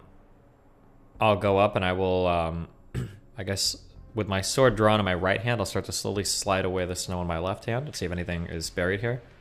Yeah. A familiar face emerges from the snow. Does it? Their name is. Oh, No, it's not the guy. It is Teresa. Oh. Okay.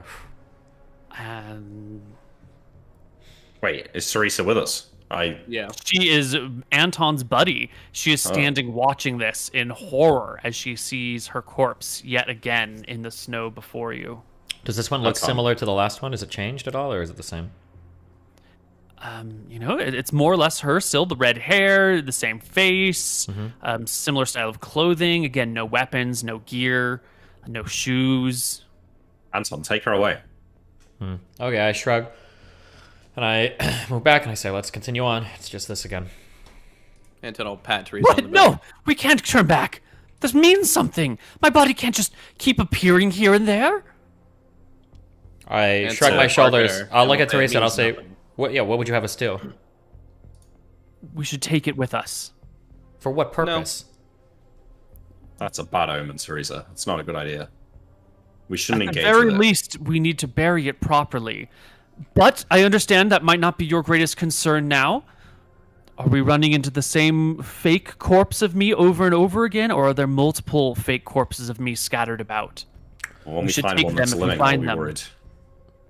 No. I'll uncover it a bit more, and I'll take my sword and I'll slash off one of the arms. Didn't we decapitate the last one? Is in pain. Wait, who? What? The living Teresa closes her eyes in pain, like emotional pain, as you dismember the body before you. Okay, just one arm. Okay, and I'll say, well, there. If we see another one, if it's missing an arm, we'll know it's the same corpse. We took the head off the last one. You're a genius, Tyrael. Come on, Teresa, let's go back. Let's go. She grabs for the arm and begins to haul it with her. I grab her before she can grab the fucking arm, and I drag her back. You want strength? I come over to this. She doesn't resist your forceful grab. Okay, Anton grabs her by the collar. But we should bring a part of it with us. Why, Teresa? What? There is no discussion here. We're not bringing a part of it with us. Whatever evil lurks in this continent is malicious. It knows your mind. It's trying to break you. Don't let it get inside. And we'll go back to our marching order and keep going. Your circlet, Anton. You can feel the grudge that Teresa has for you grows in this very moment strongly. It is becoming quite the anger, quite the the desire for revenge or lashing out at you. Her anger against you is strong, very strong. The rest of the day travels without much worry. The people back at the wagons, at the sleds, ask for what you saw. Do you tell them the truth, or do you hide what you came across? I'll say that. Group, yeah. Really? Yeah. I think so. Okay. I'll just tell my group. To be honest, more trickery, more of the same we saw before, but nothing to be concerned of. When we're in group situations, I want to keep an eye on Teresa. Just watch. I want to check her mental. Okay. Anton, when we're back in our group and we're marching, you know, he's gonna bring up to the fact that he can feel Teresa's hatred towards him. What, you mentioned that to us? No, I'm gonna just talk to her. Oh. Just to her? Yeah. Ring Yang and Jack will be up in front, and, you know, Anton and Teresa will be right there, and he'll be like, I feel your hatred towards me. It grows every day. Maybe if you weren't such a dick. He'll touch her heart. That's vengeance. You want it for something. Maybe you'll have the courage to try and seek it. Mother, have mercy on your soul, you twisted, malformed man. Anton will give her a smile. The rest of the day goes without too much problem. The following day... Wait, when we make camp, once I'm in bed, right, I try and cast Polymorph Self on myself. I just want to cancel it straight away and get the healing. You have the spell slot, the spell Yes. memorized. Yeah, so if it locks out, then it locks out, but... It casts just fine. And then you cancel it and you gain your healing. That night, when it comes time for tending to wounds, Teresa will not heal Anton's wounds. She refuses to treat him. Jesus. But does she? Yes. I talked to Lord Khan. And first I get the brothers together. If our cleric is refusing to treat my wounds, one of the, I would say, most important party members, what are we going to do about this? Well, first off, Anton, if she really hates you, as you say, I think that you should no longer be her buddy. I know you want to keep an eye on her, but her desire for vengeance just grows the more she sits next to you. One for having to look at your ugly mug, and the other for being next to that amulet of yours. I think it'd be wise if we separated the two of you. If you want, but I don't think you have what it takes to get the job done with her, Emmerich. I think You're weak in that regard. You may have too much of what it takes, Anton.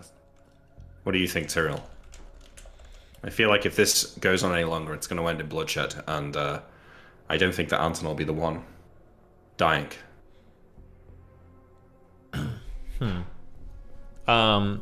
Wait, let's convene a meeting. Let's get Teresa over here and let's talk this out. Let's figure out what's going on. Sure. So let's set the stage for this. It's evening time. Everyone's making camp. And that involves erecting these very large tents. And there's a bunch of them, and different groups are in different tents. So we will be having the three of you, plus whoever you want for this meeting, in a big, cozy, warm tent with a little fire burning inside. Who all is present for this conversation? Considering that there are 3 tents that more or less need even splitting amongst people and dogs. The only other person, I think. Yeah, Lord Khan's the only other one we should bring if we're bringing anyone. Lord Khan can be here for sure. He's my buddy anyway, so. Okay.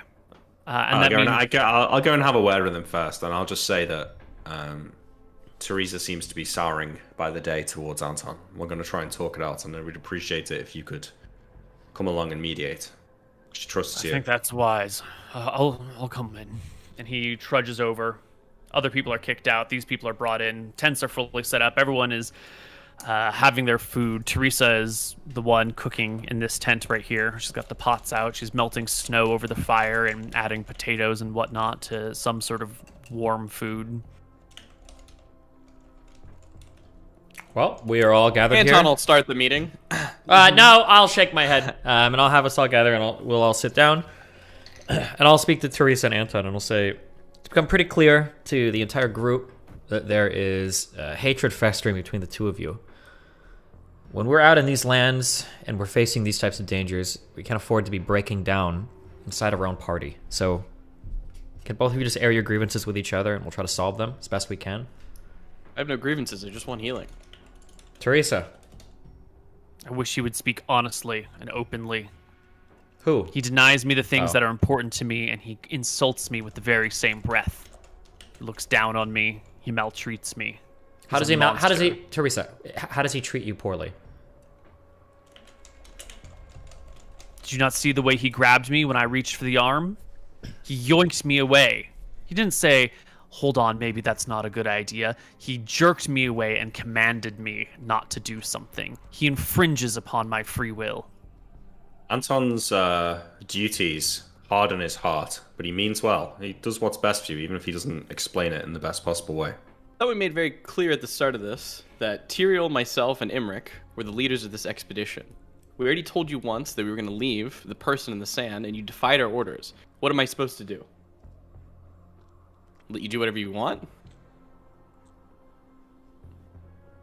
She looks to Lord Khan.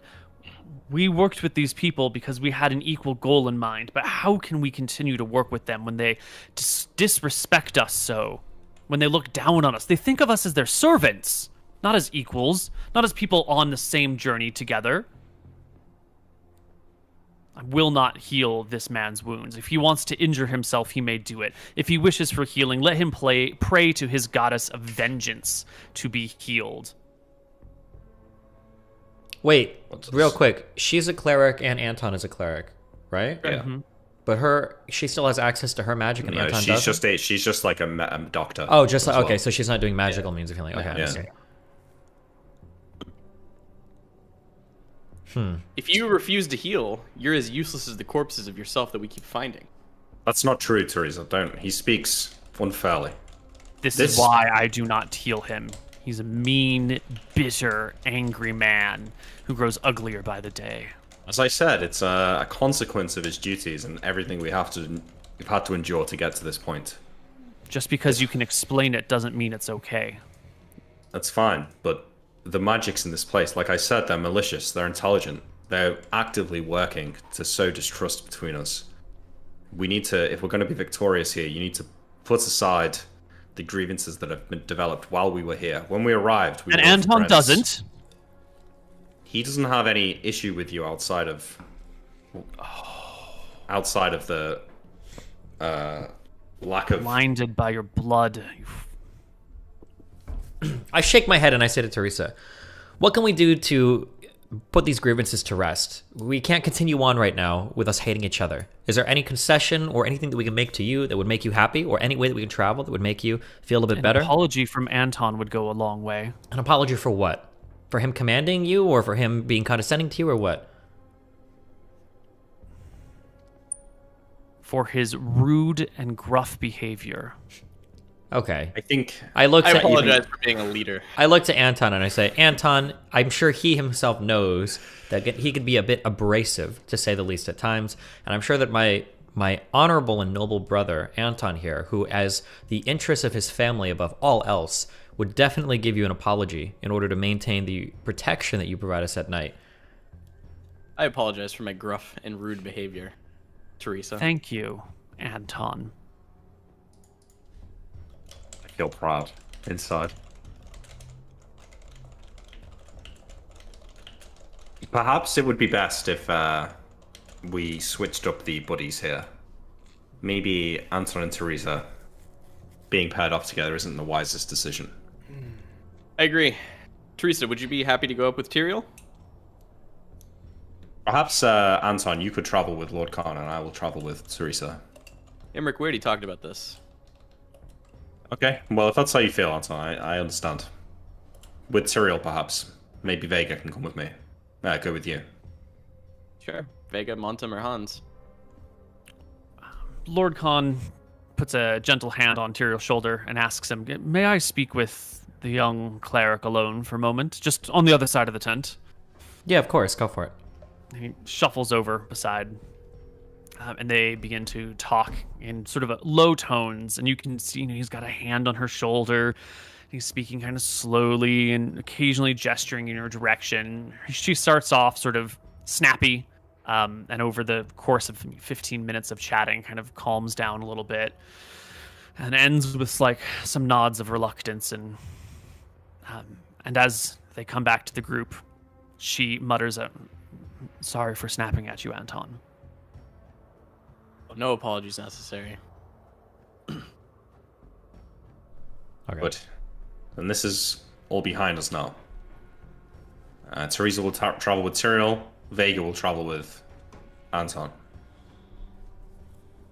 It is agreed. We will move them in the marching order. As everyone goes to leave, I just want to go and have a word with Teresa and say, whatever evil energies are in this place are targeting you specifically. It's because, I don't know why, but you being here is crucial to our success here, and we can't afford to lose you. That's why you're being targeted by whatever it is that's fucking with us here. Just bear that in mind. You believe it's intelligent in nature? I do. Have you not had dreams? I have. You can see her eyes quickly dart to Anton and then back to you.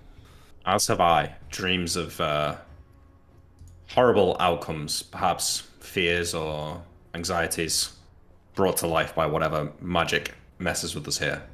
I'm sure if you've dreamt of Anton betraying you or doing something to you, then it's work of the same forces that have led me to have such harrowing visions when I sleep.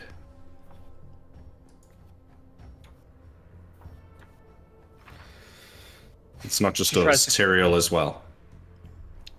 She tries to clear her head with a couple of shakes, gives a heavy sigh. Well, let's hope we can get out of this cold as quickly as possible. And remember, as Lauren Kahn spoke to me, our true enemy is Scoria. Indeed. Hopefully we can find what we need in the town and we can be on our way back. I give her like a... No, I don't hug her, but I sort of like arm around her a bit and pat her on the back a little bit and say, keep yourself strong, and I'll walk back to my tent. Okay. All right. The night passes without trouble. I think we need to take our break right here, just before the hour. Okay. We'll be back in a sec.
everybody, and welcome back to Tombs of Scoria.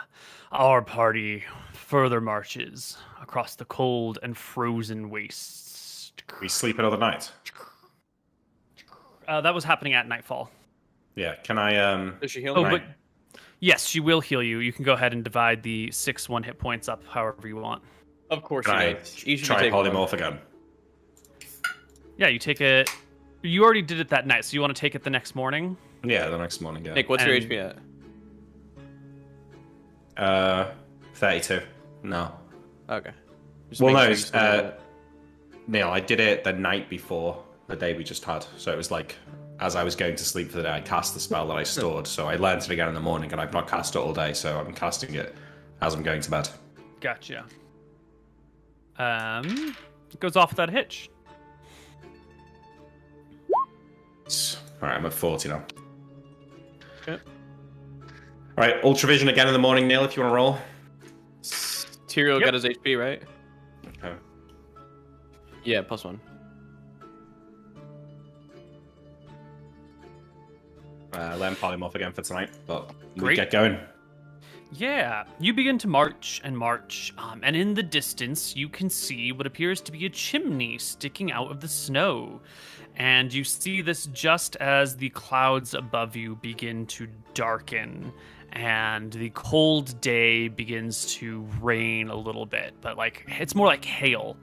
And your Frost Ranger tells you that this is the beginning of an ice storm. You've already been through one of these back in the first town, and that shelter needs to either be erected or found immediately. How far away from this chimney? A little less than half a mile. I think we should try and... I asked the Frost Ranger, do we have time to get to that house and set up our tents there?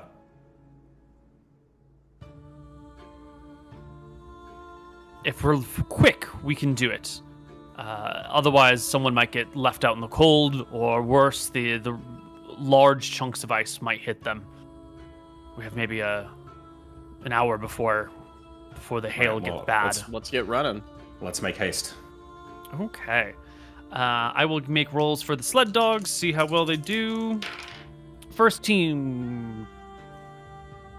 Yeah, we've got to erect the tents as well once we get there. Yeah, the erecting of the tents is a problem. And also, the party is at front. The sled dogs aren't leading the way, you guys are, which means that you're moving at a human walking through snow rate, which is much, much slower than a normal 3.5 miles an hour a person walks. Because you don't have, like, fancy snowshoes or anything. First dog team does great. Second dog team does great. All right, so the dogs aren't going to be slowing us down. It's just going to be the people up front force marching. So if I can get 3 successful strength checks of the 4 of you, you'll get there with plenty of time, and we won't have to worry about tent setup time. Yeah, 3 of the 4 of you need to succeed on a strength check, and then there's no question about the time.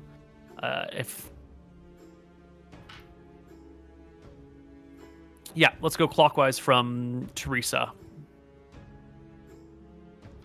Well, that didn't work out for you at all. The party arrives through the snow, frequently finding themselves falling in or pitching forward and needing to be picked up. Is it too... Could Tyrael not make like a wisdom check to realize that we're not going to make it in time and abandon getting to the house and set up the tents to avoid anyone being killed? Or is that not a thing? I think that's not a thing. You have a goal, you try to do it, it doesn't work out for you. Yeah. Okay. Otherwise, what's the point of making any of these rolls? Well, to see whether we can get to the house or not. Yeah. You get to the area. The Frost Ranger and the surviving sled dog driver quickly set about to making the tents, putting up the tents. The other members of the party go to help and aid, keeping with the buddy system. Do you guys want to investigate the house right now? Do you want to... House will still be there. The tents. Yeah, house will be there when we're done, yeah. Yeah, we want to do tents. All hands on the tents. Let's see. Let's have... There are 3 tents. We need 3 wisdom checks. The Frost Ranger makes his an advantage because he's done this a bunch of times. Anton does one. So Anton will lead one group in setting up the tent. Not a problem. Frost Ranger will do... Ugh. That shouldn't be right. Hold on. It shouldn't be... These should be not at advantage. I'm sorry. He should have a flat... Doesn't matter. Flat check plus his modifier. Everyone else should have a slightly off check. This is the same. Who's the third one? Who's running the third tent? Teresa, probably. If it's a wisdom check, I mean. Yeah. You give her... Well, she's Tyrael's buddy. That's fine, yeah. So you let Teresa run the setup of the tent with her whatnots, and we'll do fine. The Frost Rangers group will include, I think, Vash, Pola, Lord Khan, and Imric. And you guys will all be out in the ice as the tent is being set up, working together. The hail begins to pound on your backs, and each of you will take 1 point of damage from the hailstorm as it hits your face left and right. Minor damage, but you all pull into the tents to wait out the ice storm. Every now and then you have to push the tops of the tents to make the ice and snow fall off and go down to the side. Will the 3 party members each roll me a d20?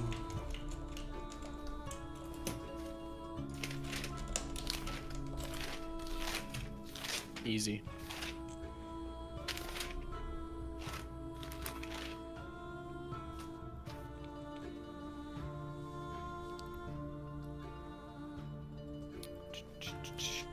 Tyrael, it is your tent that we are going to be talking about now. In a little minute.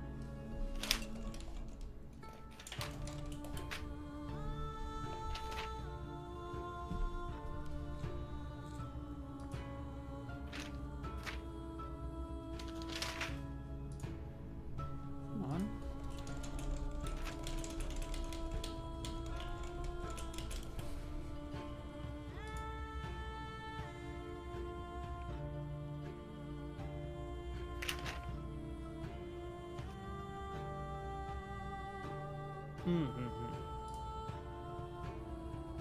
There it is.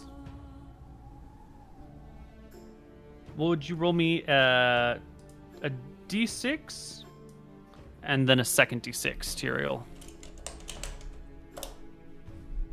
A 2 and a 4.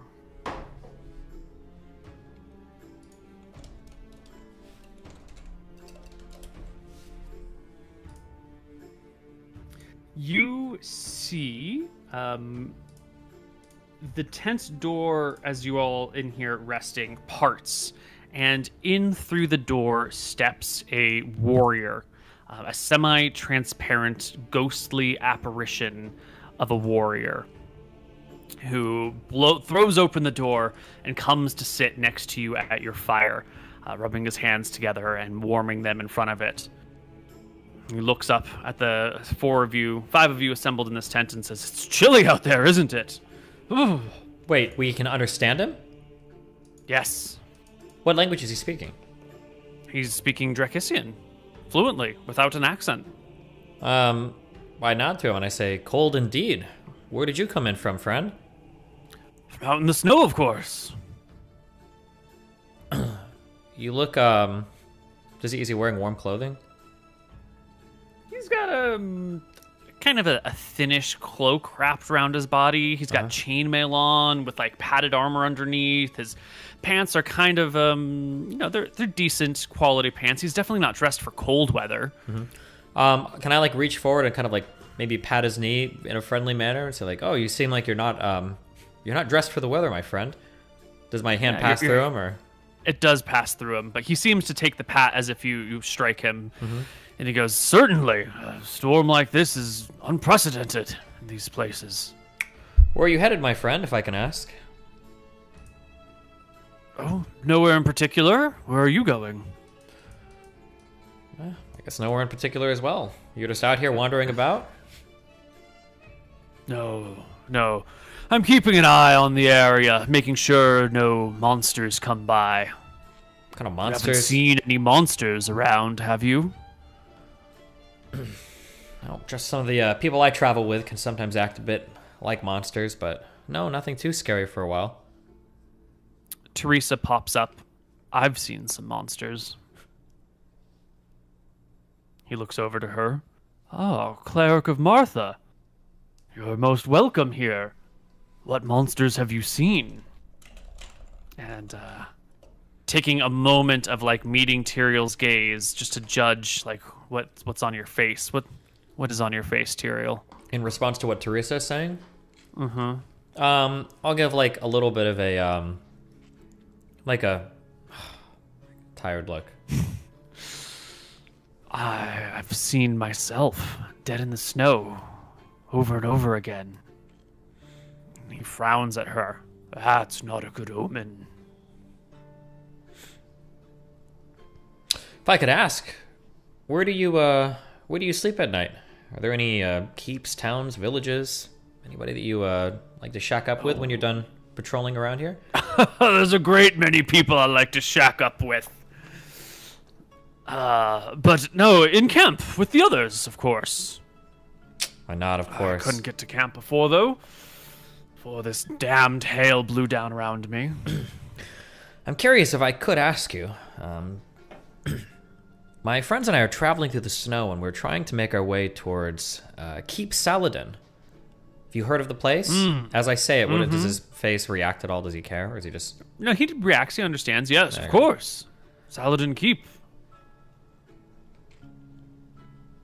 Yeah, were we heading in the correct direction? I'll point to the direction that we've been traveling or whatever. I don't know if I have the compass on me, but we close by to it at this point, or... I was beyond the mountains and through the woods near the Great Lake, of course. Just a little southwest of here. Okay, I nod. Well, I don't know if I have anything left to say. Yeah. The other people in your tent, Montem and Hans and the Frost Ranger, I'm sorry, not the Frost Ranger, one of the wagon drivers and a whole pack of dogs all look on uneasily. Does he have any like sigils or anything identifiable on his armor or anything, or like you said he had a cloak on, perhaps anything there, or anything hanging from a chest or a necklace or... No. He's got zero identifiable things on him. Does he project an aura of good or evil? Just a ghostly fellow. Gotcha. Can I ask, what was the last monster you ran into out here? I think it was an escaped air elemental. Came down out of the west. A monstrous creature, blowing all about, breaking branches, thrashing the winds, driving whole herds and flocks off course. I nod. I say, I don't know if you're part of the people that would round these people up, but I'd heard stories that there were some monsters around here that were so fierce that they were rounded up and imprisoned within mirrors hung from walls. Have you heard anything about any monster like this? His head bobs slowly. I've heard of the imprisonment. It's a punishment for those that have done wicked or dangerous things, those who it's not right to kill but should not be allowed to roam free. Locked into a mirror until those who hold you there think you deserve to be set free. Able to speak and hear with the outside, but not able to interact with them in any meaningful way. Forever trapped in a two-dimensional stasis. Interesting. Okay. Once upon a time, there was a powerful mage who kept the image of her father-in-law forever locked into a mirror, so she could use him as counsel well beyond his dying days. He was an old and sickly man when she locked him in the mirror. And there he stayed with her for the rest of her life, advising her and her children and her children's children. I think It's not a wise way to go. Essentially, the man in the mirror runs things. Everyone else becomes a mouthpiece. Terrifying fate. Interesting. Forever alone in 2 dimensions. Okay. No sleep, no hunger, no feel of another's touch. And he like reaches out and grabs your knee. His hand passes like slightly through it. He doesn't seem to notice. You speak an odd language, my friend. I haven't met many around here that could talk to me. Excuse me? You speak my language. I'll mention, when was the last time you ran a patrol near Wicthron Marenthra? Does he recognize the name at all, or just totally not? I don't think I've ever been that far. Interesting. Okay. Anyway, I think I've warmed up enough. Someone should stand guard. You never know when a monster will come by. Why not? Of course. And out he goes to the door flap, which sort of like... Yeah, go ahead. Before he leaves, I'll say, if you get cold again, or if you want something to eat, search for Imric in one of the tents. He might have a couple questions for you. But otherwise, have a good night, sir.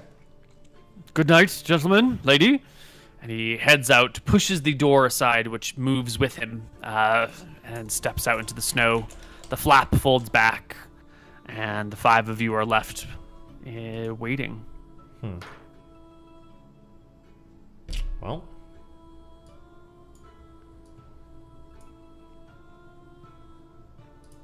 The next day, well, the rest of the day passes in these tents. Only the people in... I do polymorph again at the end of that day. Sorry. Sure. Only the people in Teresa's tent can receive healing, which will be Teresa, Tyrael, Montim, and Hans. It is too dangerous to go outside. You'll probably take more damage than you would heal. Cool. So Tyrael, Tyrael gains 1, Hans gains 1, and Montim gains 1, correct? Yep. And Teresa and gains Teresa 1. herself. Yeah, gotcha. Okay. The next day, the ice continues to pelt. Was my spell work? You're gonna get that shit locked. Yeah, Forever. well, might as well heal up before your brain calcifies.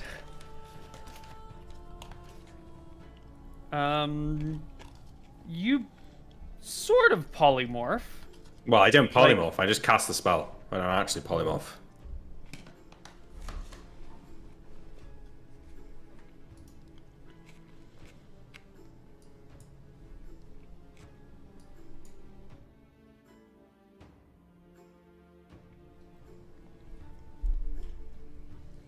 When returning voluntarily to his own form and ending the spell, he regains D12 hit points. So you must leave your form to heal. Okay. So you cast the spell. You polymorph into what initially? I guess a bird, probably. Yeah, and your arms like turn into wings. But the rest of you stays the same. And the wings are sized for you. I wait. Hoping for the spell to end or something. You just kind of like this. Do I have hands? You got wings. No hands, just woof, No woof. hands at the end of the wings there. Yeah. Okay. Do you try and change form, or do you accept your current form? Oh, no, I try and change back, yeah, obviously. Yeah. You can frantically change back and forth a few times until eventually you do solidify in your normal human form. But each time you change, like something modifies and a different thing changes, and it becomes like a bit of a weird thing. Do I feel like it was... if I'd have been less in control of it, I could have got stuck? Or if I'd been less lucky, perhaps, or something. So, okay. Yeah. We'll call an end to this. I'll roll one more d12 and I won't do it again. Yeah, and you will gain half the d12 okay, in so HP. I get 1 HP. Ooh. That was worth. Okay. Yeah, no big deal. No loss. Yeah. And I get 1 from... Oh, no, I don't, because I'm not in the right sense. Okay. All right. The next day is icy as well. The storm does not let up. Thankfully, there's food in everyone's tents. Everyone in Teresa's tent gains another HP. While I was, I picked up some papers and stuff while I was in the tower. I couldn't read them with my glasses, but I'll just keep checking them throughout the time we're trapped in the tent to see if they ever start to work. Your glasses didn't work last time, right? No.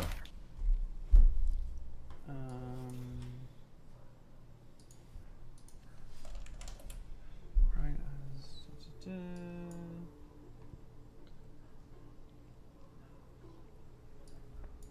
This.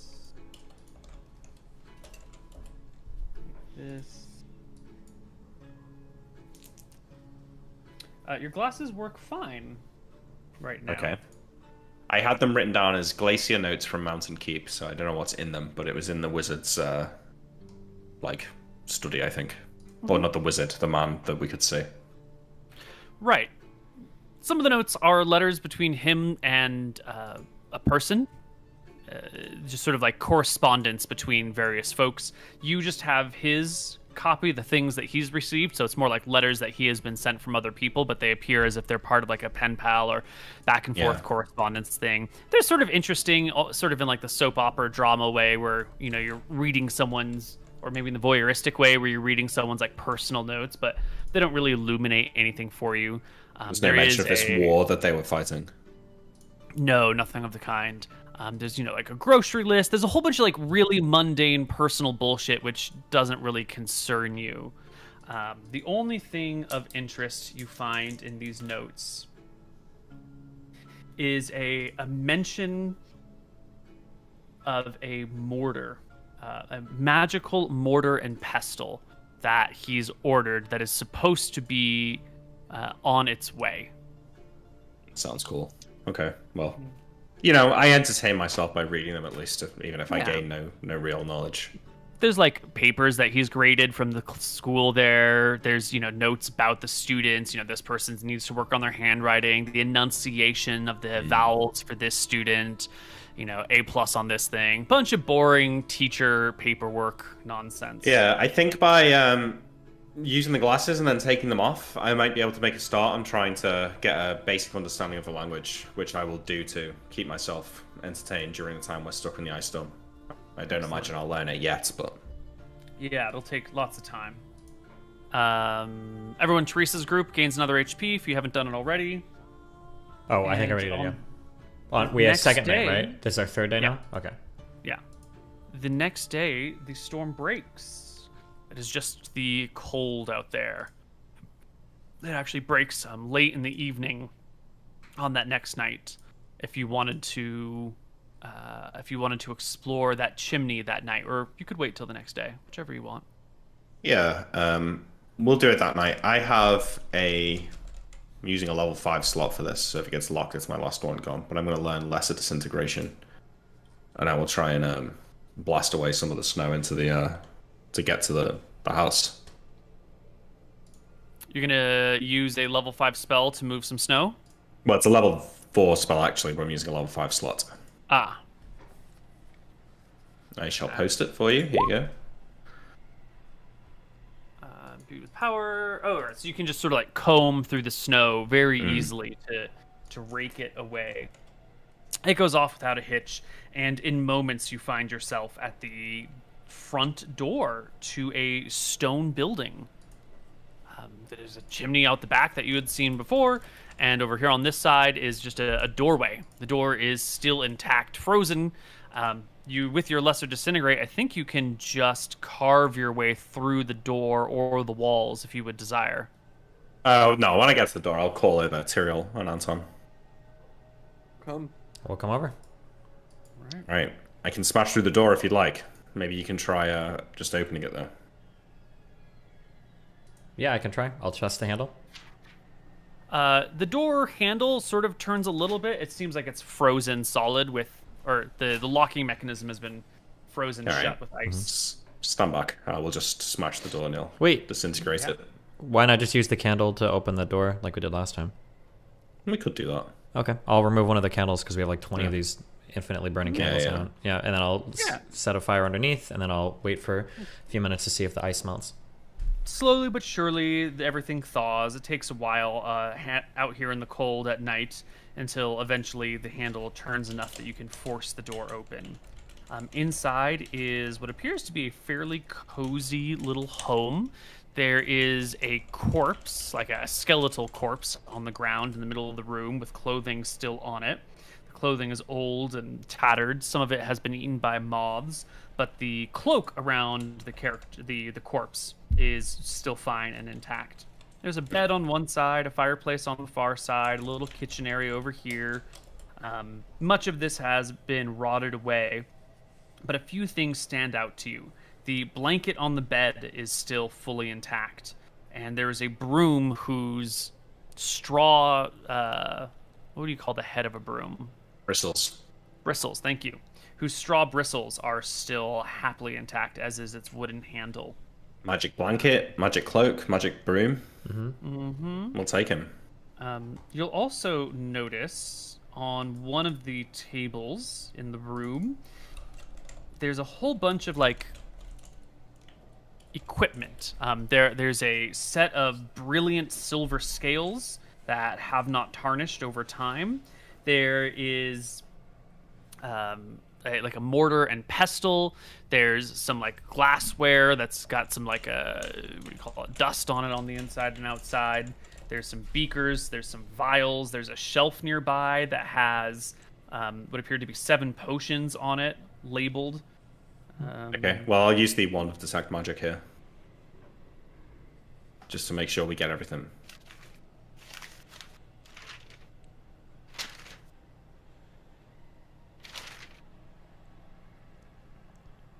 Wand of detect magic does not work still. Alright. I think we just need to take anything that looks like it hasn't degraded over time. Yeah, probably, yeah. Or you can use the ring, actually, to check what's magic, I suppose. That might work. I mean, it'll tell me if it's magical, but it doesn't tell me anything about the type of magic. But I mean, Yeah, if just we're so we walking can in here... I'm afraid like using magic items like a bit. Also, yeah. if we're in here and everything is degraded except for some things, I think it's safe to assume that these things are magical. Alright, Yeah, so we... none of the glassware is degraded, though, and there's a lot of that, and it's fragile. Can't really take that. Okay, fuck it. I'll put on the Ring of Seeing, and I guess I'll activate it, and I'll see if I can discern what's magical in here. Yeah.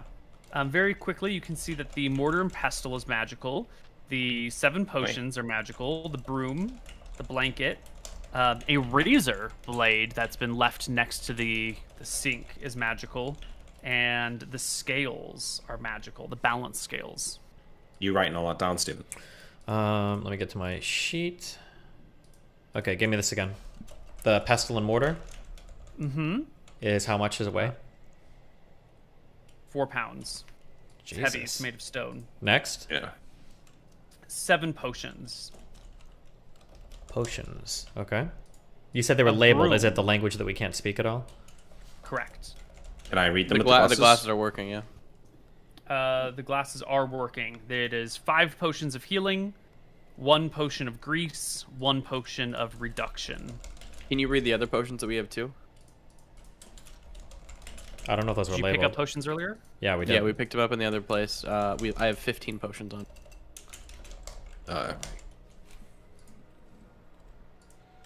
Let me finish off these things. Then Yeah. we'll do those potions. How much was a magical broom weighing? 2 pounds. Okay. And then what else? The blanket. A razor blade. Blanket weighs how and much? Balance scales. The blanket weighs 4 pounds. The razor blade is 1 pound. That's negligible. 1 pound. Okay, yeah. Yeah, it's nothing. Negligible. Blanket is Yeah, it's 4 a pounds. straight razor. And then balance scales, how much is that? Balance scales weigh 2 pounds. Okay. Gotcha. All magical stuff. Okay. Do we have like a party sheet for storing these types of items? Yeah, you can put it on the glacier sheet. On the just glacier sheet. Okay. I'm going to transfer the other stuff that I got too, because I don't want to have to carry all this shit around.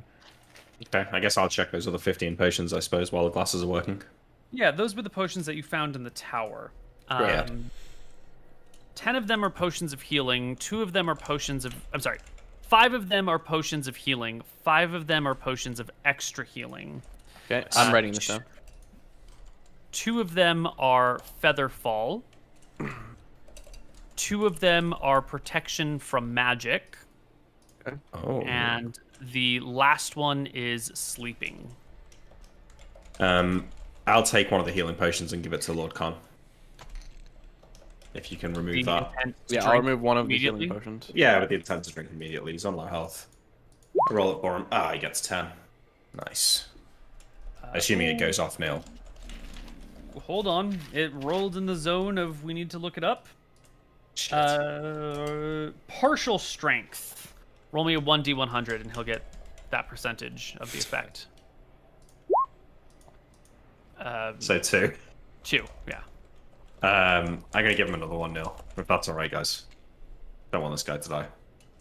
I'm gonna roll your dice now. It works fine. Just fine. Okay. The potion of healing was the what effect? Is it 2d4 or 2d4 something? plus 2. 2d4 plus 2, yeah. Okay, he's back up to 18. He's alright.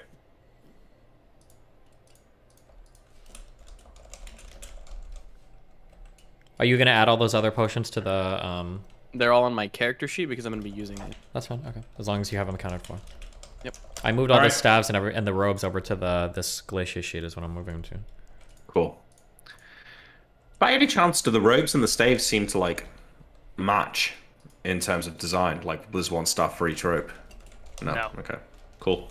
All right. Doing a 2d4 plus 2 potion. Does it work?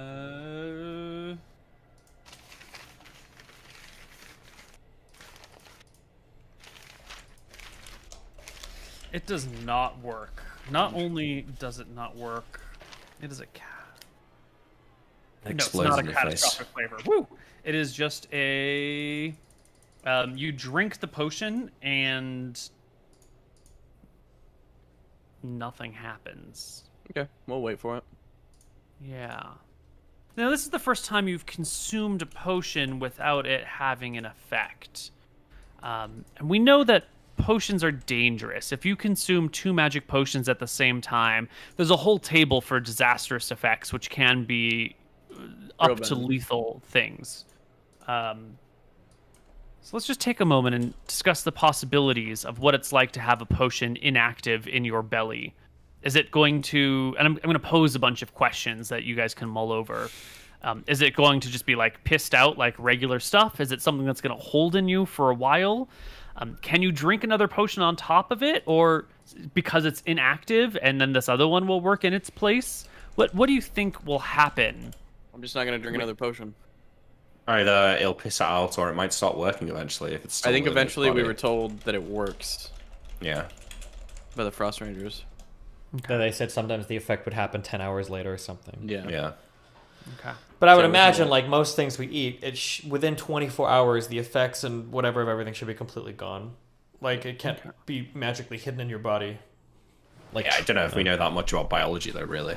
Well, I mean, I think some of those basic things you figure out pretty fast. Like, if you eat food, you get food poisoning within a day. It doesn't happen like 6 days later. If you eat something, it's going to be gone in like 6 to 12 hours. I'm sure if they've eaten spicy food in this world, you'll have known it, right? Alcohol doesn't make you drunk for days. Mm-hmm. That'd be my guess. Mm-hmm. Okay. Well, I think that was the night time, so we'll go to sleep and start off again in the morning towards the town. So, am I from understanding what that ghost was saying to Tyrael, that the keep isn't in the town, it's past the town? Yeah, next to over the mountains, I think he said. Yeah. Well, this is like the town's at like a gap in the mountains, isn't it? It is. I thought it's yeah. So maybe we can pass through the town, through the mountains, through the forest, by the lake. Mm-hmm.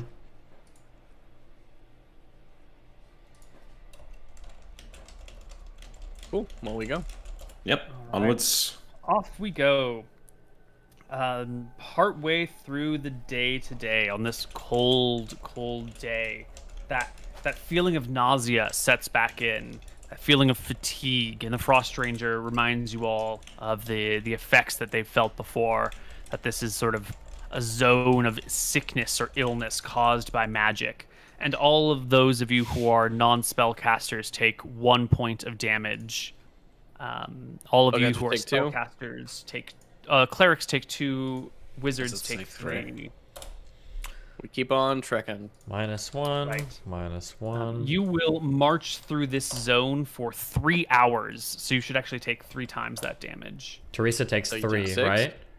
Yeah. Okay. Non-casters take 3, clerics take 6, wizards take 9. Cool. I'm a wizard. Would I know, is it safe for Lord Khan to drink another potion now or not? Wait, if he drank one and it worked, then he should be fine to drink another, right? Yes. Oh, we've been playing it, yeah. You can chug potions back to back. It As doesn't long as their effects are fully immediate. Yeah, exactly. Yeah. All right. Can I take another potion, Anton, to give him? Yeah. Yep. I give him another healing potion. It works fine. Okay, but we're using a lot of... I know, but if we go through another area like that, he'll die. He's on 9 Yeah, health. we don't want that. Okay, I get it up to 17. Aside from the zone of sickness, this day passes fairly easily. No monsters are seen, no people encountered, nothing of interest to find, just that like nausea. Some of your hair falls out on a few of you. Some of other people's nails turn black. Nasty. Yeah. Not good. That's bad news, Bears. Yeah. I think we just push through and warm up that night. The next day of travel is cold as well. And can I get a D6 from Anton and a D6 from Imric? Are we getting +1 HP over the last night or no? Yes, please. Okay. I'm giving one. Who needs it? I guess since we're all out here now. All 3 of us, Lord Khan. Yeah. So I'll do it for me and Lord Khan. That's 2. Teresa's 3. And I give one to Jack. That's 4. Montem is 5. Anybody else? Or Hans is at 17 HP. He'll get one. Wait, we're all getting 1, so that's 3. What? Teresa, Lord Khan, and Jack. We're done. Wait, is it only 3? Oh, you mean all 3 brothers are going to get one? Yeah, all 3 brothers okay. get one. Yeah, All right, sure. Okay. Makes sense. 6. So Teresa, Montem, and Jack, were those the 3? Or do I need to take one off Montem? Was there another one? No, that worked. Teresa, Okay. Montem, Jack, and then us 3. And then the 3. Okay, gotcha. Wait, no, take one off Montem because Lord Khan got one. Sorry. Oh, okay, gotcha. Has my potion gone off yet? No. Cool. This day, as you travel through the snow, you see coming towards you, Tyrael at the front, a group of 3 specters marching together in a line. One of them carries a flag. It has a downward turned white blade on a background of red. All 3 of them have, you said, blades with a background of red? No, there's a flag being carried by the person in the middle. Flag, okay. Like Is that a religious symbol? It's probably more likely like a symbol of some sort of family or organization. The 3 of them are all armed in chainmail with shields at their sides and shields on their arms and swords at their sides, and they have that ghostly quality that you can see right through them with. If I ever get a chance to see them, I would like to roll a heraldry trek. Perhaps, but Tyrael sees them first because he's at the front of the party. Yeah. What do you want to do, Tyrael? I'll probably just keep walking and talk to them, I assume. They look like all the other specters we've seen before, yeah? They do. But as they come within a few, maybe like 15 feet from you, the one in the front draws their blade, motions towards you, gives a yell, and a lot of them like break into a charge. 3 of them, right? 3 of them. I'll tell everybody to stand back, and I will draw my sword, one sword, I guess, to receive the charge, although I'm not fully expecting to take any damage here, but... Does Anton hear this? He'll start making a move, I guess, if he Let's does. see. With the winds and the cold, and you're a couple hundred feet back, seemingly, I don't think you would hear this. It's sort of like the whole party, the whole train comes to a stop, which happens from time to time. And I imagine people like look forward to see what's going on. And I don't know, give me a perception check, Anton. See if you can make out the ghosts through all the nonsense. Oh, just barely not. You just kind of see the party come to a halt as So these none of these things. people say anything, and this guy doesn't say anything either. I just want to know which people I'm executing later on. Tyrael, you're the leader. What do you do when this goes down? I would tell the 3 to stand back from me. I'll prepare Right. to attack, and then or prepare to receive a charge. I'll tell Hans or Montem to alert the ones in the back. I don't know how long it'll take them to get back there, but The Frost Ranger here, who's who's driving these dogs, like turns behind to Brangang, Jack, and the people behind him, and holds up like a wait symbol. Don't stay where you are. Okay. And these creatures come towards you, Tyrael. They come at you. I would like you to make me an initiative roll, please. Well, you said you're going to receive their charge. yeah. So I guess like preparing to. Can I take an attack if they come into range? Absolutely. Also, I think we had didn't we have a whistle system? It was like 1 is danger, 2 is like I'm lost, 3 is I found something interesting, something like that, right? Yeah. So we can whistle as well to alert people. Yeah. Okay. You also whistle. The piercing shrill of the whistle will roll back through all the groups, letting you know that danger has been spotted up front. Anton will start moving up. Yeah, with your buddy? With probably, I think he'll tell Vega to chill, and he'll bring Jack instead. And then he'll make them buddy up. Okay. I tell Lord Khan to stay with Polar and Vash, and I'll go on myself. On my own. Okay. So then roll initiative. Well, Imric, it's going to take you a whole round to get up here anyway. So you can just chill. Anton, it'll take you a whole round to get up here anyway. Actually, it'll take 2 rounds for Imric, 1 round for Anton to arrive. So we'll just roll you in next round. In the Just meantime, a heads up, Anton, I think, moves at speed of 24 because of his boots of speed. But the snow is what's causing the problem. Is it cripples your movement rate? Makes My and then- sandals of Rohanna don't let me like walk on top of the snow like Legolas do, though, by any chance. Oh, I wish. No. That would be cool. Legolas gets to do it because he's an elf, Yeah, I not know. because of any gear. Okay. Yeah. Right. And Oh yeah, Tyrael. does the free action ring help with the snow? Doesn't that completely remove that burden? Yes, it does. Because we did that last time. It has to, based on all the prior rollings we made. If you can move through Yeah, water, if it then works for in sure. water, it must work in snow. So then I should be able to True. get up there ASAP. Yeah, you should be able to get up there within this round. What initiative do you want? D10 You plus can go attack. 120. You've got 240 movement, right? 24. Yeah. So 24. Yeah. So 240 feet in a round in a combat round, no problem. Cool. So you can make your move. Just roll normal initiative for you. I did. Yeah. I'll fix it. And then Imric, you can go. I can get to the fight this round and then act next round. Yeah. Yeah. And Tyrael, would you roll me initiative? I did. Unless you already have. I 8. see.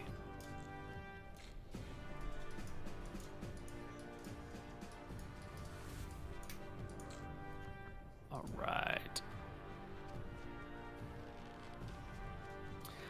Tyrael, you will be ready to go when the first of these figures meets you.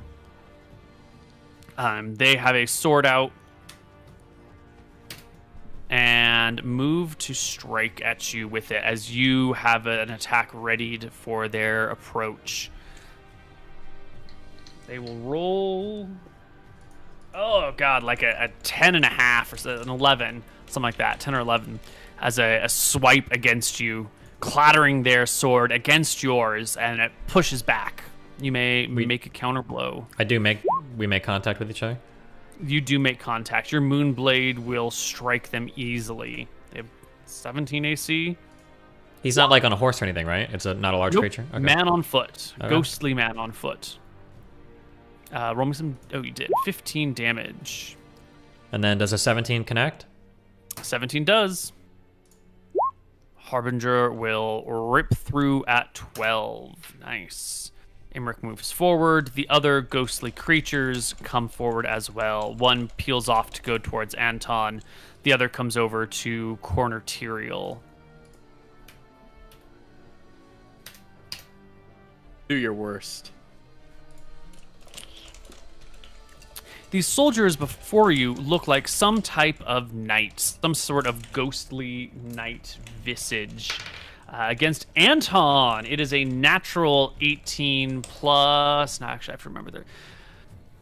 Plus 8 is 26. Not enough. Oh my god, is your AC 31. But you're not wearing a shield. Is it still 31? Yeah, it's 31 without. It's got the gold dragon armor. Oh my. Oh, it's the gold. Yeah. So the ghostly sword comes up and down and hits your dragon armor without even touching you, really. The other one will strike against Tyrael. 14 and 8 is 22, which is not good enough either. They shout out in an unfamiliar language to you each, and we roll. Tyrael gets the second attack, actually. Well, Anton gets his first attack too. Yeah. So here's the attacks. Blitzinger first, 18 hits. Hits. Damage. 10. Oh, did you only have to do a half move, Anton? Yeah. Spear. Yeah. Hits. Damage. And then here's my second attack. That's a miss. Second attack is a miss. Tyrael, second attack. One in front of me, 23. Easy. 14. Yeah, you cut the ghost down. They evaporate from the air. The banner with that one slowly sort of flutters away and blows down the tundra, leaving us with 2 ghosts. Let's roll initiative for them.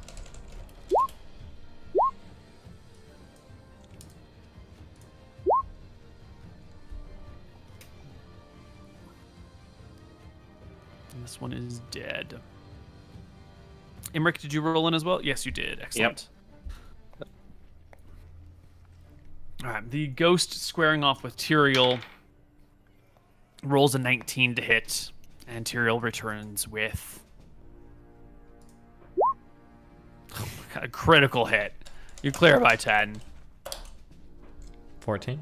14 plus 2. Oh, that's already there. Brings it to half HP. Harbinger criticals as well. 16. Almost slaying the ghost. As you hack into it, you can see the person before you reacts as if they're in physical pain, and instead of sort of fading away slowly like other ghosts have in the past, this person actually takes bleeding damage, and you can see them wounded and dropping blood to the ground, bringing their shield in front of their face.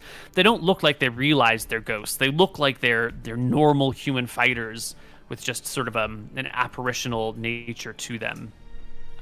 Anton, your Spectre will roll a 21. A good blow against anyone other than you. And Imric will take his turn. I will move 90 feet, 15 across, and then, I move up here, basically. And I turn and shoot this guy in the back. Excellent. With back attack. Oh, an 18. Will hit. Probably still hits, yeah. Yep. For 9 damage. Excellent damage. And second attacks. And first attacks. Yeah, ghosts will each get second attacks. One rolls a natural 1. The other rolls The second one is against Anton. 17 and 8 is still not over 30, though. I killed a ghost in front of me, I think. I probably killed a ghost next to me as well. Yeah. Yes, and they are gone. Do they disappear when they're all dead? Or do Yeah, their when bodies, they lie die, on the they ground? fade. No, they just fade from existence when they die. But when they're wounded, they look like they were taking actual blows. Their weapons fade too? Yes. Except for the strange. banner, which blew away down the snow. Everything else faded with them. I gotta look at the banner. Oh, it's it's blowing across the It's tundra. Yeah. Okay. Wait, Neil, right. It's blowing it. Is it if it's going across the snow, I will raise an arrow, a real arrow. I want to try and skewer it into the snow. All right, give me a With, roll to hit. Okay. Let's go. 30. Yeah. You lob an arrow up and over and down and poof, pierce it to the snow. It is stuck by your arrow. I shall, Tyrell, come with me, and I'll go and run over and grab it. I'll nod and I'll run with him. Yeah, you find the banner. It is made of linen. It's 4 feet wide, 3 feet tall. It's got some red cloth all the way through it, and a white blade facing downward. Heraldry. 27. Yeah, I've never seen this before. Okay, I will pocket it. What should I call it? Glacia banner? Okay, actually, can we put it on the sled? It's probably too heavy. Well, how much does it weigh? How much does it weigh? So what we could do is we could we could wield this when we're going up to down. the keep. I'm guessing these people were guarding the keep. Random Maybe, guess. yeah. Maybe it'd give us some leeway in. Okay, yeah, I put it on the sled if somebody can write that down. Glacier banner, £2.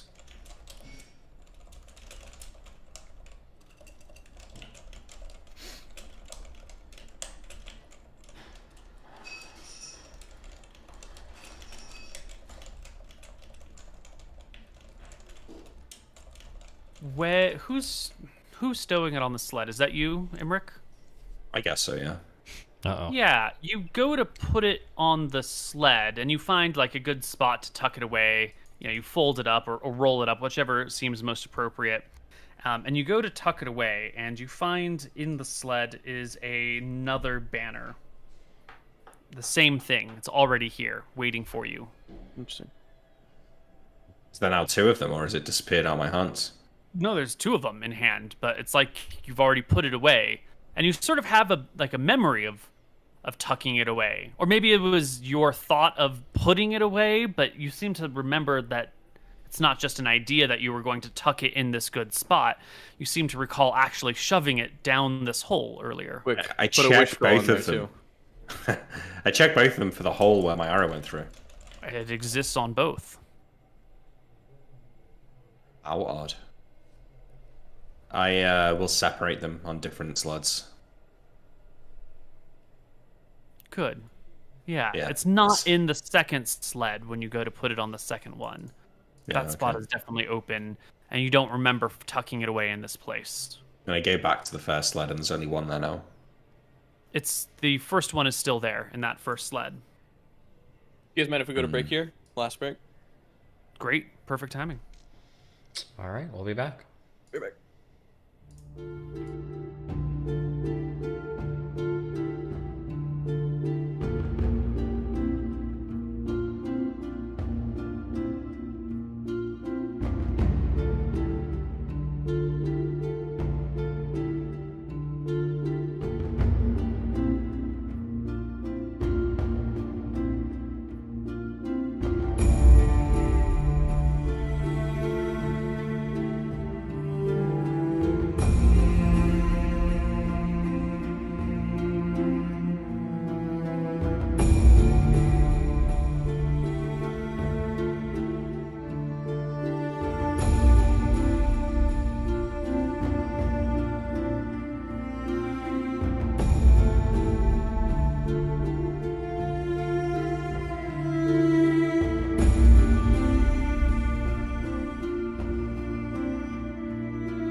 Hello, everybody, and welcome back to Tombs of Scoria. Another day of marching through the snow as the mountains grow ever closer on the horizon, and another zone of sickness that gets passed through.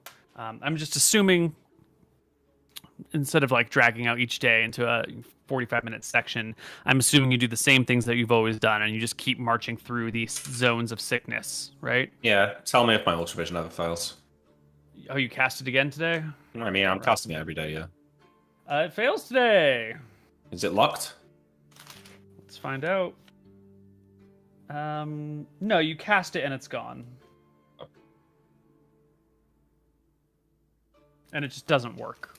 How much HP are you subtracting?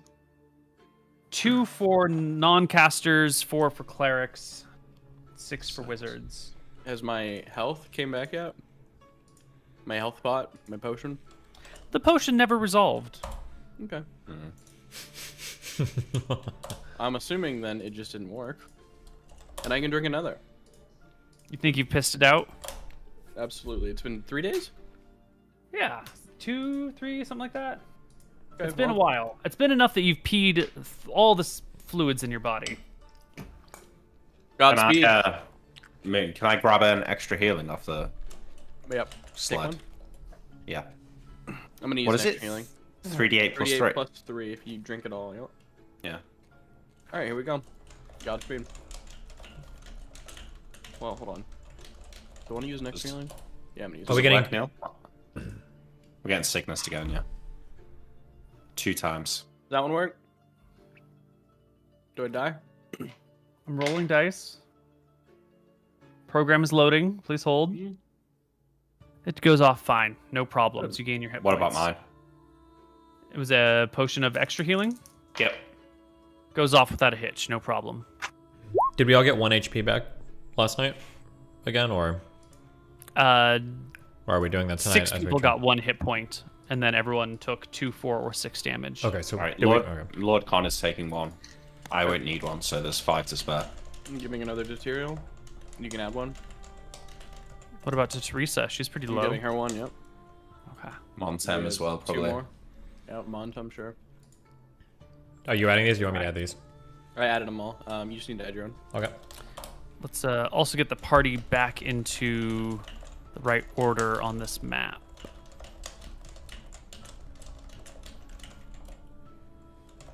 Yeah, there we go. Everyone's in the right spot. As the day draws to a close, the mountains come well into view. At the edge of your vision, you can see the town, and you can see the rise at the back of the town and the tower atop the rise.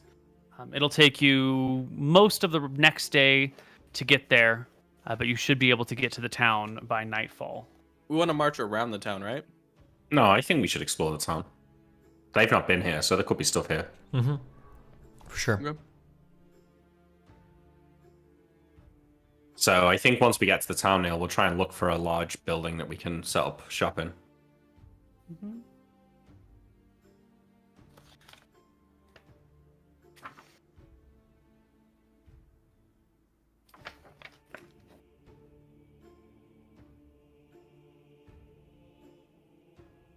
Okay. It is cold weather today in the town. Mm-hmm. And as you approach the town, you have to cross the frozen river between you and there. It's not that big of a deal. It just kind of comes out and forms like a big semicircle around the town. If we... Well, first off, let us bring us to... No, that's not the right one. Yeah, close enough. The mountains with the town, from an aerial view, you've got like one mountain chain coming up here and another mountain chain coming here, with a river doing one of these things, and the town being situated right here. Whoops. Okay. Right in here. So it's like right in the gap between these things, with this river that comes around it and a watchtower out back. You march through the day without seeing sign of friend or foe, enemy. There's no sickness zone that you pass through. You see no buildings before you get to the town. And as you cross the river, we have a problem. The first two groups cross without issue. But the third group, my friends... Uh-oh. The third group runs into a problem. Okay.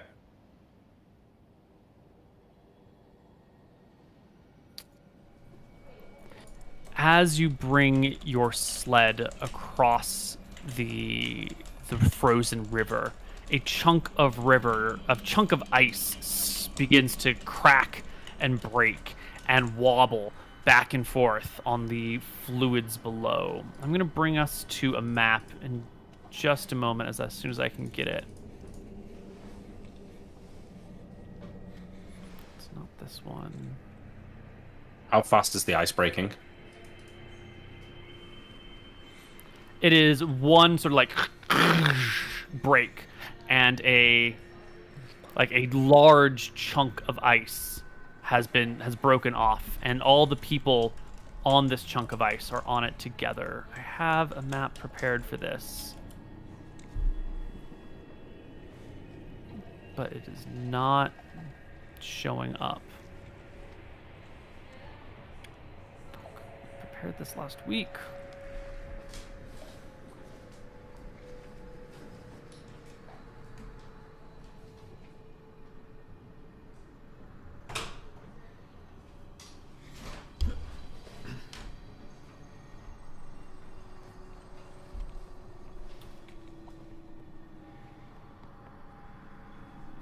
Ah, that's why it's got the other name.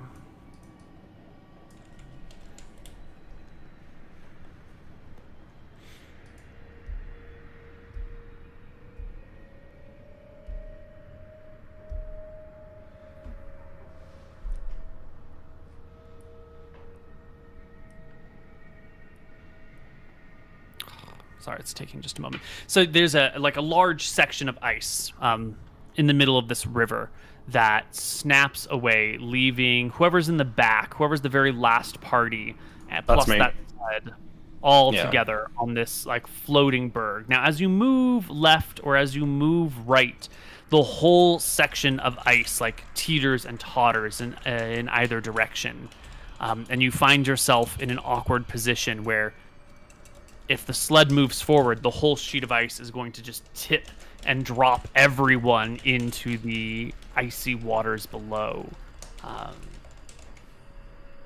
All around this little berg, though, is strong ice, or actually solid land of some kind. Okay, so what we're saying is the sled is stranded, basically. The rest of us could probably, jump off the ice and onto the land? Maybe. I don't know. I don't know why my map isn't showing up. Critical trails, winter, icy barrens. Fucking hell. I should have double verified this during the break. No, we don't need a map necessarily. Well, maybe. If we're about to lose a sled, it might be good to be able to see what we're seeing. Yeah.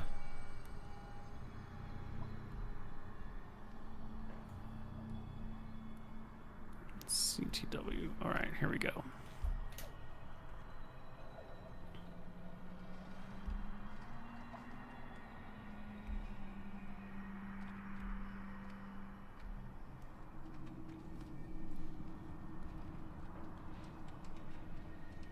Are all the dogs on the ice as well? Yes, the dogs and the sled and the driver and the lot of you are here. For fuck's sake. All right, we'll just do a theater of mind until I can get us a map. So it's a broken section, maybe 50, 55, 60 feet across, something like that.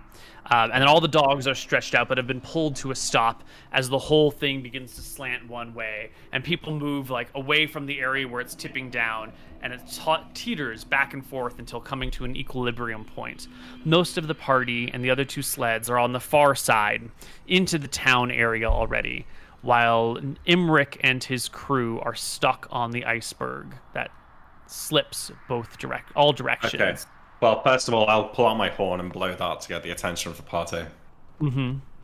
You have it. Yeah. I can't cast any spells, so I'm just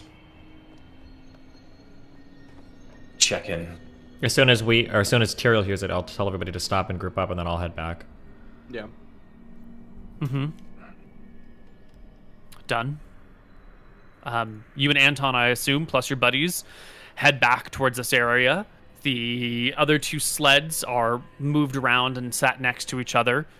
People gather around those and look outwards to defend in case there are monsters nearby for whatever reason. Are they still on the ice? Yeah. Should we have them... Oh, wait, so our sleds are no longer on the ice. Your sleds are fine. Just Imric's and his sled. Yeah, I don't know. I haven't got anything to get myself out of this. How far away is the ice from, like, the solid land, I guess? You're not on the iceberg, so you can walk all the way up to the crack in the ice if you want. Before we get any further, how close to the iceberg or the broken ice are you willing to get? Do you want to stay, like, super safe and stay far away from it, or are you willing to walk all the way up to it if it seems stable? Well, like, are we on, like, huge, thick things of ice, or are we, like, on, like, a fucking frozen pond? We're on, like, huge sheets of ice, right? It's a frozen river that runs around the town, and then there is seemingly solid land, but it's hard to tell where river ends and land starts because it's all blanketed in snow. Okay, I understand. Are there any rocks or anything sticking up from the ground on the other side that I could tie a rope to before heading across, like, the frozen river, or no? On your side or on the far side? On our side. Or is this just, like, way too far to even be a possibility? There are buildings nearby because it's the edge of town, and there's some frozen trees that you could tie a rope to if you wanted. But I'd need, like, hundreds of feet of rope or something, right? Mm-hmm. Okay. You have hundreds of feet of rope. Okay, yeah, I mean, me and Anton, I'll look to Anton to see if he has any ideas. Otherwise, yeah, I'd say we'd start fashioning rope up and doing that. Imric might have to polymorph himself and just bring people over one by one in the supplies. Yeah, but the sled. Okay, I guess I could take that and we'd abandon the sled. No, I don't think we should have been on the sled. Or no, I don't think we should do that. Do you have any ideas on how to get the sled over?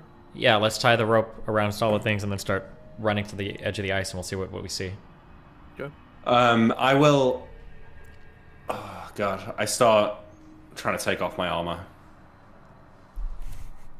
You can take off your armor. Not a problem.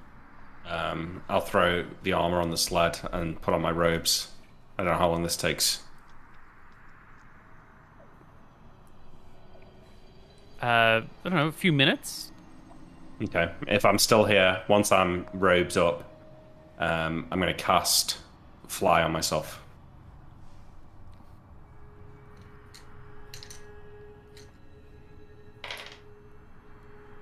It goes off. You're fine. Okay. I start ferrying the dogs off the ice onto the other side. So you're going to unhook the dogs and one by one fly one dog off at a time? Yep. Do you have an animal handling check? Just to see how this goes. No? I've got riding land-based. I don't know if that helps. No, we're looking more for like an animal handling thing. So, Depends on the context. If I was a kobold, I would say land-based riding would work on a dog. If you were a kobold, maybe, but you are certainly not. That's true.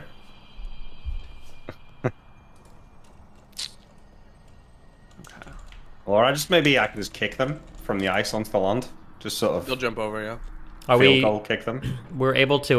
They're not small enough that you could punch. They're not corgis or chihuahuas. I'm just joking anyway. It's mean. You're not. I know you.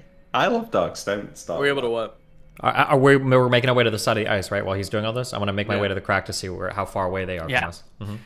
The crack is not that wide. It gives you maybe 6 or 8 inches across. You feel like you could easily step across, but the issue is that the weight on the berg needs to be distributed towards the center. Otherwise, the whole thing tips. And because it's ice, everyone slides in. And because it's an iceberg, once people slide in, it'll just righten itself, and then you'll be trapped under the berg. Yes. Well, I get the dogs across, then the people, then the gear, and then I'm hoping maybe I can get the sled across. This map is not a perfect representation of what we're dealing with, but this is more or less the general concept of like an icy section with little bits of water all the way around it, and then the party members on one side. Is the ice itself pretty thick?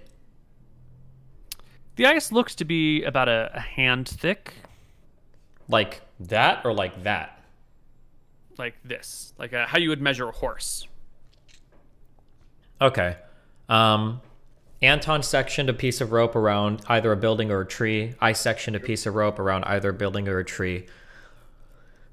I look to Anton and I say, do you think we could jump across to the other side of the iceberg using our climbing gear? We can nail into the ground and then tie the ropes there and then have everybody kind of pull so that the ice collectively kind of like comes up and the crack is sealed, or it's at least pulled on, and then everybody can kind of like run off without worrying about it tipping because it'll be on land. Does that make sense?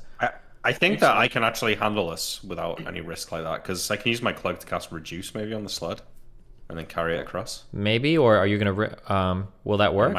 It might permanently reduce it, though, or some crazy shit. So. Do you think you can bring everything across like that? I don't know. That kind of would work. I mean, if I might have to ferry like the items individually and then just go back for the sled on its own, reduce that, and then carry that across. Okay. Seems like it would work. Yeah, but I think given enough time, I should be able to ferry everything over.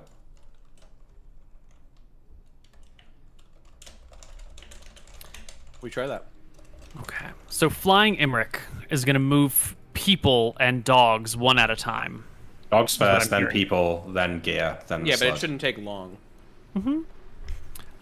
So everyone groups towards the middle to avoid tipping the iceberg in any way, shape, or form, as Imric will ferry dogs one at a time. Do you want to give me a d20 plus half your wisdom for how well you can handle these pups? Sled dogs are, I don't want to call them overly aggressive, but they are very active dogs who are high energy, and they don't always cold. They're cold though, so they're they're subdued. Yeah. Well, we'll see about your roll. Can I at least round my wisdom up, please? No. Oh, yes! Come on. Not even a problem. You can move all the dogs without issue. Now you've got the people. If you can move the dogs, the people should be easy. All they have to do is cling to you. How much weight can you fly with? Can you fly with a full dash of weight? Let's see. He's flew with Tyrael or Anton before, so. It doesn't say.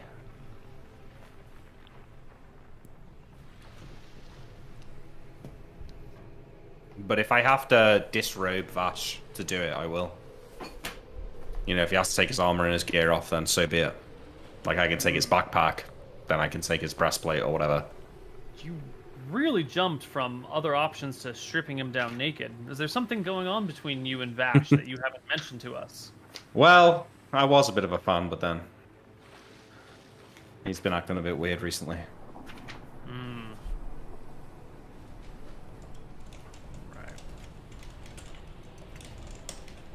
He's kind of obsessed with Tyrael.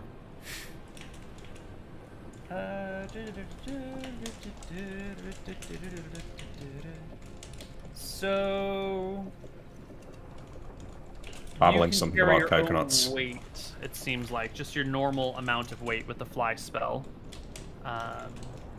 Flying creatures, I think, cannot fly at a certain point of encumbrance. Okay, well, I had one more casting of fly, which I could cast on Vash, perhaps. That's one person, though. You know, even these other folks are still going to have weight to them and might be difficult to maneuver. And these people not just jump over? I was under the impression that they could. The issue is that when you get close to the edge, since it's such a big berg, that the weight of the person will tip the iceberg and they might slide in and fall. Like if it were stable, if it were a solid platform, they could hop the gap no problem. But as you move towards the edge, the whole thing tips and then... Let's do our... Yeah, well, if you guys secure ropes, we can tie them around the people and then just... They can jump and then you can sort of pull them at the same time and... I know, it might still tip the ice then. Let's try Tyro's plan. While you're moving over and ferrying stuff, we're gonna use our climbing gear to hook in and like pull with all our might. We have sled dogs and shit. So you're going to hook... I need more details. I'm too dumb to understand. You can explain it. Me? I don't know if I understand. Because we can't drag anything across the iceberg. Oh, well, so, okay. This is my plan, okay? What I was saying was that we could, do you see these pings? Yeah.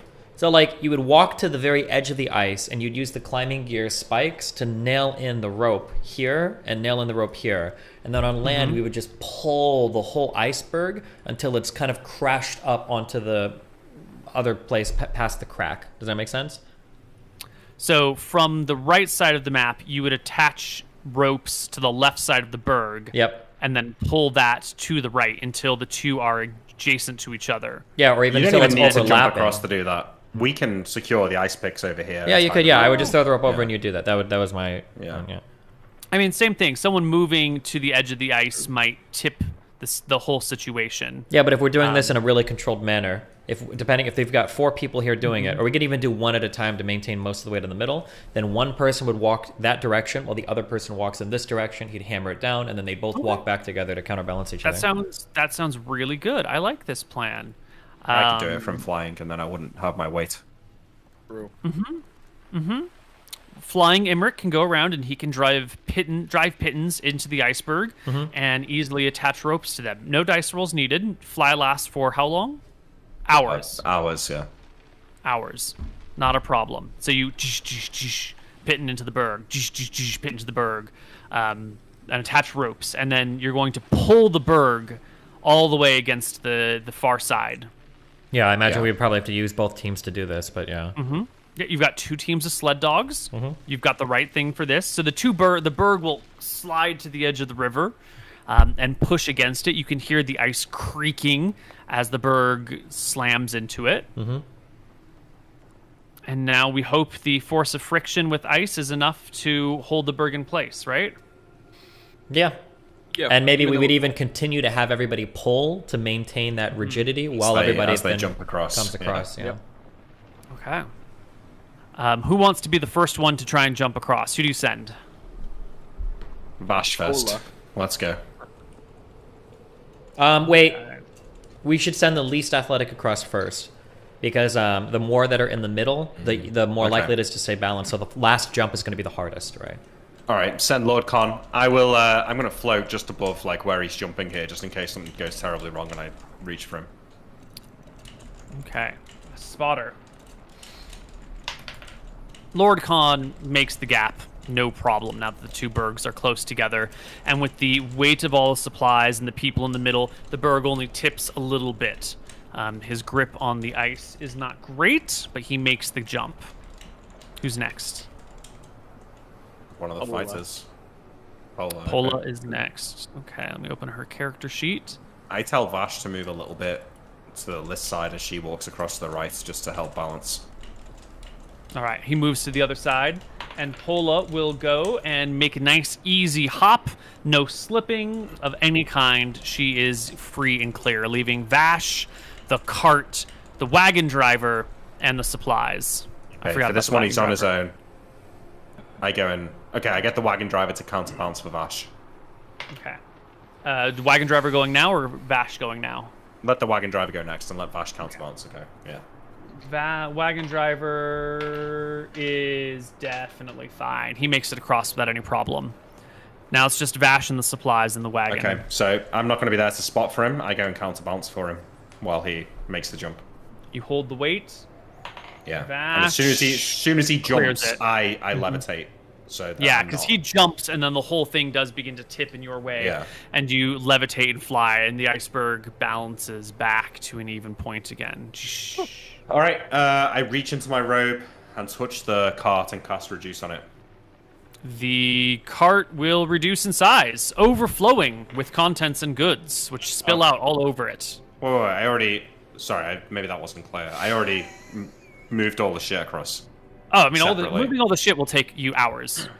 Hours? Well, maybe not hours, maybe hour singular. Yeah, That's well, I definitely mean, I not think all we haven't got a gone. choice, so. Okay, so you will by yourself I will do ferry that things now, yeah. one armload at a time, back and forth and back and forth and back and forth, Yeah. clearing. Okay, you can clear all the stuff off the cart over the course of the next hour or so. But while we're doing that, I want to talk about what else is happening, because you're here at the town.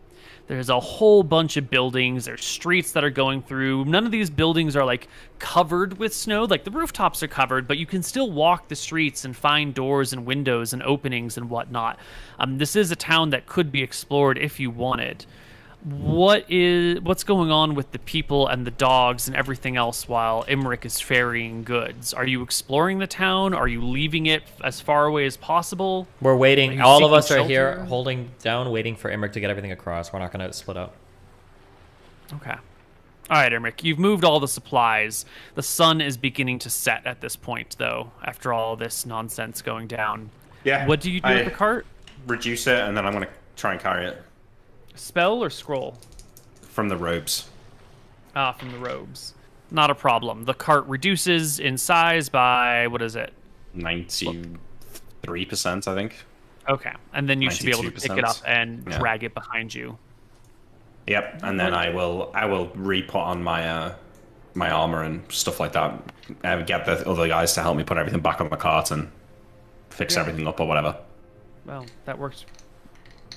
That was much more quickly defeated than I had hoped. Well, what are you gonna Really do? looking forward to this encounter. That's magic for you. You should have said that my fly spell failed. I should have, but I gotta be loyal to the dice rolls, man. It's Yeah. unfortunate. Okay, well, I think that we should explore the town. I think maybe to give Neil a bit of fun, we should split into 3 groups, like our groups of 4, and go and search the town. No, I think that seems fucking stupid. Yeah, we would. After Dave disappeared, we're not splitting. Absolutely Seems not. really dumb. Oh, we'd still be in groups of 4, though. I mean, Absolutely it's gonna- not. Absolutely Alright, fine. not. There's We just search no every house way. in the town I'll with roll 12 full people. attack damage for even suggesting that in front of me. My Moonblade and Harbinger comes out both attacks. I mean, I'm dead Well. if you do that. Just do it. Just see what you'd roll. I think you could kill me in 1 round. Just roll it. Do you think so? Yeah. That's a hit, and that's a hit. Okay, they're not crits, so 2 hits. How much damage to do? Only 21. Oh, I'm fine. You're Yeah, fine, okay, dude. Cool. Yeah. Except it would be a back attack. I'd kill you in your sleep. Yeah.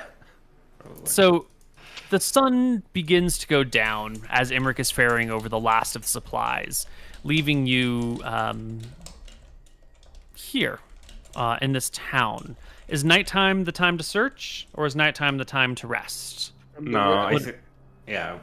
Spend that evening looking for a large enough building for all of us, and then we'll just make camp there. Yeah. There's a couple of buildings you come across. The first few look like houses. The second one looks like a warehouse. The third looks like a nice big tavern with rooms for plenty of people. There's like 12 bedrooms in here. The bedding and the beds themselves are broken and in disarray and long rotted away. Wait, But I want to there's do the room. warehouse. The warehouse. Why? Yeah, because we're all in one big room. We can all see each other. I don't like people being in their own rooms. It gets weird. Yeah. Okay. Are there any strong preferences amongst the people? Well, Pola would like a room to herself for once in a while, but she's I not bet that she would. strong about it.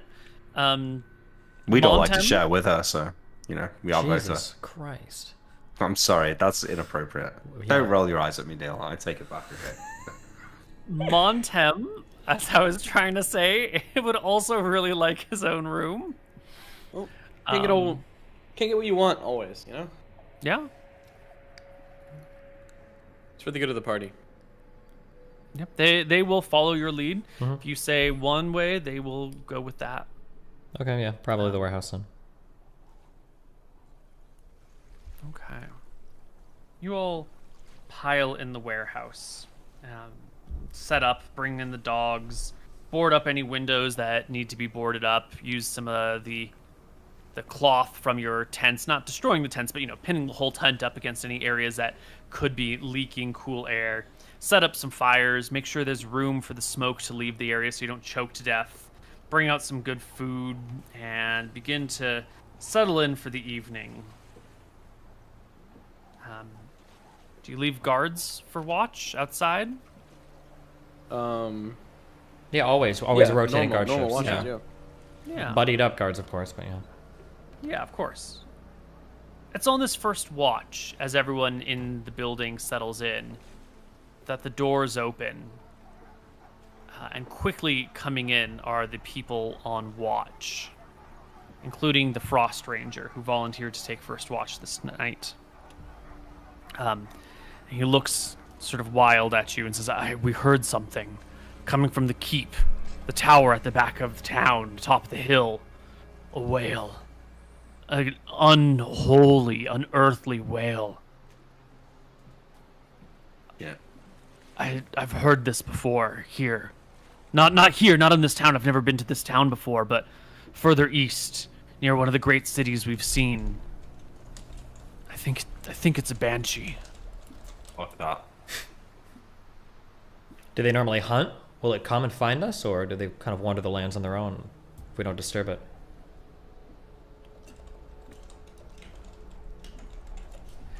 They have avoided powerful creatures. They avoid dragons, for example. But they do tend to come after men, people.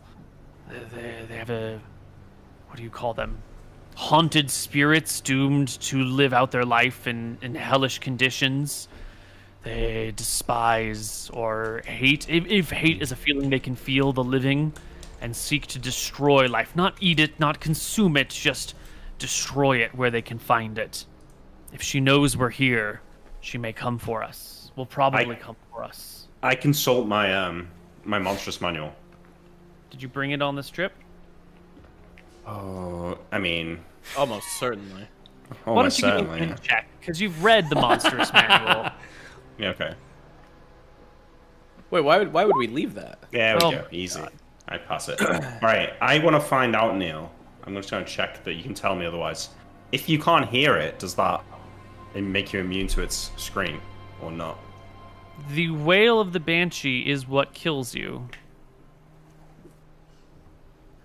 It is a save or die effect. Did you understand what he's asking? It doesn't say anything about whether you've got to hear it. It sounds like it's just a...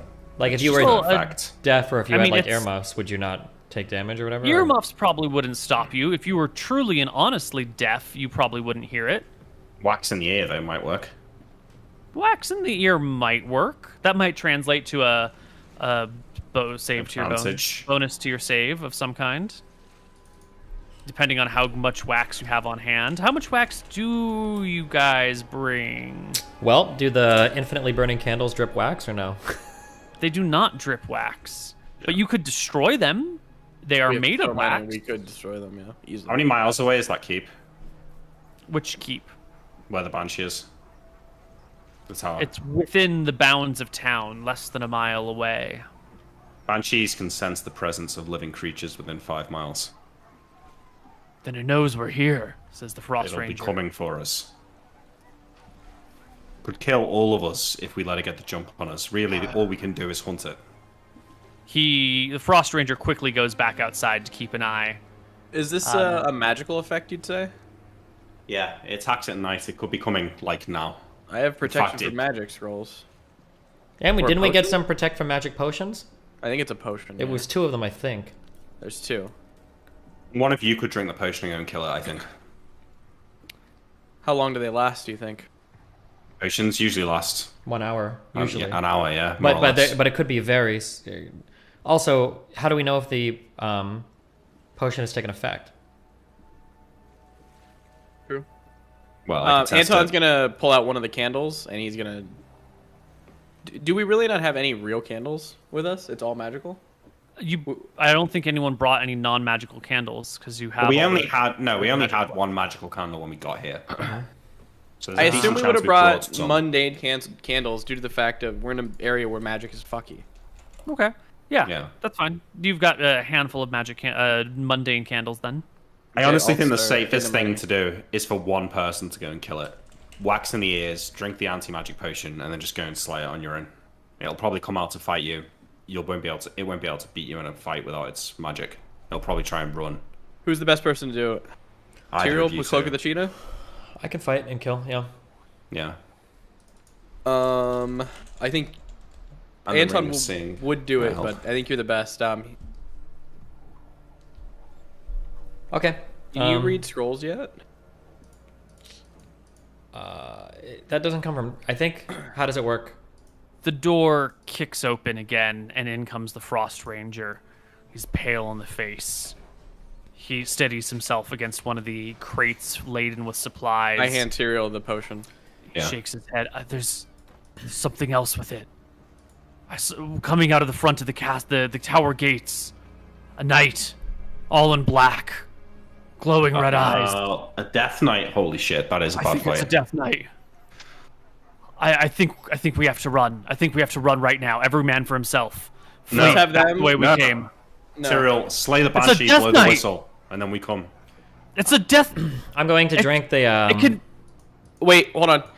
Tyrael, should I come with you? Fight the Death Knight as you fight the Banshee, and then we both take him? Both of us, I hand you the magic No, potion. none of you can take a Death We Knight, both he drink... says. I'm drinking the anti-magic potion. Okay, do you want me to drink one too? Yes, I gave it to you. Okay. Drink.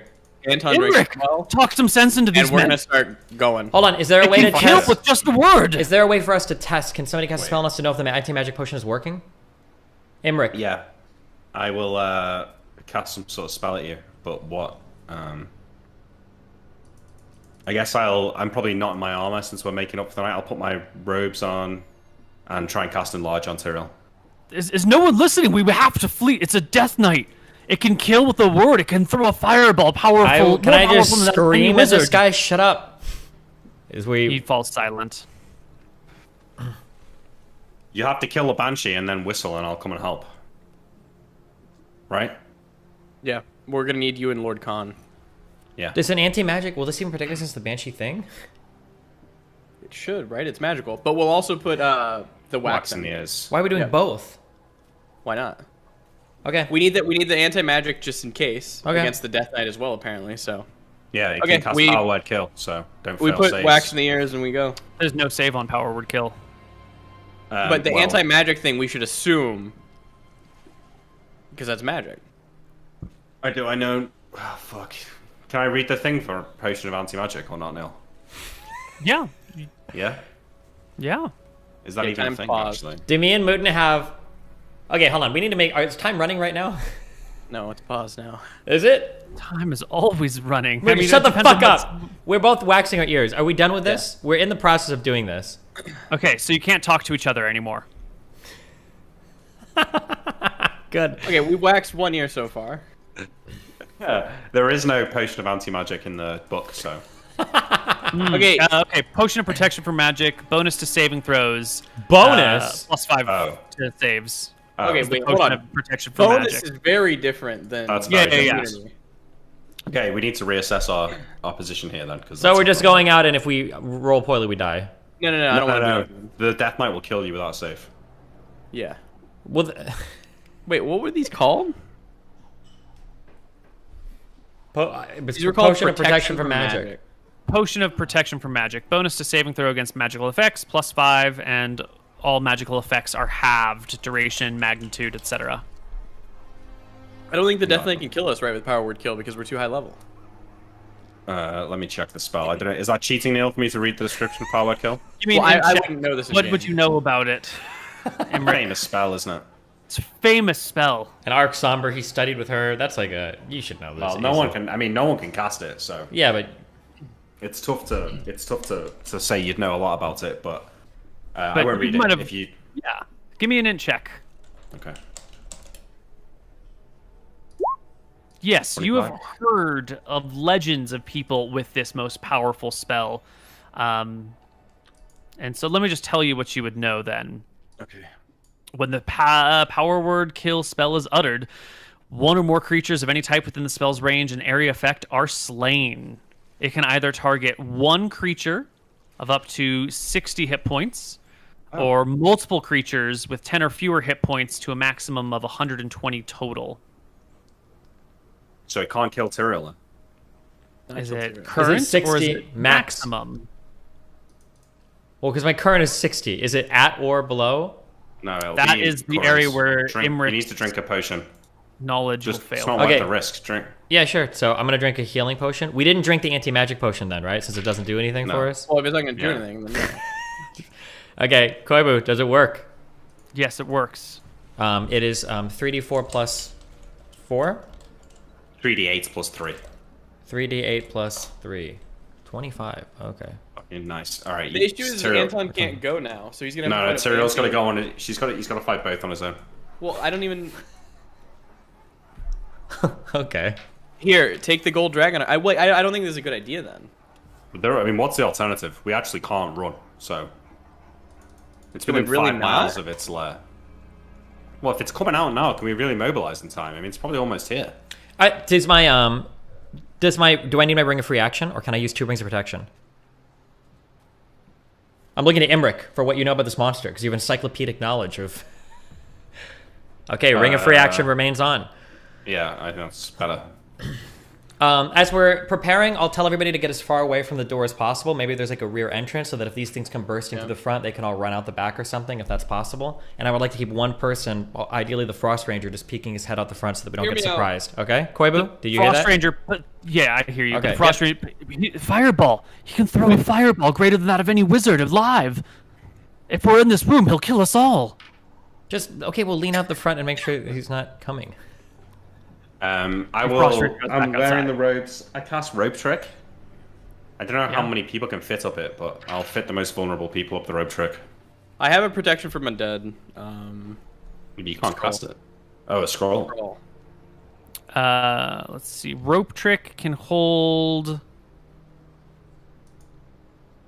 8 people. Okay. The carriage drivers, Lord Khan. Okay, so wait. We're putting shit in our ears for the Banshee, and we're staying here to fight it? That's the plan? No. Maybe wear your ring of fire resistance as well. No, these are creatures that are looking Its for people to could slay. Take you under, its What? fireball could take you under 60, and then power word kill could kill you. I understand. We need to escape from the city. We're going to leave the supplies here, take what we need for food for tomorrow and the day after, and then we'll come back and hopefully they won't destroy our supplies. They only hunt living things. They shouldn't come here searching for our stuff. I don't think we should stay and fight. I think we're risking the entire party doing this for no reason. Can we just leave? Okay, fine. If that's the decision. We run. Yep. We start going. Right. You grab tents, you grab food, and the party escapes out of town. The dogs come with you, barking all the way. Why? They're Because fucking they're dogs, trained that's what they sled do. dogs. They should be able to keep their fucking mouths shut. No. Sled Sled dogs doesn't bark matter all anyway. the They're fucking thinking time. census. It's not. It doesn't matter. Fine. Okay. We need to get 5 miles away. Okay, I mean, we can head out of the city. We should be able to move much faster than we did prior because we're not waiting on sleds or anything right now, so... You will go as slow as your slowest party member, which is Jack. He moves at half movement speed because he's a dwarf. He moves at slower movement speed than either the Death Knight or the Banshee will. He is single-handedly endangering the whole party if you keep pace with him. Which with who? Jack, the dwarf. And his problem... Are there boots, magical boots we can move at carry? great speed. 6. Can either of us... Do we have, like, magical sandals that increase speed or something? Yeah, okay. I think- give him my sandals then. I swap shoes with him. All right. You pause in the snow to kick off his shoes. They won't fit you. You'll have to walk barefoot through the snow. Wait, how much does he weigh? Jack? Yeah.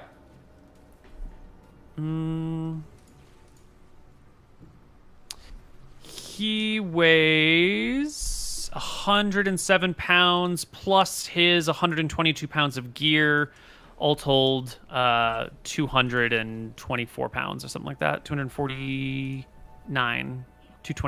Okay, way too heavy for me to carry. I give him the sandals and I'll cast fly on myself.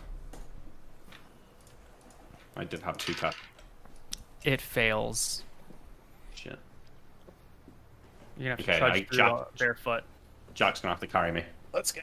We can easily do that, yeah. Yeah, Jack's strong as fuck. He cradles you in his arms and holds you. The party leaves town. So we thought that was a death knight? Death Knight and a Banshee. That is fucked up, Neil. From your distance out of town, you can see the red eyes of the Death Knight, having made its way to the edge of town, gazing out at the retreating party. And after a pause, it begins to walk after you. Oh, shit. Do we see these eyes from 5 miles away, or do we just see him kind of like trying to keep pace it's with not us? 5 miles away because you can't get 5 miles away before the Death Knight gets to the edge of town. And it's, you know, an otherwise dark night. Clouds overhead, but you see this pair of burning red lights at the edge of town. You're maybe 3/4 of a mile, at best, maybe closer to half a mile from town when you see the Death Knight there. And it walks towards you. Is he walking alone, or is the Banshee with him? You don't see a Banshee, but they're sort of transparent, and they're far away. Mhm. You can only see the Death Knight because of the burning red eyes. As we're continuing to walk, we can comfortably keep pace, right? Yeah? You can keep your pace. The speed of the Death Knight, it should be around human pace. But, okay, but I'm just saying he's not like person it's usually can usually catch up to a group of 12. The group of 12 will always go with the, you know, someone will lag behind. A group is always slower than an individual. Okay, I say to Imric, does the Death Knight have some supernatural way of finding people? Hang on, let me consult my memories. Okay. I don't think so.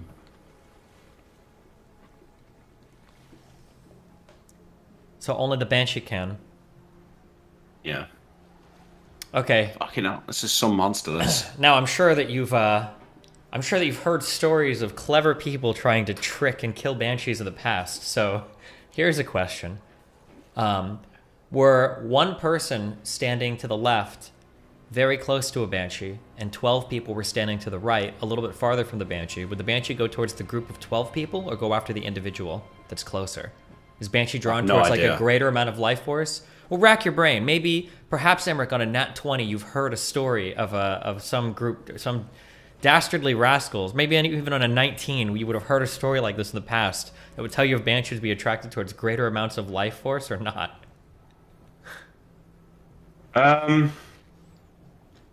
Keep moving. He's hustling as we're thinking. We're thinking, still moving. yeah. Okay. Well, I'm being carried, so I'm. Oh, okay. I'm yes. As I'm being carried, yes.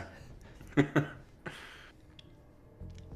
Okay, I tell you what though, I do think that a Banshee can't use its scream during the day. We could haunt it during the day, if we can. Well, we're not. It's not day right now, and we're running at night, and we're being chased potentially by a Banshee and a fucking Death Knight. So we're at an issue where, if I think we might literally have to just all of us turn around, like split up a bit, and like do like a big attack. Okay, here's where I'm at. Okay. Anton, I look to Anton. Okay. Disaster. If the Death Knight doesn't have a supernatural way of detecting us, or if the Banshee is drawn towards the greatest amount of life, okay, you and I could grab a rope between the two of us, and we could put earwax in our ears, and we could both run maybe 20 feet away, and we could bury ourselves in the snow and pull the rope taut between us. And then as the Death Knight crosses through the snow, when we both feel the rope tug, we come up from the snow, and we both get a surprise attack and charge him and attack from behind, and try to kill him before he gets a fireball off. But the Banshee's going to be there, probably. But we have the earplugs in for that. That's why we have the rope out, because the only way we'll know he's there is when he trips the rope. But if he knows we're buried there because he can detect us or feel us somehow, he's just going to walk up to us and kill us. So okay. I think that's a good idea. Well, but I don't know how the Banshee or the Death Knight can find us. I don't think the Death Knight can detect living. The Banshee can detect living. Its only joy in life is causing misery, so you could perhaps say that it would go after the larger group. Okay. Okay, well, I don't know if this is gonna work. That was just one idea, so I need more. We need a different idea. I don't think this. Good idea. I like that. I think if anyone can resist its attack, it retreats back to its lair. So if you can pass a save against it. I have protection from undead as well. I don't think that's gonna help. What does it do? Wait, can you cast any spells, or this is a scroll? I can cast a scroll. Koiba, can you refresh what that does? I'm not seeing it on my sheet. Protection from undead. I think it's a protection scroll, so it'll be in. Hang on. List of protection scrolls. Protection from undead. Also, if we start this plan, we're not gonna fucking cut to next week. Okay, we're gonna finish it. It just protects from physical attacks from the undead. Okay. At 5 foot distance from you. Yeah. So it's not going to help against. Another thing that helped too, depending on how many archers we have, is they could begin to pepper it with arrows from in front, as you and I run to the side and bury ourselves in the snow. I wonder if I could outrange it. I think here's what could happen. Tyrell jumps up out of the snow first. So we could do your plan, which could work, or you could just show yourself first as Anton's hiding. He will attempt, probably, to just cast Power Word Kill on you. Just to get rid of you instantly. You're one person, and it'll fail. And then he can't do it again. I mean, so... because Emmerich was talking to us about the monster manual, about this particular monster. Death Knights are extremely intelligent. And anybody could tell with just a glimpse of Tyrell's glorious body. Not necessarily, because you've got unnatural health with the Constitution. True, that is true. Whatever it is. So then it comes down to if Koiba will make him try to cast that, or if he'll just cast something else. I don't think he'll cast Fireball, because there's a huge group of people. We need to make sure that the group is away from range of Fireball, because it will kill everyone. Correct. It'll do 70 damage on a failed save, which will kill everyone. Or 35 on a pass save, which will still fuck people up. There you go, see, told you. Is it 20? Would it be 20d2 damage if you had 2 rings of fire protection on? Each one would do -2, yeah. Yeah, so... Wait, is it off? Is it -4 damage for... The rings of fire protection won't stack like that. What? Wait, no, I'm pretty sure that we talked about that they did. That was like an episode 3 thing. Yeah. We did say, let's resolve this now. Yeah. Let me double check my things. You're making me doubt myself, but my gut. Because we do the protection stacking, which isn't technically allowed by the book. Yeah, I thought we were allowing stacking ring. Regular protection isn't supposed to stack, but we do allow it to. All dice rolls are calculated at -2 per die, never less than 1. Well, 2 walls of fire won't double the heat against you, so I imagine something that just takes 2 off the top for, like, fire resistance you have. You can get multiple sources of fire resistance. You can have Ring of Fire resistance and a protection from fire spell, and those will stack, or a potion of fire resistance will stack with a ring, but 2 rings won't double the effect. Could we just, like... No. If we shoot arrows, we're not going to be able to shoot and move, I'm assuming, right? I can do that. You can do that. You can shoot and move at half rate and half movement. But if I can do a full move and make an attack, or a half move and make all my attacks.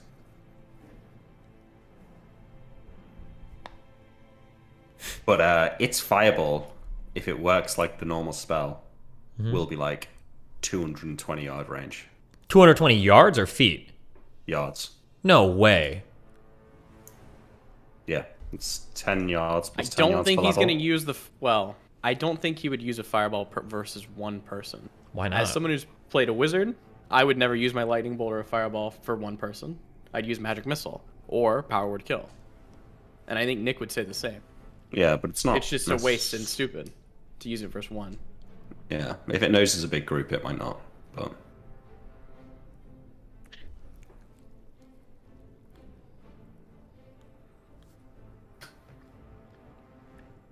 How deep into the night are we? Was this on first watch? Yes, this was first watch. We could keep walking till day.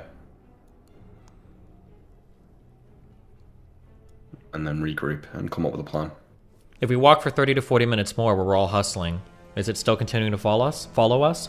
But we said this is the issue that we ran into, is that one person moves faster than a group of 12. Sure, but under ordinary circumstance, that's definitely true. But we're not just like trudging through the snow. I think we're all like hurrying at like our normal move speeds, right? And we don't have like a cart or anything like that.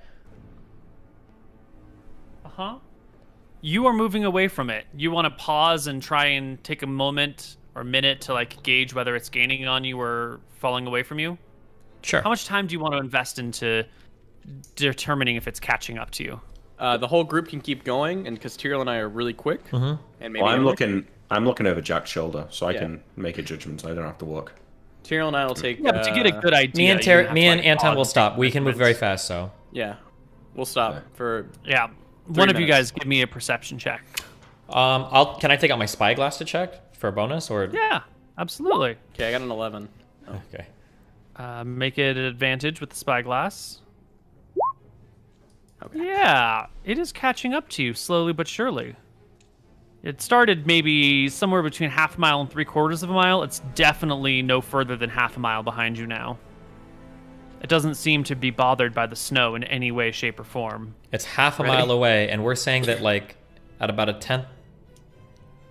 Fuck, how many feet is a mile? Is it like 5,300? 5,280. Steven, what's your save versus death? Christ, don't ask me that. Okay, my save versus death is a 6. Mine is an 8. So with bonuses, you only fail on a 3 or No, we're not risking that. On a power word kill? That's a death saving? We're not risking the future of our kingdom on the Banshee's Whale. and of our family the Banshee's Whale. On a 15% chance. We don't have to worry about the Banshee's Whale. If we use the we have wax. shit in our ear. Well, not right now, but we can put it in, right? We don't know that. We don't know that. Tyrael, we know, is immune to power word kill because he's got too much health. So Tyrael could go in. Because I honestly believe in a straight-up fight, Tyrael kills them both easily. I think that the literal solution here is Tyrael baits a power word kill, and then Anton comes up and like attacks too. Yeah, but you'll need to survive the Banshee Whale as well. Which I have the shit in my ear, which should at least give a bonus. Well, no, I think that Tyrael should bait both the power word kill and the Banshee Whale, and then maybe you go. But don't forget. Can Banshees not just wail over and over again, or? I don't think Once so. per night. Yeah, and if you pass, it'll flee. Okay. Is there a You need to wear your No, we're not fighting. Okay. Oh. I'm sorry. I'm a pussy. Touching us. I care about our family. Okay. Wait, I think I have another thing that could help you. What? Cloak of Plenty gives +4 saves versus elements. No. So He's already maxed out on bonuses. I'm not going to risk dying. On a 3. I'm not dying. Yeah. None of us are dying here, okay? Here's what we're going to do, okay? The rest of you guys are moving off in one direction. Is there a landmark or something that we can meet at later on? It's nighttime. You can't see anything. Except for the red eyes following us. Yeah. We're going to send the party off exactly straight in that direction. We have more than one compass, I imagine, right? Mm-hmm. Yeah. Okay. We're going to send them off in that direction, telling them that we're going to meet back up in the city, at the gates of the city at morning, okay? Me and Anton are going to wait a little bit, and we're going to go off in a different direction to bring the Dark Knight towards us. And then once we feel like after maybe 30 minutes you guys have cleared enough distance, we're going to speed up and outrun them. Because we can do it on our own, but we need to pull him off That's of you smart. guys. Okay? Yeah. Might work. Okay. But if he has a range of 220 yards on a fireball, that's about 700 feet. Or 660 feet or whatever. So we have to make sure that we maintain that distance, right? What if he follows us? He won't, because we'll be closer. Why would they go towards you if we're closer? We're going to stop. If he does, then we have to We'll figure something else out. Yeah. Okay, that's what we're doing. Giddy up. We'll see you at the party goes in the morning. Jack runs with Imric in his arms. I say goodbye to both of you. No, see you later. Okay, the party leaves. Chill with Anton for a second. Into the dark. Anton tells Imric to watch Teresa. Yeah. Okay, I am looking back at the night with my spyglass where I can gauge distance. I'm going to give me one more. Oh, no, you got a 30 on your second perception check. That's pretty good. You can see near the Death Knight is the Banshee. She's following him. And you can even pick up the sound of her song. It reminds you of something that you've lost. It reminds you of like sad, sad times. I'm gonna be putting a ring of fire resistance on him, just in case. Yeah, good idea. And I'll be taking a keep the free action as well. Ring of protection off. Yeah. Okay. Free action and protection. Free action and fire resistance are what you wear. Yes. You should do the same, Tyrell. I guess. Ring of Protection +2 is going to give me +2 to my save, though. That might be worth more than the... It's got a spell called Power Word Stun. I don't know exactly how it works. But... Okay. That's all right. We're fine. We're separated now. Me and Anton are waiting for a moment. No more. Sorry. Okay. Maybe for 20, 30 seconds as they start to pass, I'll look to Anton, and then we're going to go parallel.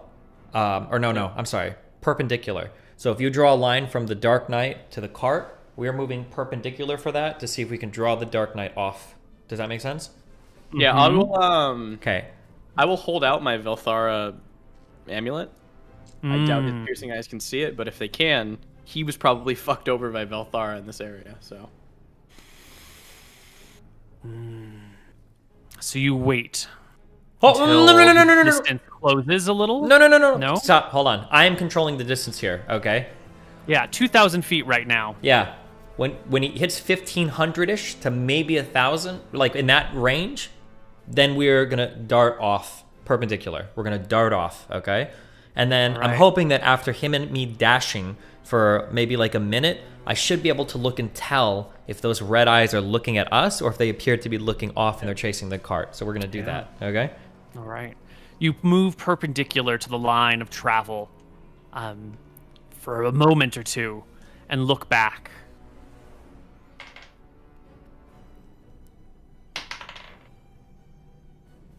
The Death Knight has turned and is coming after the two of you.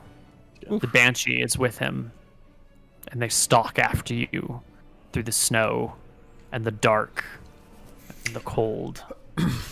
Okay, I nod to Anton. I just hold with my spyglass.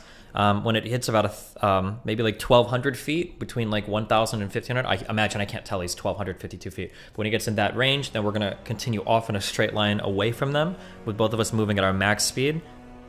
Mm-hmm.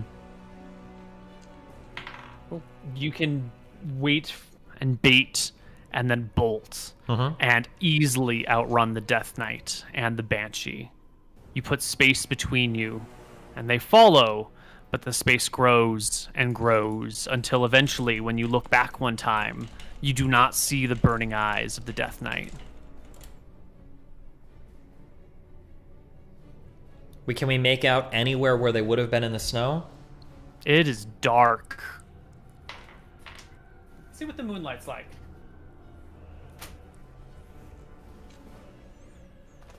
I mean, to tell you what we'll do just in case they die.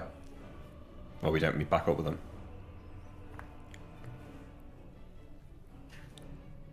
Yeah, what would you do, Nick? Well, I know that we need to get 5 miles away from the town, and I'm hoping that they're just buying us time. So I think we're just going and going and going. I think we keep moving until morning. And then look to meet back up in the town in the morning. That's what Tyrell said. Obviously, if I see the Death Knight chasing me, then let me know. Okay. It is... the moon is about half full right now, but there are clouds overhead. So looking out across the snow, you don't really spot the Death Knight. You can see sort of, well, not much, actually, just sort of darkness out there. You cannot find the spot where they were. You can't really see much of a reflection off the moonlight, off of the ground. If there were no clouds in the sky, you would actually have a great view of everything. But the clouds above really sort of blot out any sort of reflective nature on the ground. Okay. Then I tell Anton, I say, so long as the Death Knight is approaching us, you agree we should be able to see its eyes in the distance, yes? Yeah. I looked from where we ran. Are our tracks very easy to make out now at night? That we very close to you, your tracks can be made out, but once they get beyond a few hundred feet, you can't follow them anymore. Okay. Could we run towards, since we're checking back so often, can we run towards the last place we saw the Death Knight to see if we can find its tracks? Or do you think that would be an impossible feat? Yes, okay. You can absolutely head in the direction that you saw the Death Knight in last. Okay, I say to Anton, there's two things that could have happened. Either the Death Knight could have walked back to the city, or the Death Knight could have turned and he's walking back towards the rest of our party. I think we should check its tracks to make sure that it's not hunting our party down, and instead it went back to the city. Do you agree or no? Could just be also going in the same direction that we lost it in. But you don't think we can see the red eyes anymore? We probably can, yeah. Let's check it a little bit. You have your spyglass. We can maintain distance no matter what. Okay. Let's think for a moment. Don't worry about the Banshee, though. Well, it seems they're traveling in a pair, yes? It seems. I could hear the Banshee song before. I can stop for a minute if you'd like, and I could listen. Yeah, listen silent. Listen closely. I feel like I hear the song of a Banshee. You do. You can hear the distant sound, the melancholy sadness, reminding you of not just sad times, but like bad things you've done. Quickly coming to memory are the things you regret in life, the memories that you're ashamed of. I'm ashamed of agreeing to come to Glacia. No. I communicate to Anton. I still hear the Banshee, but I can't see the Death Knight. That's good. Well, we could kill the Banshee. I don't know if we could kill the Banshee. And I don't know if the Death Knight is trying to do something sneaky. I believe when we were back in the town, Imric told us that a Death Knight is probably guarding a certain area, right? Do you remember him saying that? I don't remember that now. Whatever is in this town, if that's true, it seems like we can bait him out like this again and then send a few people in to extract whatever it is, or do you think there might be more as well? I have no idea. We don't need to think about that right now, yeah. If we stand for a minute, can I hear the Banshee's song getting closer or farther away? It'll take more than a minute to judge whether it's getting closer or farther. Would you like to... I mean, clearly it's not going to teleport halfway to you. Yeah. Just listen. It is receding. Can I tell the direction? Is it receding towards the city, or is it receding off towards where the rest of the party went? The party went to your left. The town is to your right. And right now, the Banshee sounds like it's to your right. Okay. In that case, if we were all moving in a straight line and we ran off perpendicular, could we run up this way until we can find the tracks of the party and then follow them into the forest? Do a triangle? Yeah. Yeah. Okay. You can chase after them. Well, I'll communicate to Anton we should do that, yeah. Mm-hmm. Yeah, you'll have to... You can move in bursts and then go slowly. You don't want to miss their tracks anywhere. Yeah, sure. And eventually, the party can reconvene far from the town after hiking through the snow for a few hours late at night. Everyone groups back up together, heads down. Well, good to see you guys again. Yeah, that was a spirited jog we took out there. Did you manage to draw it away? We didn't see it once we left you. Yeah, he chased us for a while and then wandered back into the city. Well, we need to pass through this mountain pass, and we have to deal with these things in daytime. Mm-hmm. We have to deal with it today. We can't. We shouldn't risk another night. We can figure it out. Do Banshees only attack at night? Yeah. I don't know about Death Knights, but Banshees do. Do Death Knights wield otherworldly weapons? Do you think there's any armor or weapon that we can pull off its corpse if we kill it? Yeah, it's, as far as I remember, the corpse of a paladin, an evil paladin or something like that, or a corrupted paladin, likely to have magical items. Okay. I wonder if the Death Knight would come out in the day, or if it'll only come out at night with the Banshee. It might. It probably uses the Banshees to track targets. Potentially. Okay. Well, then I guess I think this is where we end for the day. When we come back next week, the party can head back into town and decide what to do. Sounds Sounds good. like a plan. Good Gives me stuff. something to do on the stream for a week.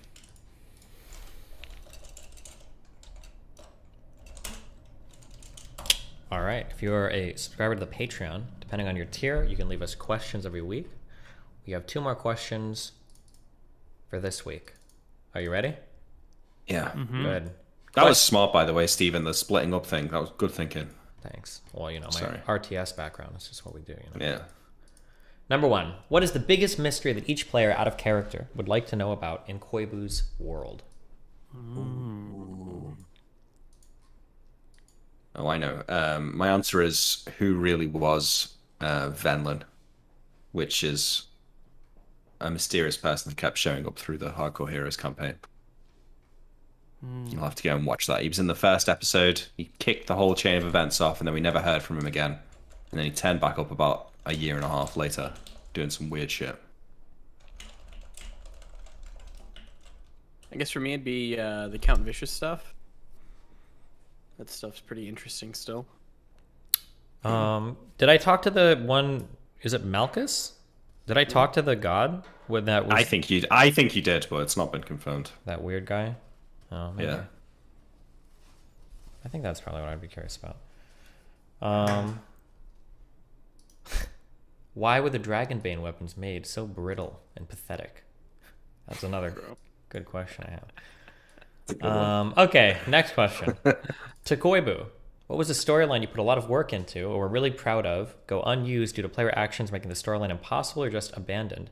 What did it entail, and how do you think it would have changed the campaign? Oh man, I mean, that shit comes up all the time in all my campaigns. You put in a bunch of effort into something and the party just goes in another direction, and my coping mechanism for such things has been to do my very best to forget about it and move on, which is unfortunate because then I sort of forget about the storylines and I move on. Let's see, I don't think that any of that stuff has come up for...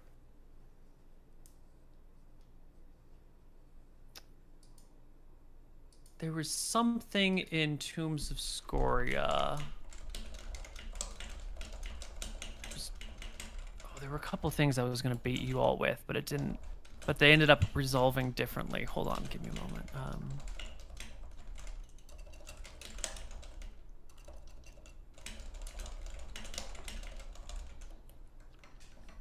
I thought of another mystery I'd like to know the answer to while Neil thinks about this. I would like to know if the dog that I kicked, if it would still be alive if I hadn't kicked it. I'd like to know the answer to that. Wait, was this the one we were way... Yeah, it was when we... The blinded one? No, it was when we were staying with that woman at her inn. Yeah, way to the east. Yeah. In Eridon, yeah, and it followed us out because Anton was trying to... I thought Anton tried to blind it or something, didn't he? No, that was a halfling, I think. No, I wanted to keep the dog. I thought Anton cast blind or something and blinded some dog or something. Oh, it was a horse. That was it. Okay. Mm. Wait, what happened? Do you still have the ability to talk to animals? What happened to that? Yeah, I do. He got bored of it. No, I just can't really use it much. Yeah, it's almost like it's not actually that useful. Gotcha. We should capture a rock though and tame it with that spell.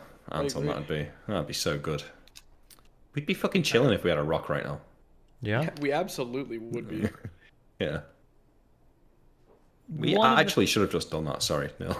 Okay. There were a couple of things in Solemn that I wanted to try and involve you in. There was a mithril mine there that...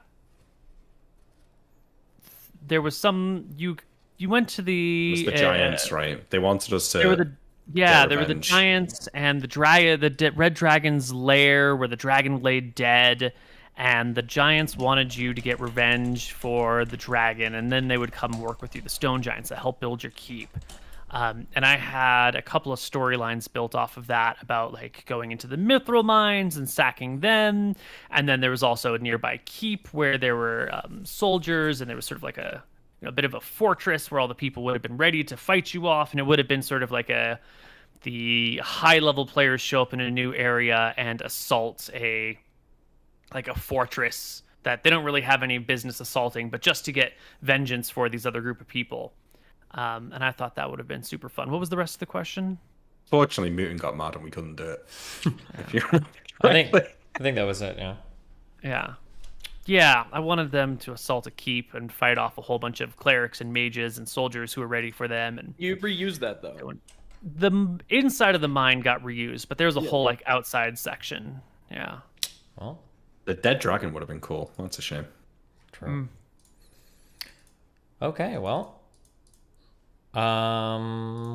I think I'm gonna be traveling, but I should be fine. I'll just get my mobile set up. So yeah, we should be back here Thursday at the same time next week. Should be good. Great. Looking forward to it. All right. Looking forward to it. Wait. If it's possible, does it work to do it on? No, that's good. Yeah, no, this works. Never mind. I was gonna say a day earlier, but no, that's fine. All right. Well, we'll catch you guys next week. See you guys later. See you later, chat. Bye. Bye. And I'm probably streaming for a bit after this, so I won't disappear too quickly. All right. Angel thumb. Angel thumb.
All right, give me 1 sec. I'm trying to hook shit up here.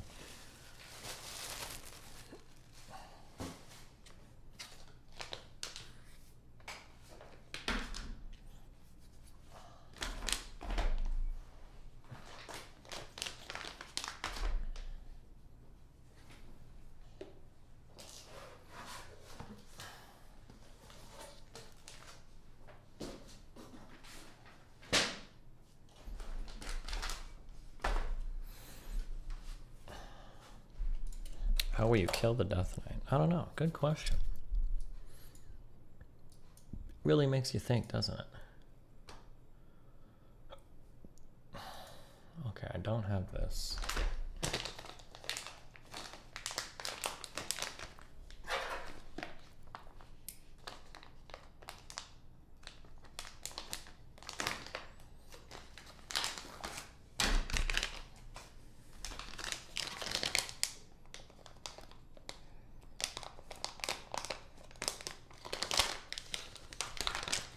How close are you to taking on the Death Knight before reading into it? Not really at all, because I think the Banshee would have always just walked over to us and killed us. So. But the rope thing would have been sick, okay?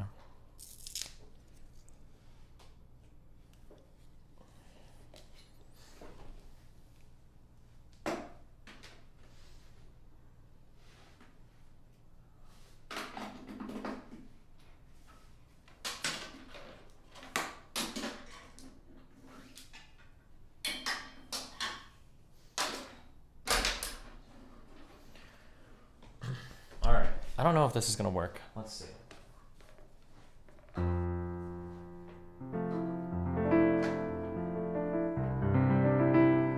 Okay, this is how this keyboard sounds with my headphone jack plugged in.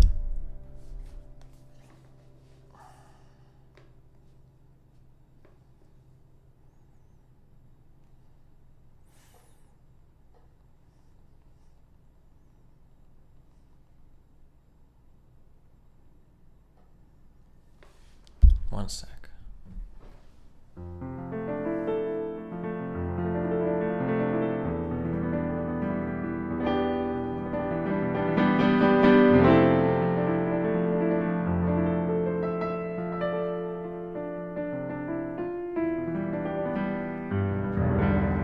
Okay, this is just my headphone jack.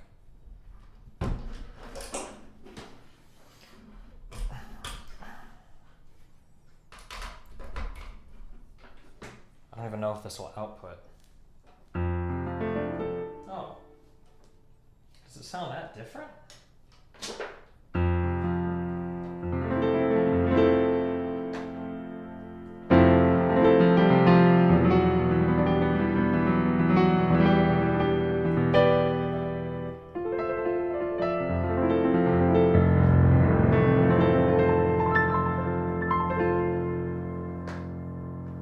I think it sounds about the same, doesn't it? I don't think it changes. Play the Among Us.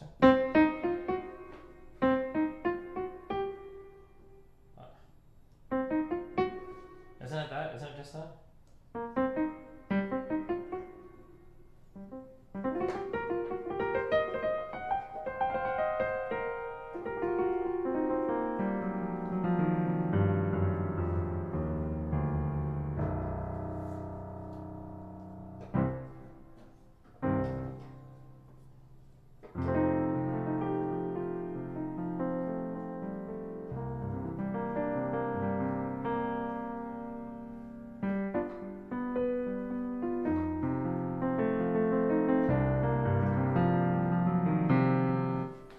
There you go. Okay, whatever.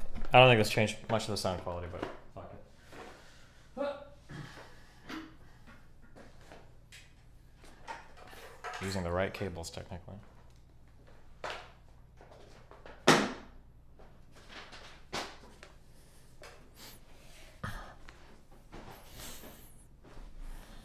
I was hearing a little bit of crackling on the low notes before, but none with this jack.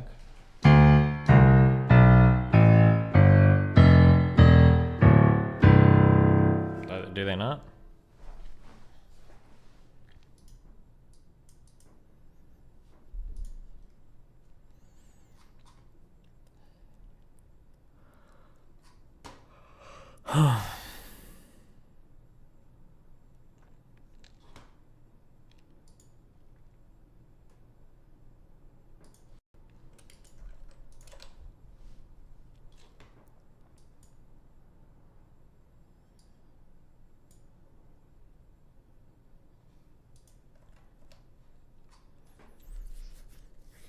All right, Howard, do we have anything to do today? Because there's a lot of technically work stuff I need to do.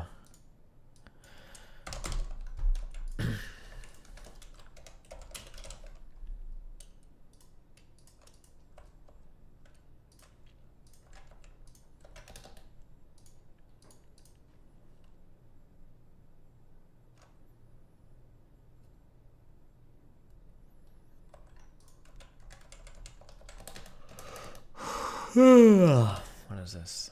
You I want me start to to see start? You want me to moralize as well? I'm not moralizing. I'm sorry, my.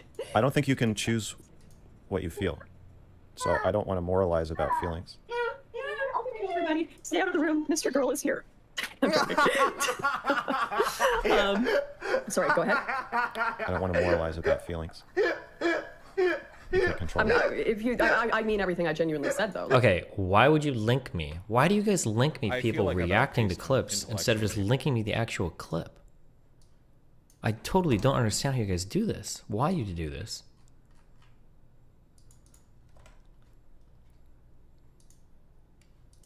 What do you mean when you accuse me of moralizing?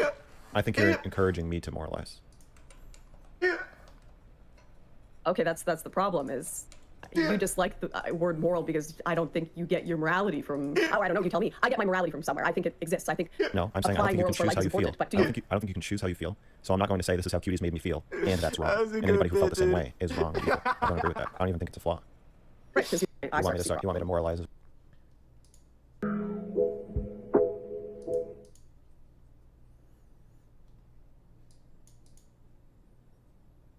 What? Now. How do I go to just the song? Oh, that's Jesus.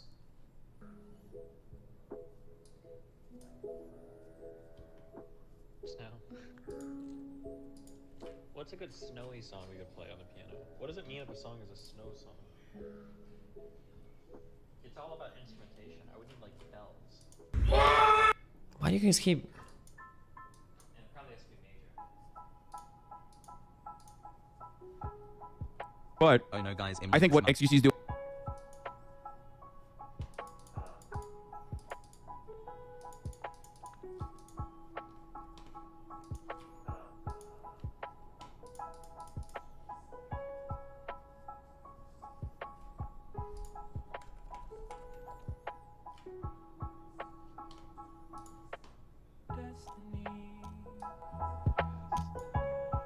Had a beer and now he's drunk,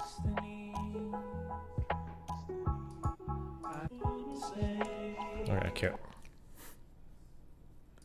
For young boys in particular, there's an adverse risk associated with the vaccine. It's like Yes. a 2 to 4-fold increase in the instances of myocarditis. Yes, but you know versus what? Hospitalization. You know that there's an COVID. increased risk of myocarditis among that age cohort from getting COVID as well, which exceeds the risk of myocarditis from the. How does nobody know this? How this shouldn't even be information. Now Joe Rogan's like, yeah, of course, but vaccine. I don't think that's true. I don't think. Why would you trust the science when it comes to reporting myocarditis after the vaccine, but not trust the science when it comes to reporting myocarditis after the infection? It's true. I don't. No. I don't think it's true that there's an increased risk of myocarditis from people catching COVID that are young versus increased risk of myocarditis from the vaccine. No, there is. There's both. Well, let's look that up because I don't think that's true. Myocarditis is more common after COVID-19 infection than vaccination. But is this with children?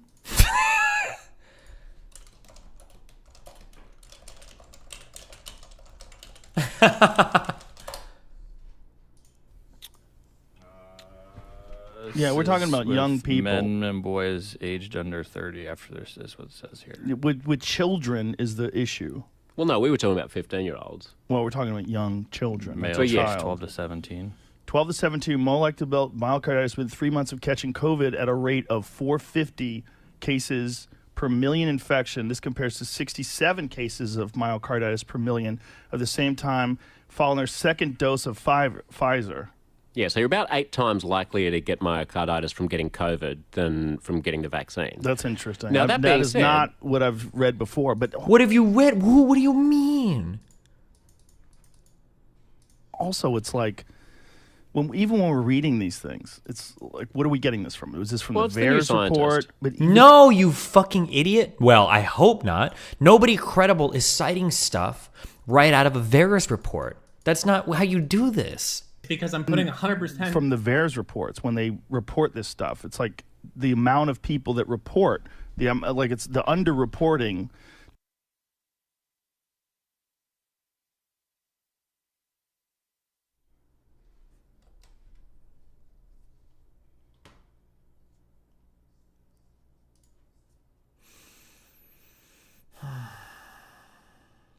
doing and what Toast is doing, but I think what XUC is doing and what Toast is doing can actually potentially harm, the platform in general if they start getting additional scrutiny from actually very litigious content owners. You know what I mean? Like, that's not good.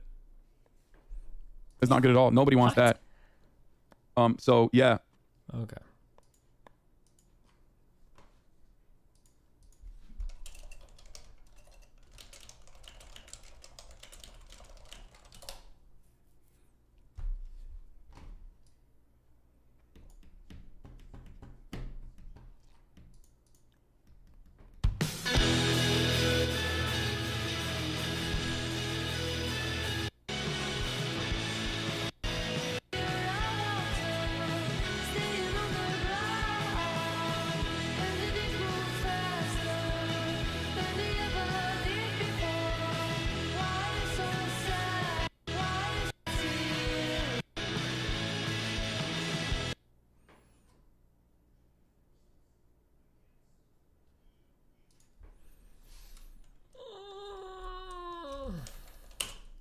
What's Uncle Adam's up to?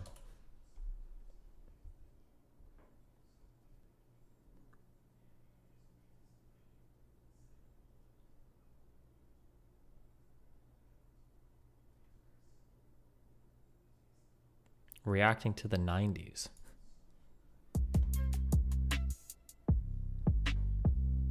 Uncle Adams. Hey guys, it's Unc here, and I'm back with yet another reaction video. I'm having so much fun watching and reacting to my older stuff while my new stuff is getting mixed and mastered. I think it's just great. It's kind of like a football player watching film. That's what it's like. I'm watching back content that I've made and listening. Time-wise, boy, I'm from the 90s. Boy, I'm from the 90s. Boy, I'm from the 90s. Didn't you know? Girls with the scrunchies, ribbons, and... Oh, fuck. I thought this was reacting to stuff from the 90s. I didn't know he had a song called this. Okay. So first thing I'm thinking is good quality. This is one of the higher end videos I've ever put out. Now, the next thing I'm thinking is this is actually the elementary school that I went to. This dude right here was my I teacher. went to elementary school with. Oh. So this is like the definition of keeping it real. It's called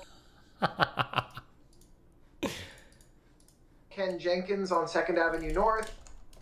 It actually just recently was demolished though, sadly. But like my friend said, it's not that sad because people were doing drugs in it and it was like an abandoned building and stuff. So anyway, a little bit inside info, let's carry on. From the 90s. Oh yeah, got the creative. Oh, what's up, my dudes? My dudes in the back. Because I'm putting 100%. Got the creative spinning the wheel rap scene here. Back Not in the to day, interrupt man. on here, but Mono just released a new single The that you should check out. BMX. Smiley Face Bonus Meme. Pepe wins.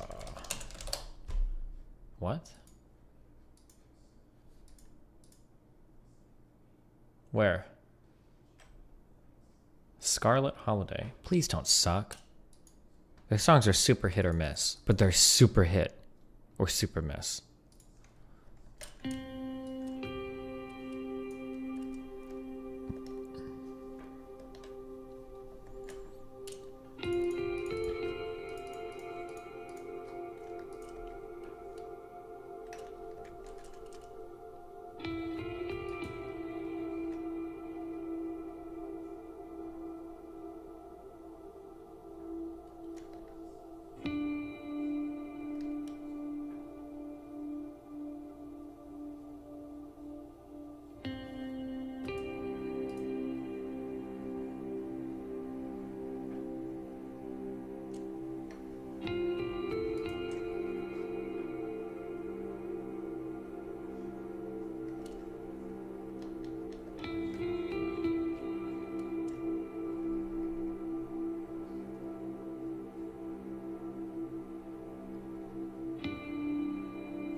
I was Nekkel the entire time. And I am you. I am Nekkel. We are Nekkel. This is my stream. Don't turn it off. Okay, bud.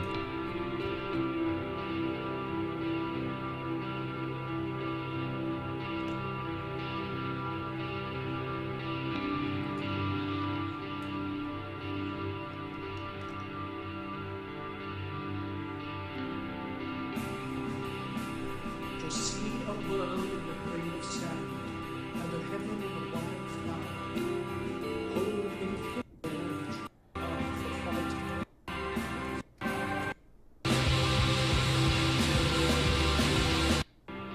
Okay, I'm over it. Okay.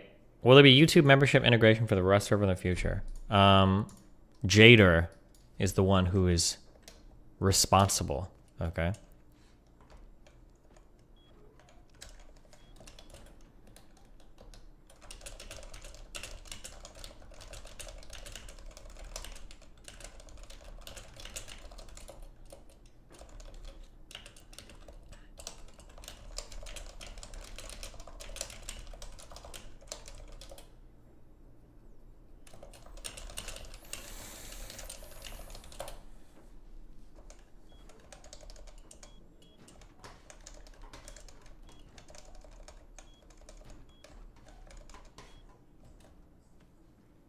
Oh, thank God.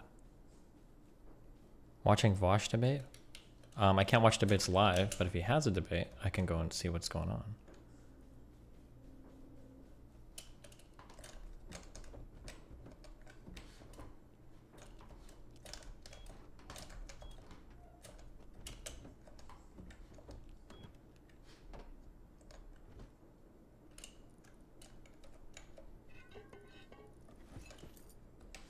Why did you destroy the big base? I think somebody raided it last night, but then the rest of it decayed. We used to build really big bases, but that was back when we were like a massive Zerg. We had like 30 members wipe day or more. So we could build huge, I don't know if there are videos of those bases.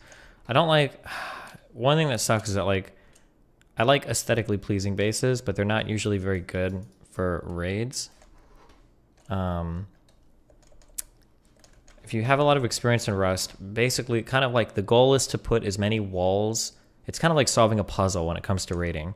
You're looking for how many walls does it take to get from any spot on the outside to the tool cupboard. And typically the most efficient types of bases, I think in this patch or the cycle of the game now, is built with this triangle shit, right? So you have to like go through this door, then you have to go through this door, then you have to go through this door. And then by the time you hit the tool cupboard, ideally you've gone through, there should probably be a double door here or something. I don't know, maybe. Ideally that like getting through here, you can't get in from the outside because it's all like triangle stuff. It's called honeycombing. But the problem is it looks like ass. Like I think these bases look horrible. Like who wants to live in a place where you're like fucking surrounded by triangles and fucking horrible shit? It looks like ass. So I think it's more fun to have like huger, more aesthetically pleasing bases that can be like actively defended rather than like trying to build bases to survive offline raids. I think when I do my you're acting like your builds look good. My builds look awesome. What? Go find me any recording of our early Rust days. Those builds were sick as fuck. Can I find a... There was a website where you could like plot out builds and shit.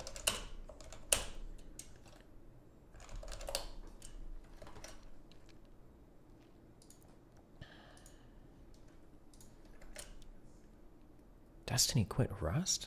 Why?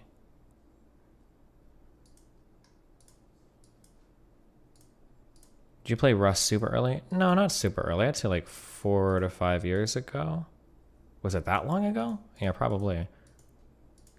Jesus Christ, these colors. Oh my God, is this the Atlas shit? There were so many videos of me just like running around inside of my base all day. You should be able to see some somewhere. I'm not gonna be able to find any. Early 2016 to mid 20. Oh yeah, this was 2016. It was 6 years ago, dude. Your time sense is fucked. If I said 4 to 5 years ago and it was 6 years ago, is that really my sense of time being fucked?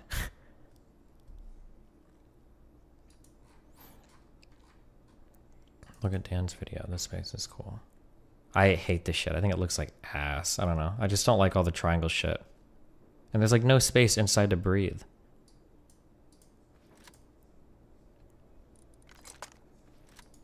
I need more symmetry in my life. This is like, at least this is like a multi-story base though. You can blow up platforms, I guess, for defense.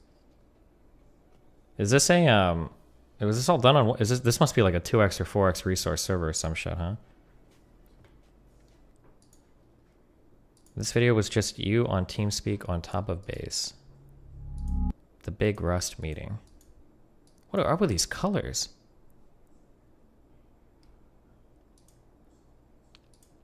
Holy shit. Oh, people wanted to put this shit to snipe off the roof. Do I ever go inside? Oh, look at this. Look, we have a big... There were better designs, I think.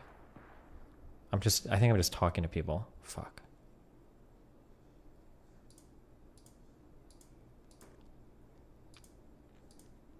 What do you call the big central room? Is it an atrium? I don't know. I think they're a cool build you can do. I don't like the compact bases, these things. I think these look bad. But these are efficient. These are really good. When I say they look bad, I'm only saying they're talking aesthetically. That's when we fired Dan for not doing anything.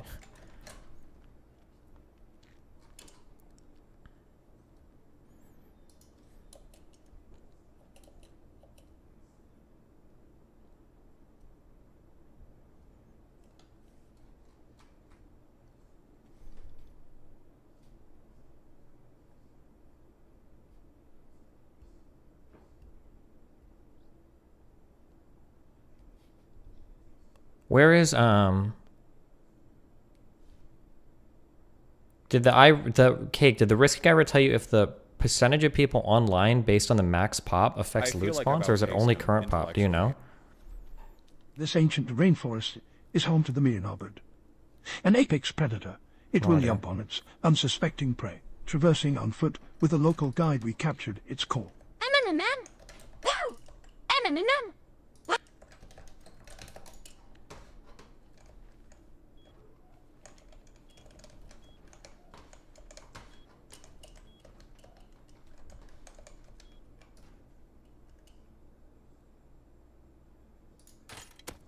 Oh, sick. Sorry. Oh, it's... I didn't know it was you.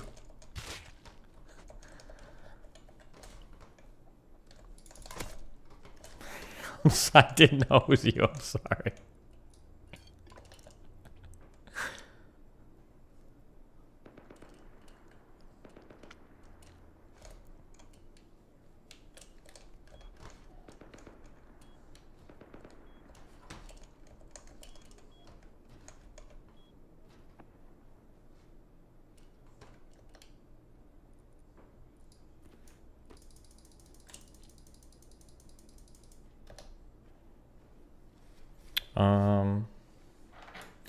Sure, playing with Stimpy. He's super trustworthy and very supportive. Nice.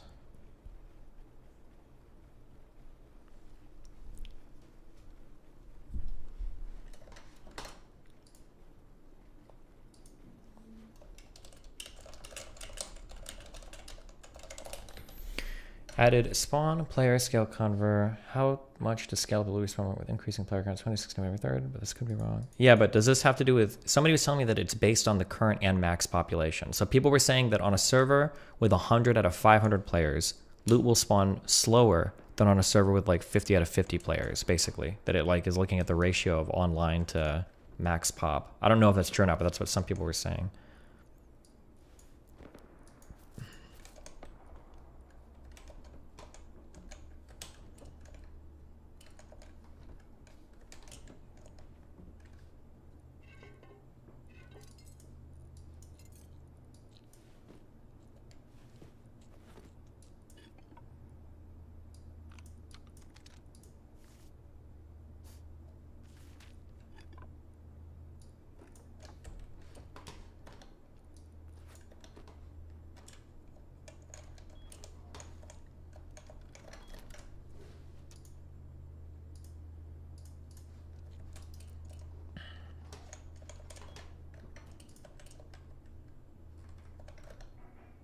the rest of Anko?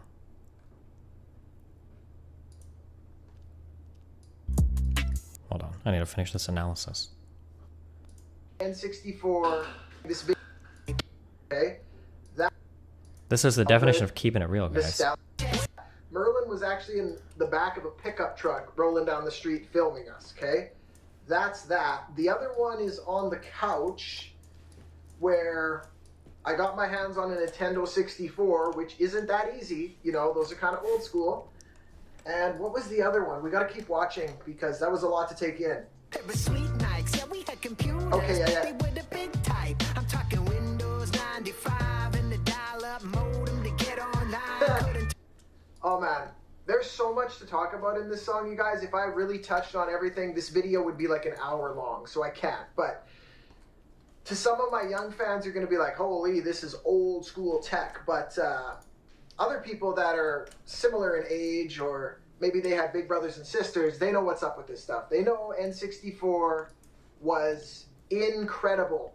And when GoldenEye 007 came out, oh, it was unreal. That was my favorite game. We played multiplayer all the time, paintball mode. You couldn't be Odd Job because he was little and it was harder to hit. And it was like a whole culture in its own, man. It really was.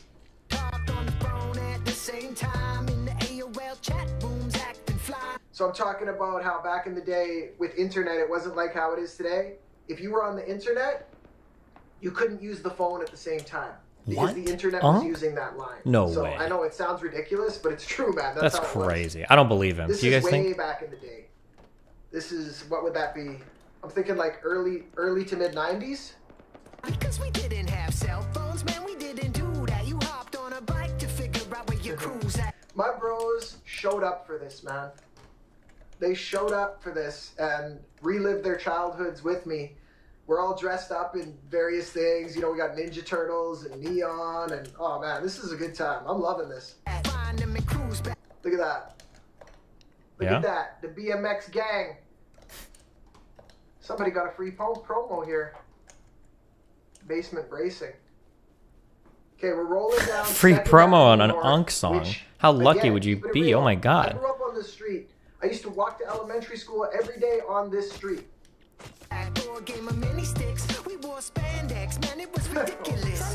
Spandex, mini sticks. Had a tablet, but I had a Game Boy and a BMX crew. Look at this. Look. I Look know at this. I'm really hype about this, but I forgot how What? all out we went on this. Like, look at this. Drone shots of the BMXs rolling through the neighborhood. In the convoy, cards in the spokes and the pegs for doubling. Frames decked out in the stickers from bubblegum. Yeah, we used to get like bubblegum at the Mana Confectionery, and you'd get Marvel stickers and stuff. Yeah? And you put them on your bike, and you get different things that you could like stick in the spokes and stuff to make it sound like a kind of like a motorbike. From the 90s, boy, I'm from the 90s, boy, I'm from the 90s. That's classic right there. Didn't you know? Watch this, watch this, watch this, watch this, watch this. Watch me, watch me.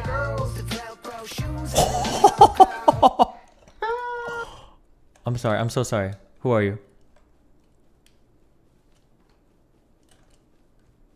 Meta 2X.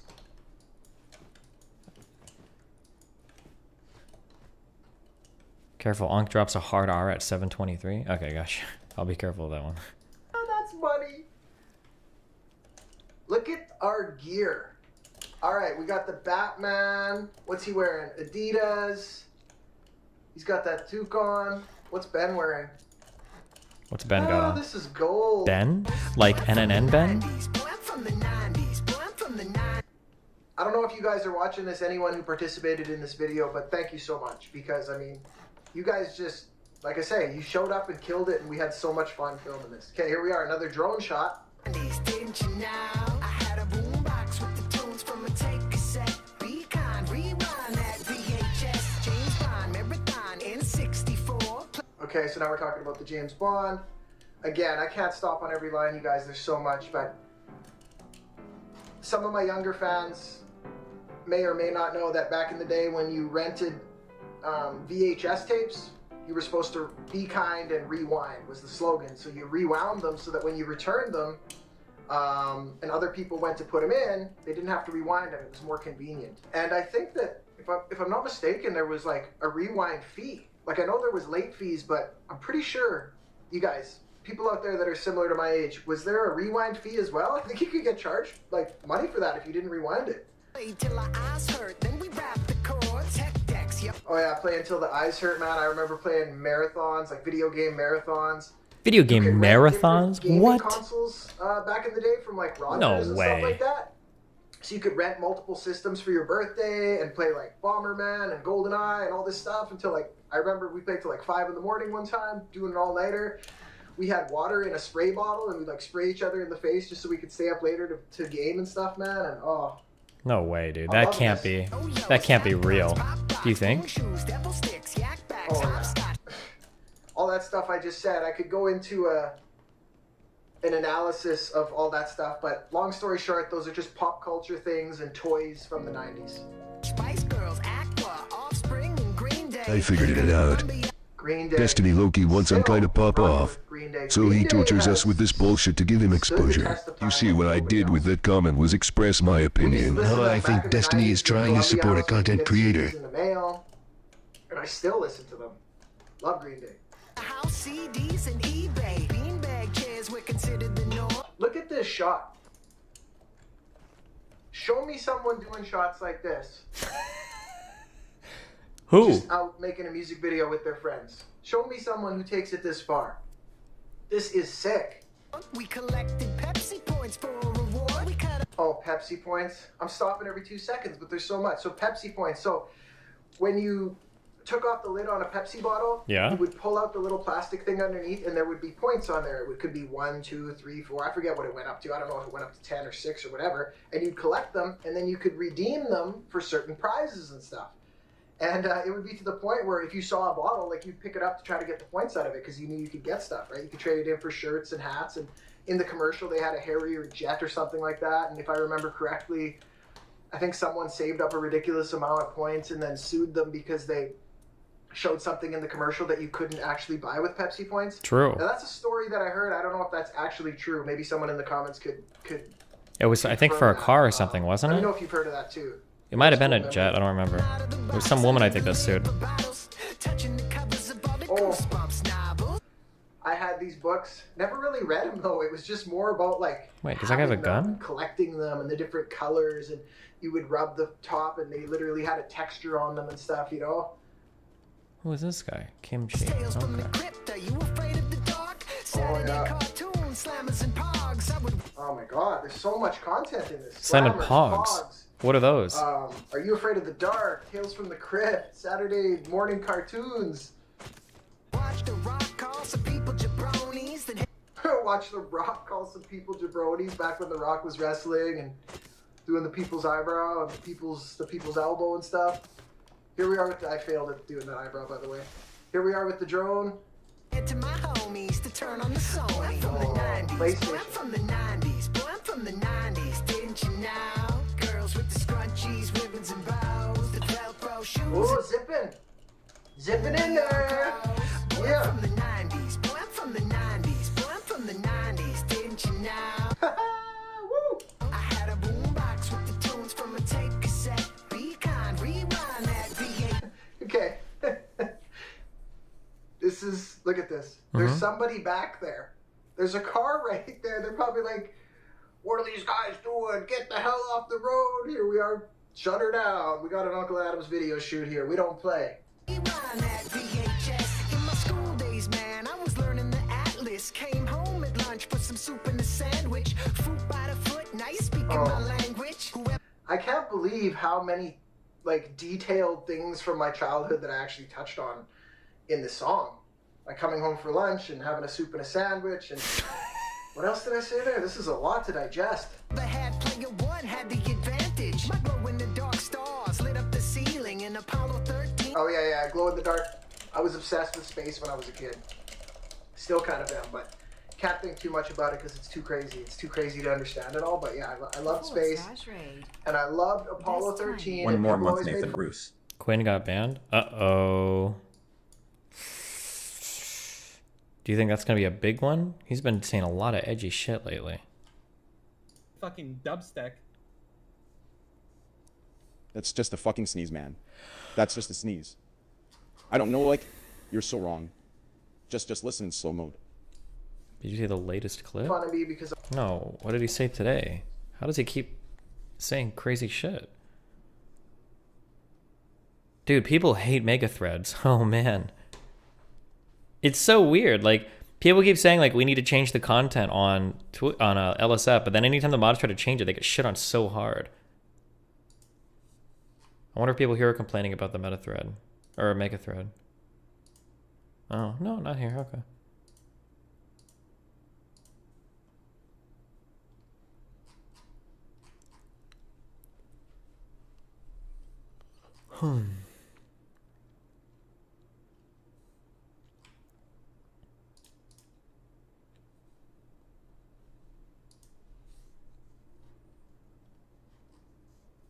His thing got deleted? Wait, what did he say today? Earlier he said, if women weren't required to reproduce, like if you just fuck your bros and have kids, we would have killed them all for sure.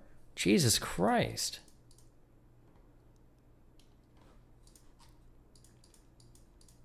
Let's just say Tabor Snapping has a new favorite streamer. What do you mean by that?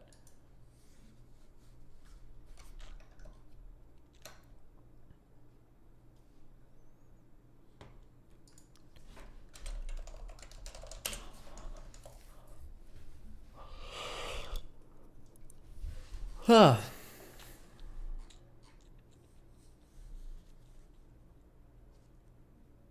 We have like 23 million reported cases right now. Jesus.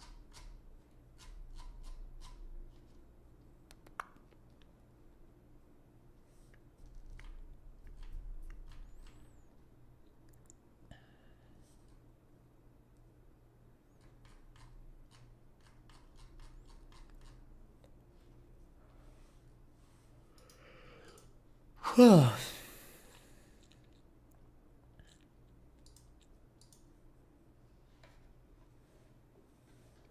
CDC is projecting 200,000 plus deaths in the next 2 months. Seriously?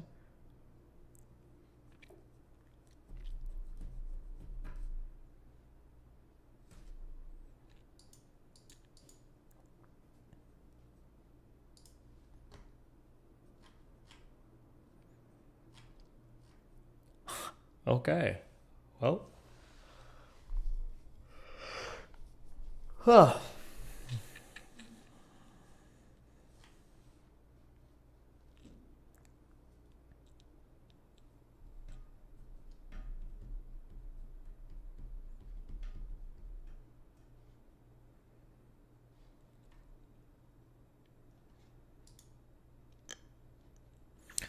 The DGG analyst desk projected it would be over in 2 months. Yeah, I think did I do that on January 1st? So by March 1st,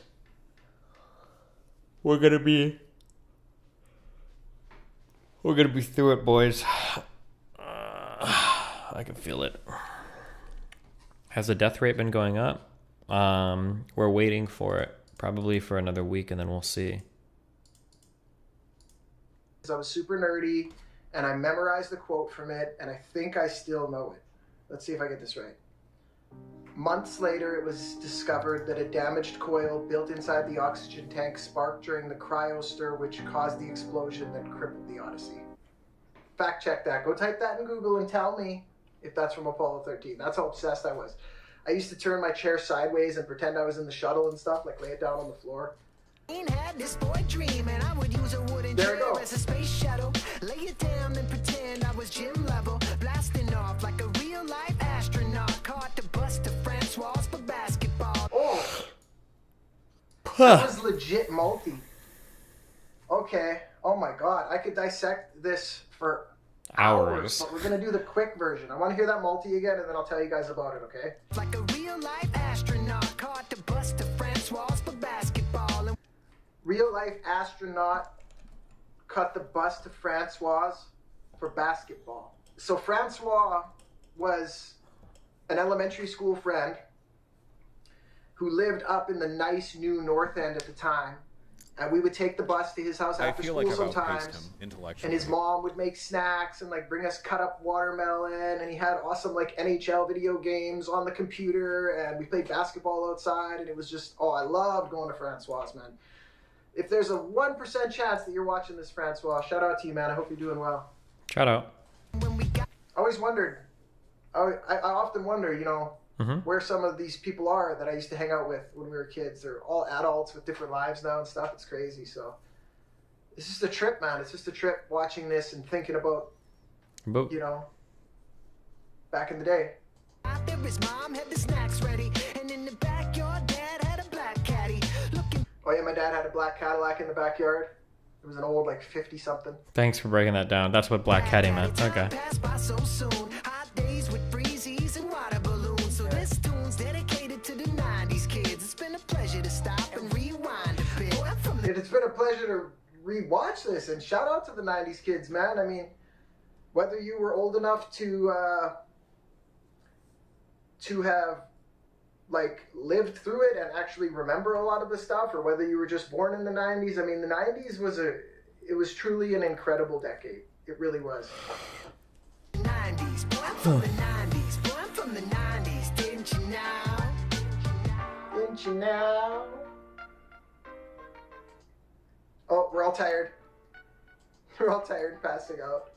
Man, what is I think this is one of my best videos, but you know, I'm always gonna love it. I'm gonna love it because it's like childhood stuff, man, and that stuff just. I was your luck's last game. Can confirm that you are worse than Moon. Dude, shut the fuck up. You're also dog shit and trash. Unless you were that Lux that beat me. That was. Then you're just you probably went back to the fucking VOD and jacked off because you got to shit on people that never played before in front of people, and you felt cool for once in your life. Because you go to school and you get shoved in lockers because you're a loser. And your real life personality doesn't get you fucking anywhere. Alright? So you go to League of Legends and you make Smurf accounts and you beat up on people that haven't played to elevate your already deflated fucking ego. Jesus. I'm fucking hungover, man. Me and Spite went on a raw bender last night. Oh. Who's track? Who's that? Uncle. Oh my god. This is by Merlando. Old Unk. This is edgy Unk, guys. Shot a Mo, shot a Chris, shot a Jaeger. Slap a hoe, take a piss, smoke a Jaeger. Cash checks, have sex on a dirty mattress, and fuck her in the ass without even asking. Shot a Mo, shot a Chris, shot a Jaeger. Slap a hoe, take a piss, smoke a Jaeger. Cash checks, have sex on a dirty mattress, and fuck her in the ass. Hard R is coming. Wait, really? Unk, what happened? Without even asking, I grab a bottle of Mo and mix with ginger ale, black the fuck out and probably end up in jail. I'm getting crunk, taking whiskey hits, getting head from frisky chicks. Tell them I'm a MC and how I really rip the scripts. Yeah, that's spicy, I'm rapping it nice, domestic, imported, or even maximum ice. I'm hardcore when it comes to booze ingestion. Look up in the mirror saying, whose reflection? I feel like I'm hooked up to a loose connection. Wake up in the morning and I'm all bruised in sections. Wow. Was I wasted last night looking for places to fight? I'll give you a taste of the mic and slap your mom in the face for not raising you right. I'm a sensation of these lyrical equations, aight? Uncle, what you talk about? Suck it like a water spout. Dick up in your daughter's mouth, that's the shit I talk about. Shot a Mo, shot a Chris, shot a Jaeger. Slap a hoe, take a piss, smoke a Jaeger. Cash checks, have sex on a dirty mattress, and fuck her in.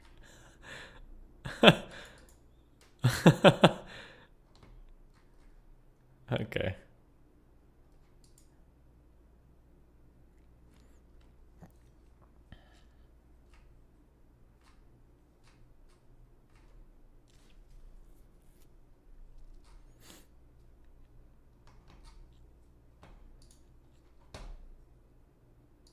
Did I already watch this Rogan clip? Probably.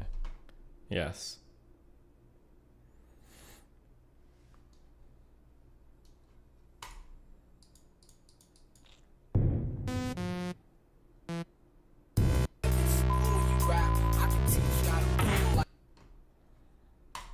Besides major and minor, what's your favorite musical scale? I've said it so many times in the stream. Does anybody know the answer to that? What's my favorite mode? It can't be PB Black or Good Gravy that answers. Oh, King of Suede. Yeah, I guess you can. All right. Oh, good job. See, some of you guys remember. Lydian.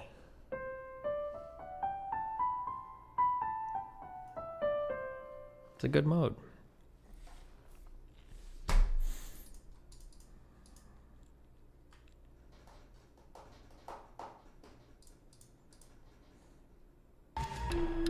You're playing my... No. Stop.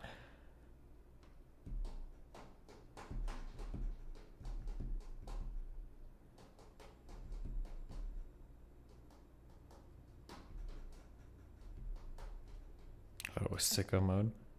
I don't know what he says in this. Does he say the N-word in this one? You're playing Minecraft in a cave looking for diamonds. That's funny. I'm in the same cave looking for miners. Cause my sexual attraction to miners is major. Can't even play hopscotch without popping a rager. Always been a pervert. Okay, I can't. I don't know how I can listen to this. I can't do it. I'm sorry. I don't know if I can do this, okay? I'm just not sure if this is Twitch safe, alright?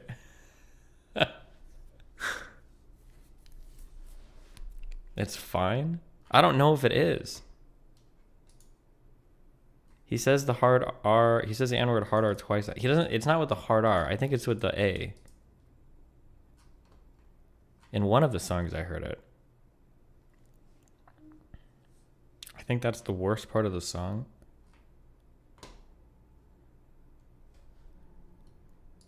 Do you think Mr. Goes? Oh Jesus! Hold on. I don't know. I don't know what's safe on the internet. I can't trust YouTube. Okay.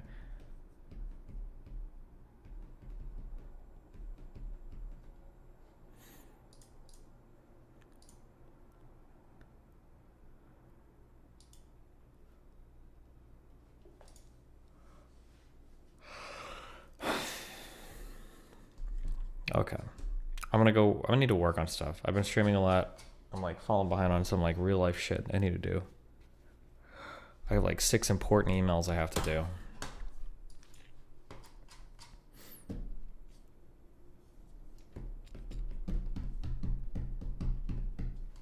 Oh, I can read you this email. This is that email that I had a long time ago that made me rethink the whole Israel ethno-state thing that I thought was interesting. I had trouble finding it, so I couldn't read it last time. But one interesting topic that came up in your debate, this is from a long time ago, was Israel being an ethno-state. Amongst left-leaning commentators, I almost never see this claim pushed back against. However, it is beyond simple to demonstrate its inaccuracy. Understanding Jews as an ethnicity is not particularly coherent, even if many Jews share ethnic heritage. Every Jew accepts that Gentiles, non-Jews, can convert to Judaism, though the process is intensive in the most strict conversions. A person that converted to Judaism is considered as Jewish as someone who is born Jewish. This is in fact a significant commandment in the Torah, the Old Testament. If anyone who is devoted enough can 100% become Jewish according to Jewish law and tradition, it doesn't make sense to describe Jews as an ethnic group, let alone Israel as an ethnic state. Take Nissim Black, for example. He was born in Seattle to a Muslim family, became Christian, then a rapper, and eventually converted to ultra-Orthodox Judaism. He's fully accepted by the Jewish community, his kids are considered Jewish, and he was able to make full immigration to Israel based on his status of being Jewish. There is no part of this man that can be considered ethnically Jewish. However, there is no doubt in his status as a Jew. He also happens to make interesting rap music. Some people will therefore claim that Jews are an ethno-religious group. However, even this is incorrect, as the adopted child of a Jewish parent or even a grandparent who never converted neither shares ethnic nor religious heritage but are considered Jewish for Israeli immigration purposes. These cases demonstrate that Jewish identity is far too complex to boil down to ethnicity or even ethno-religious. If someone wants to claim that Jews have an ethno-state in Israel but reject white ethno-states, they're incorrect. Unless the white nationalists are willing to let literally anyone committed enough to join their ethnicity, including adopted black children, there is no equivalency to be drawn with the state of Israel. Less than free. I thought that was interesting.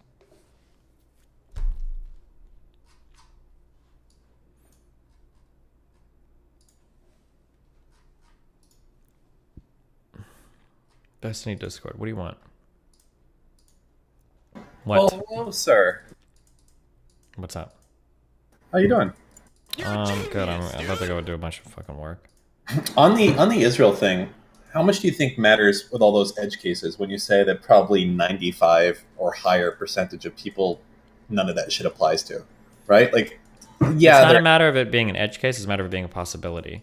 Chances are, even though they're edge cases, the reason why they're edge cases is, I don't know why I'm saying no offense to you, but no offense, probably because a lot of people probably don't want to move to Israel and live in Israel, right? Because fuck. Well, also, I would say that, God, I don't know enough about this. I would guess that converting to Judaism is probably one of the most difficult things that you can do as far as going going to a religion. Like, I don't think they make it easy for you. Yeah, especially some of the stricter conversions I've read that it can be difficult. But like, imagine, say, you could get into the United States just by converting to, say, Judaism. I feel like a lot of people would try to do it. No. Yeah, but I don't know. How do I put this? So there's like, God, there was like this. I almost wonder if it was like one of these racist dudes before, but he said this type of thing, and he said the thing with the Jews is that, you know, you can convert, but they don't make it easy, and they're not really out there, you know, trying to get you to do it. Yeah, they don't really. It's like kind of like a club, and they, you know. Yeah, sure. They're not out there like, hey, come do it. Like you might see like do Mormons do that? You know, going to door trying to get you to convert. Like they don't. Mm-hmm. You know, it's like you do your thing. So, but I also think the process is like incredibly difficult. And I don't. Is that true? That like if let's say right now you're just an American and you're like, my goal is to go to Israel. Can you actually just put in the year, convert to Israel, or not convert to Israel, convert to Judaism? Because I'm sure you could do it in a year, and then immigrate to Israel? Can they actually? Because I thought you had to. I don't think that'd be the case.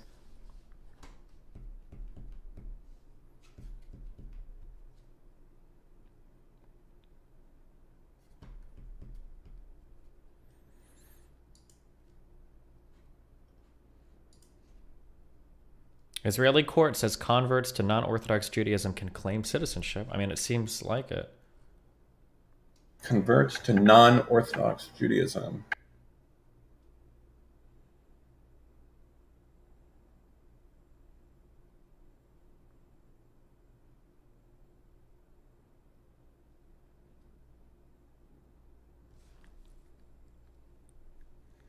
Oh, that's interesting.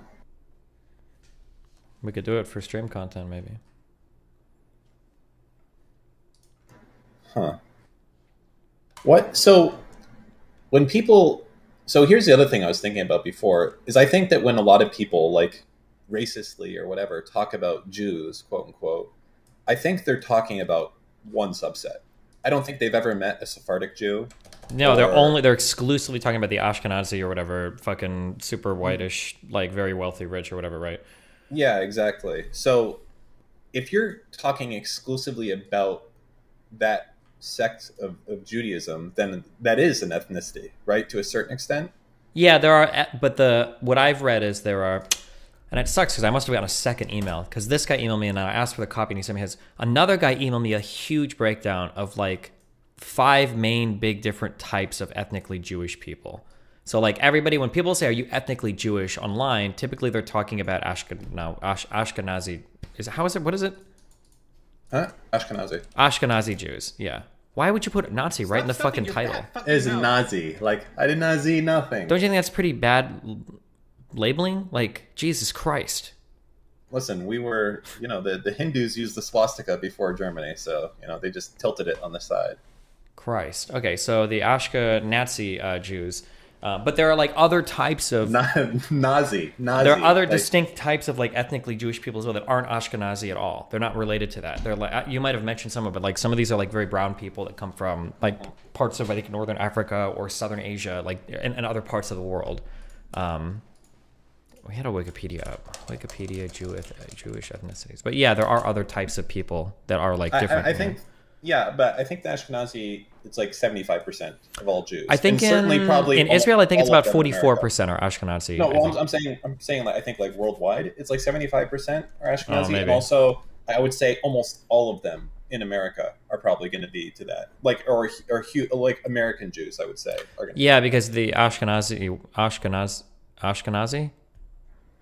It's fine. We all know what you're saying. Yes. Are more likely to be wealthy, I think, and doing well around the world. So they're like more likely to immigrate to the United States. You're not going to see the poor brown Jewish people immigrating to the U.S. as much, right? Like the Sephardi or.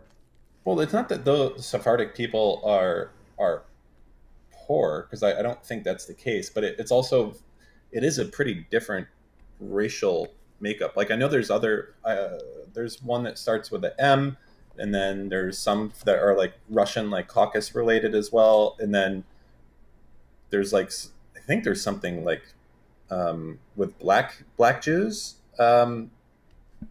But where the fuck was I going with this? I don't fucking know. But they're all like pretty distinct. But I think most Nazis are probably talking exclusively about Ashkenazi. Yeah, but if they found out you were one of the other types of Jews, they probably wouldn't be too thrilled. Yeah, I suppose so. But to them, it would probably just be like another brown person or something, Maybe. I don't know. Yeah, it's.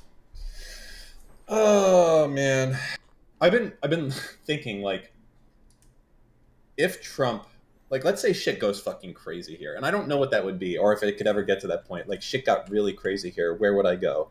And I think there's like 3 options I could think about. And obviously, you're talking about shit getting really fucking crazy. Because so the 3 options I have is Israel, Russia, or random countries that you can kind of buy your way into with like an investment type of thing. And I think there's a bunch of them. Like I know you can go to New Zealand. There's like a bunch of them like that you just invest and you can go there. Some of these places are like you invest like, I want to say for New Zealand, wasn't it like $100,000? It was like, I thought it was a surprisingly low amount, or maybe New Zealand was one of the higher ones where it was like $1 million. I think if you have at least $1 million to invest, I think you can immigrate to a lot of different places in the world. But yeah, exactly. So there's a lot of places to go if you have money. But I was thinking like, I honestly don't think I would not trust myself. I don't think I would trust Canada is the reason I brought this up. Is people are like, oh, the natural place to go is like Canada. It's like right here next to the US.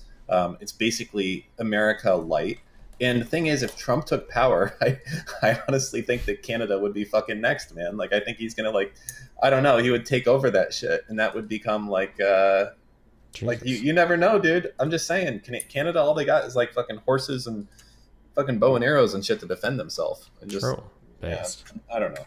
But I don't think I would ever go to Israel. I think it's just much respect to the Jews that live there, but that's way too frisky for me to live like that. I don't know how people do that. I suppose it just seems on both sides. Honestly, it just seems like it's like you're living in a fucking war zone.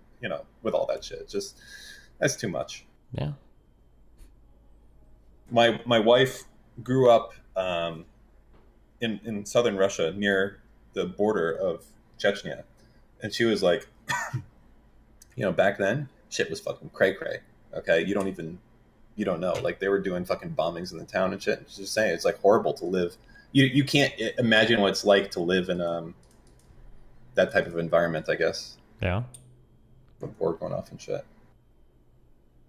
I don't really want to either. So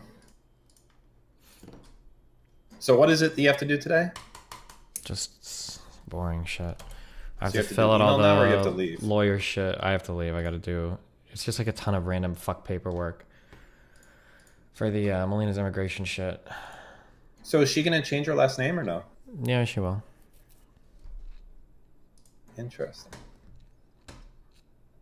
And people still need invoices. I don't know why. How fucking annoying that is, but I have to write like 2 or 3 of these. Somebody wanted a college letter of recommendation, and I said I would write that. I don't know why, so I've got to work on that.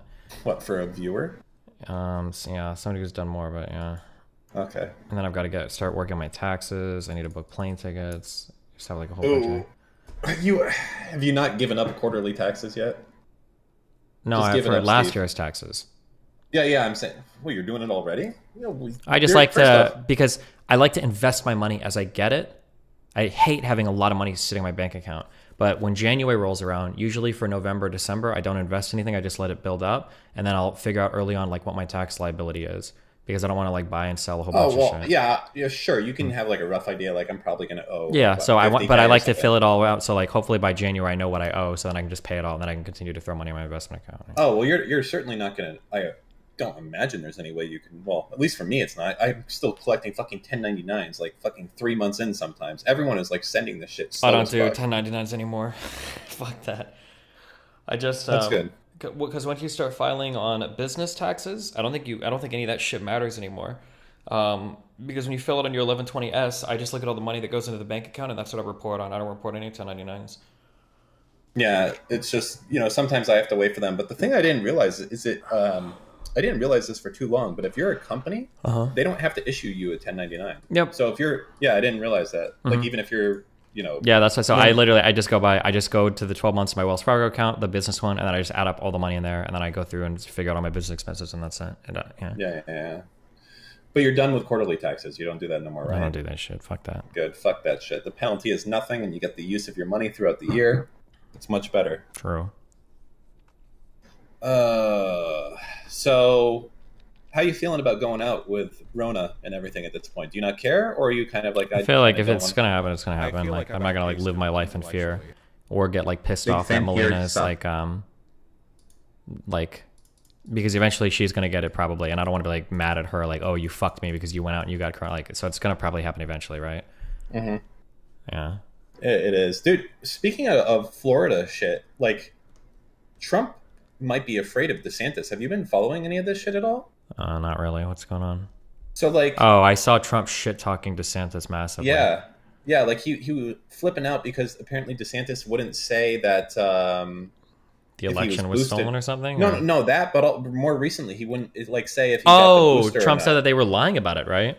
Yeah, like these fucking weaselly politicians, and everyone's saying, "Oh, it's DeSantis." So I think he's actually somewhat afraid that DeSantis might like run against him. But the thing is, there any way that they wouldn't pick Trump if he was to run again? Like I don't know. What do you think? Knows? It's hard. I don't know. I'm not trying to make any guesses. 3 years is a long fucking time. Who the fuck knows what'll happen?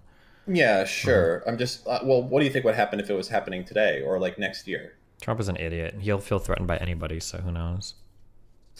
I don't think the only reason I can imagine that Republicans wouldn't want it is the fear that it would motivate Democrats again to get out, where otherwise they probably would just easily lose. Like, for instance, if DeSantis came, I don't think I would give that much of a shit. You know what I mean? I don't think like, I'd still like, you know, everyone vote Democrat, everything, etc. But like, you wouldn't care with the passion that I think you would if Trump was running, right? Like Trump's running, that's like a fucking national emergency if you call yourself a Democrat. If fucking if DeSantis is running, you're like, whatever. You know, it's just gonna be another fucking dude, right? I think that's the reason, the only reason that you wouldn't do it. But I don't know if that's counteracted by the fact that, you know, Republicans love Trump, basically. Yeah. Dan, you didn't vote last time. You know what? I'm not going to vote this time fucking either. But guess what? I'm going to lie and say that I did. So fuck all of you guys, okay? There you go. Get fucked.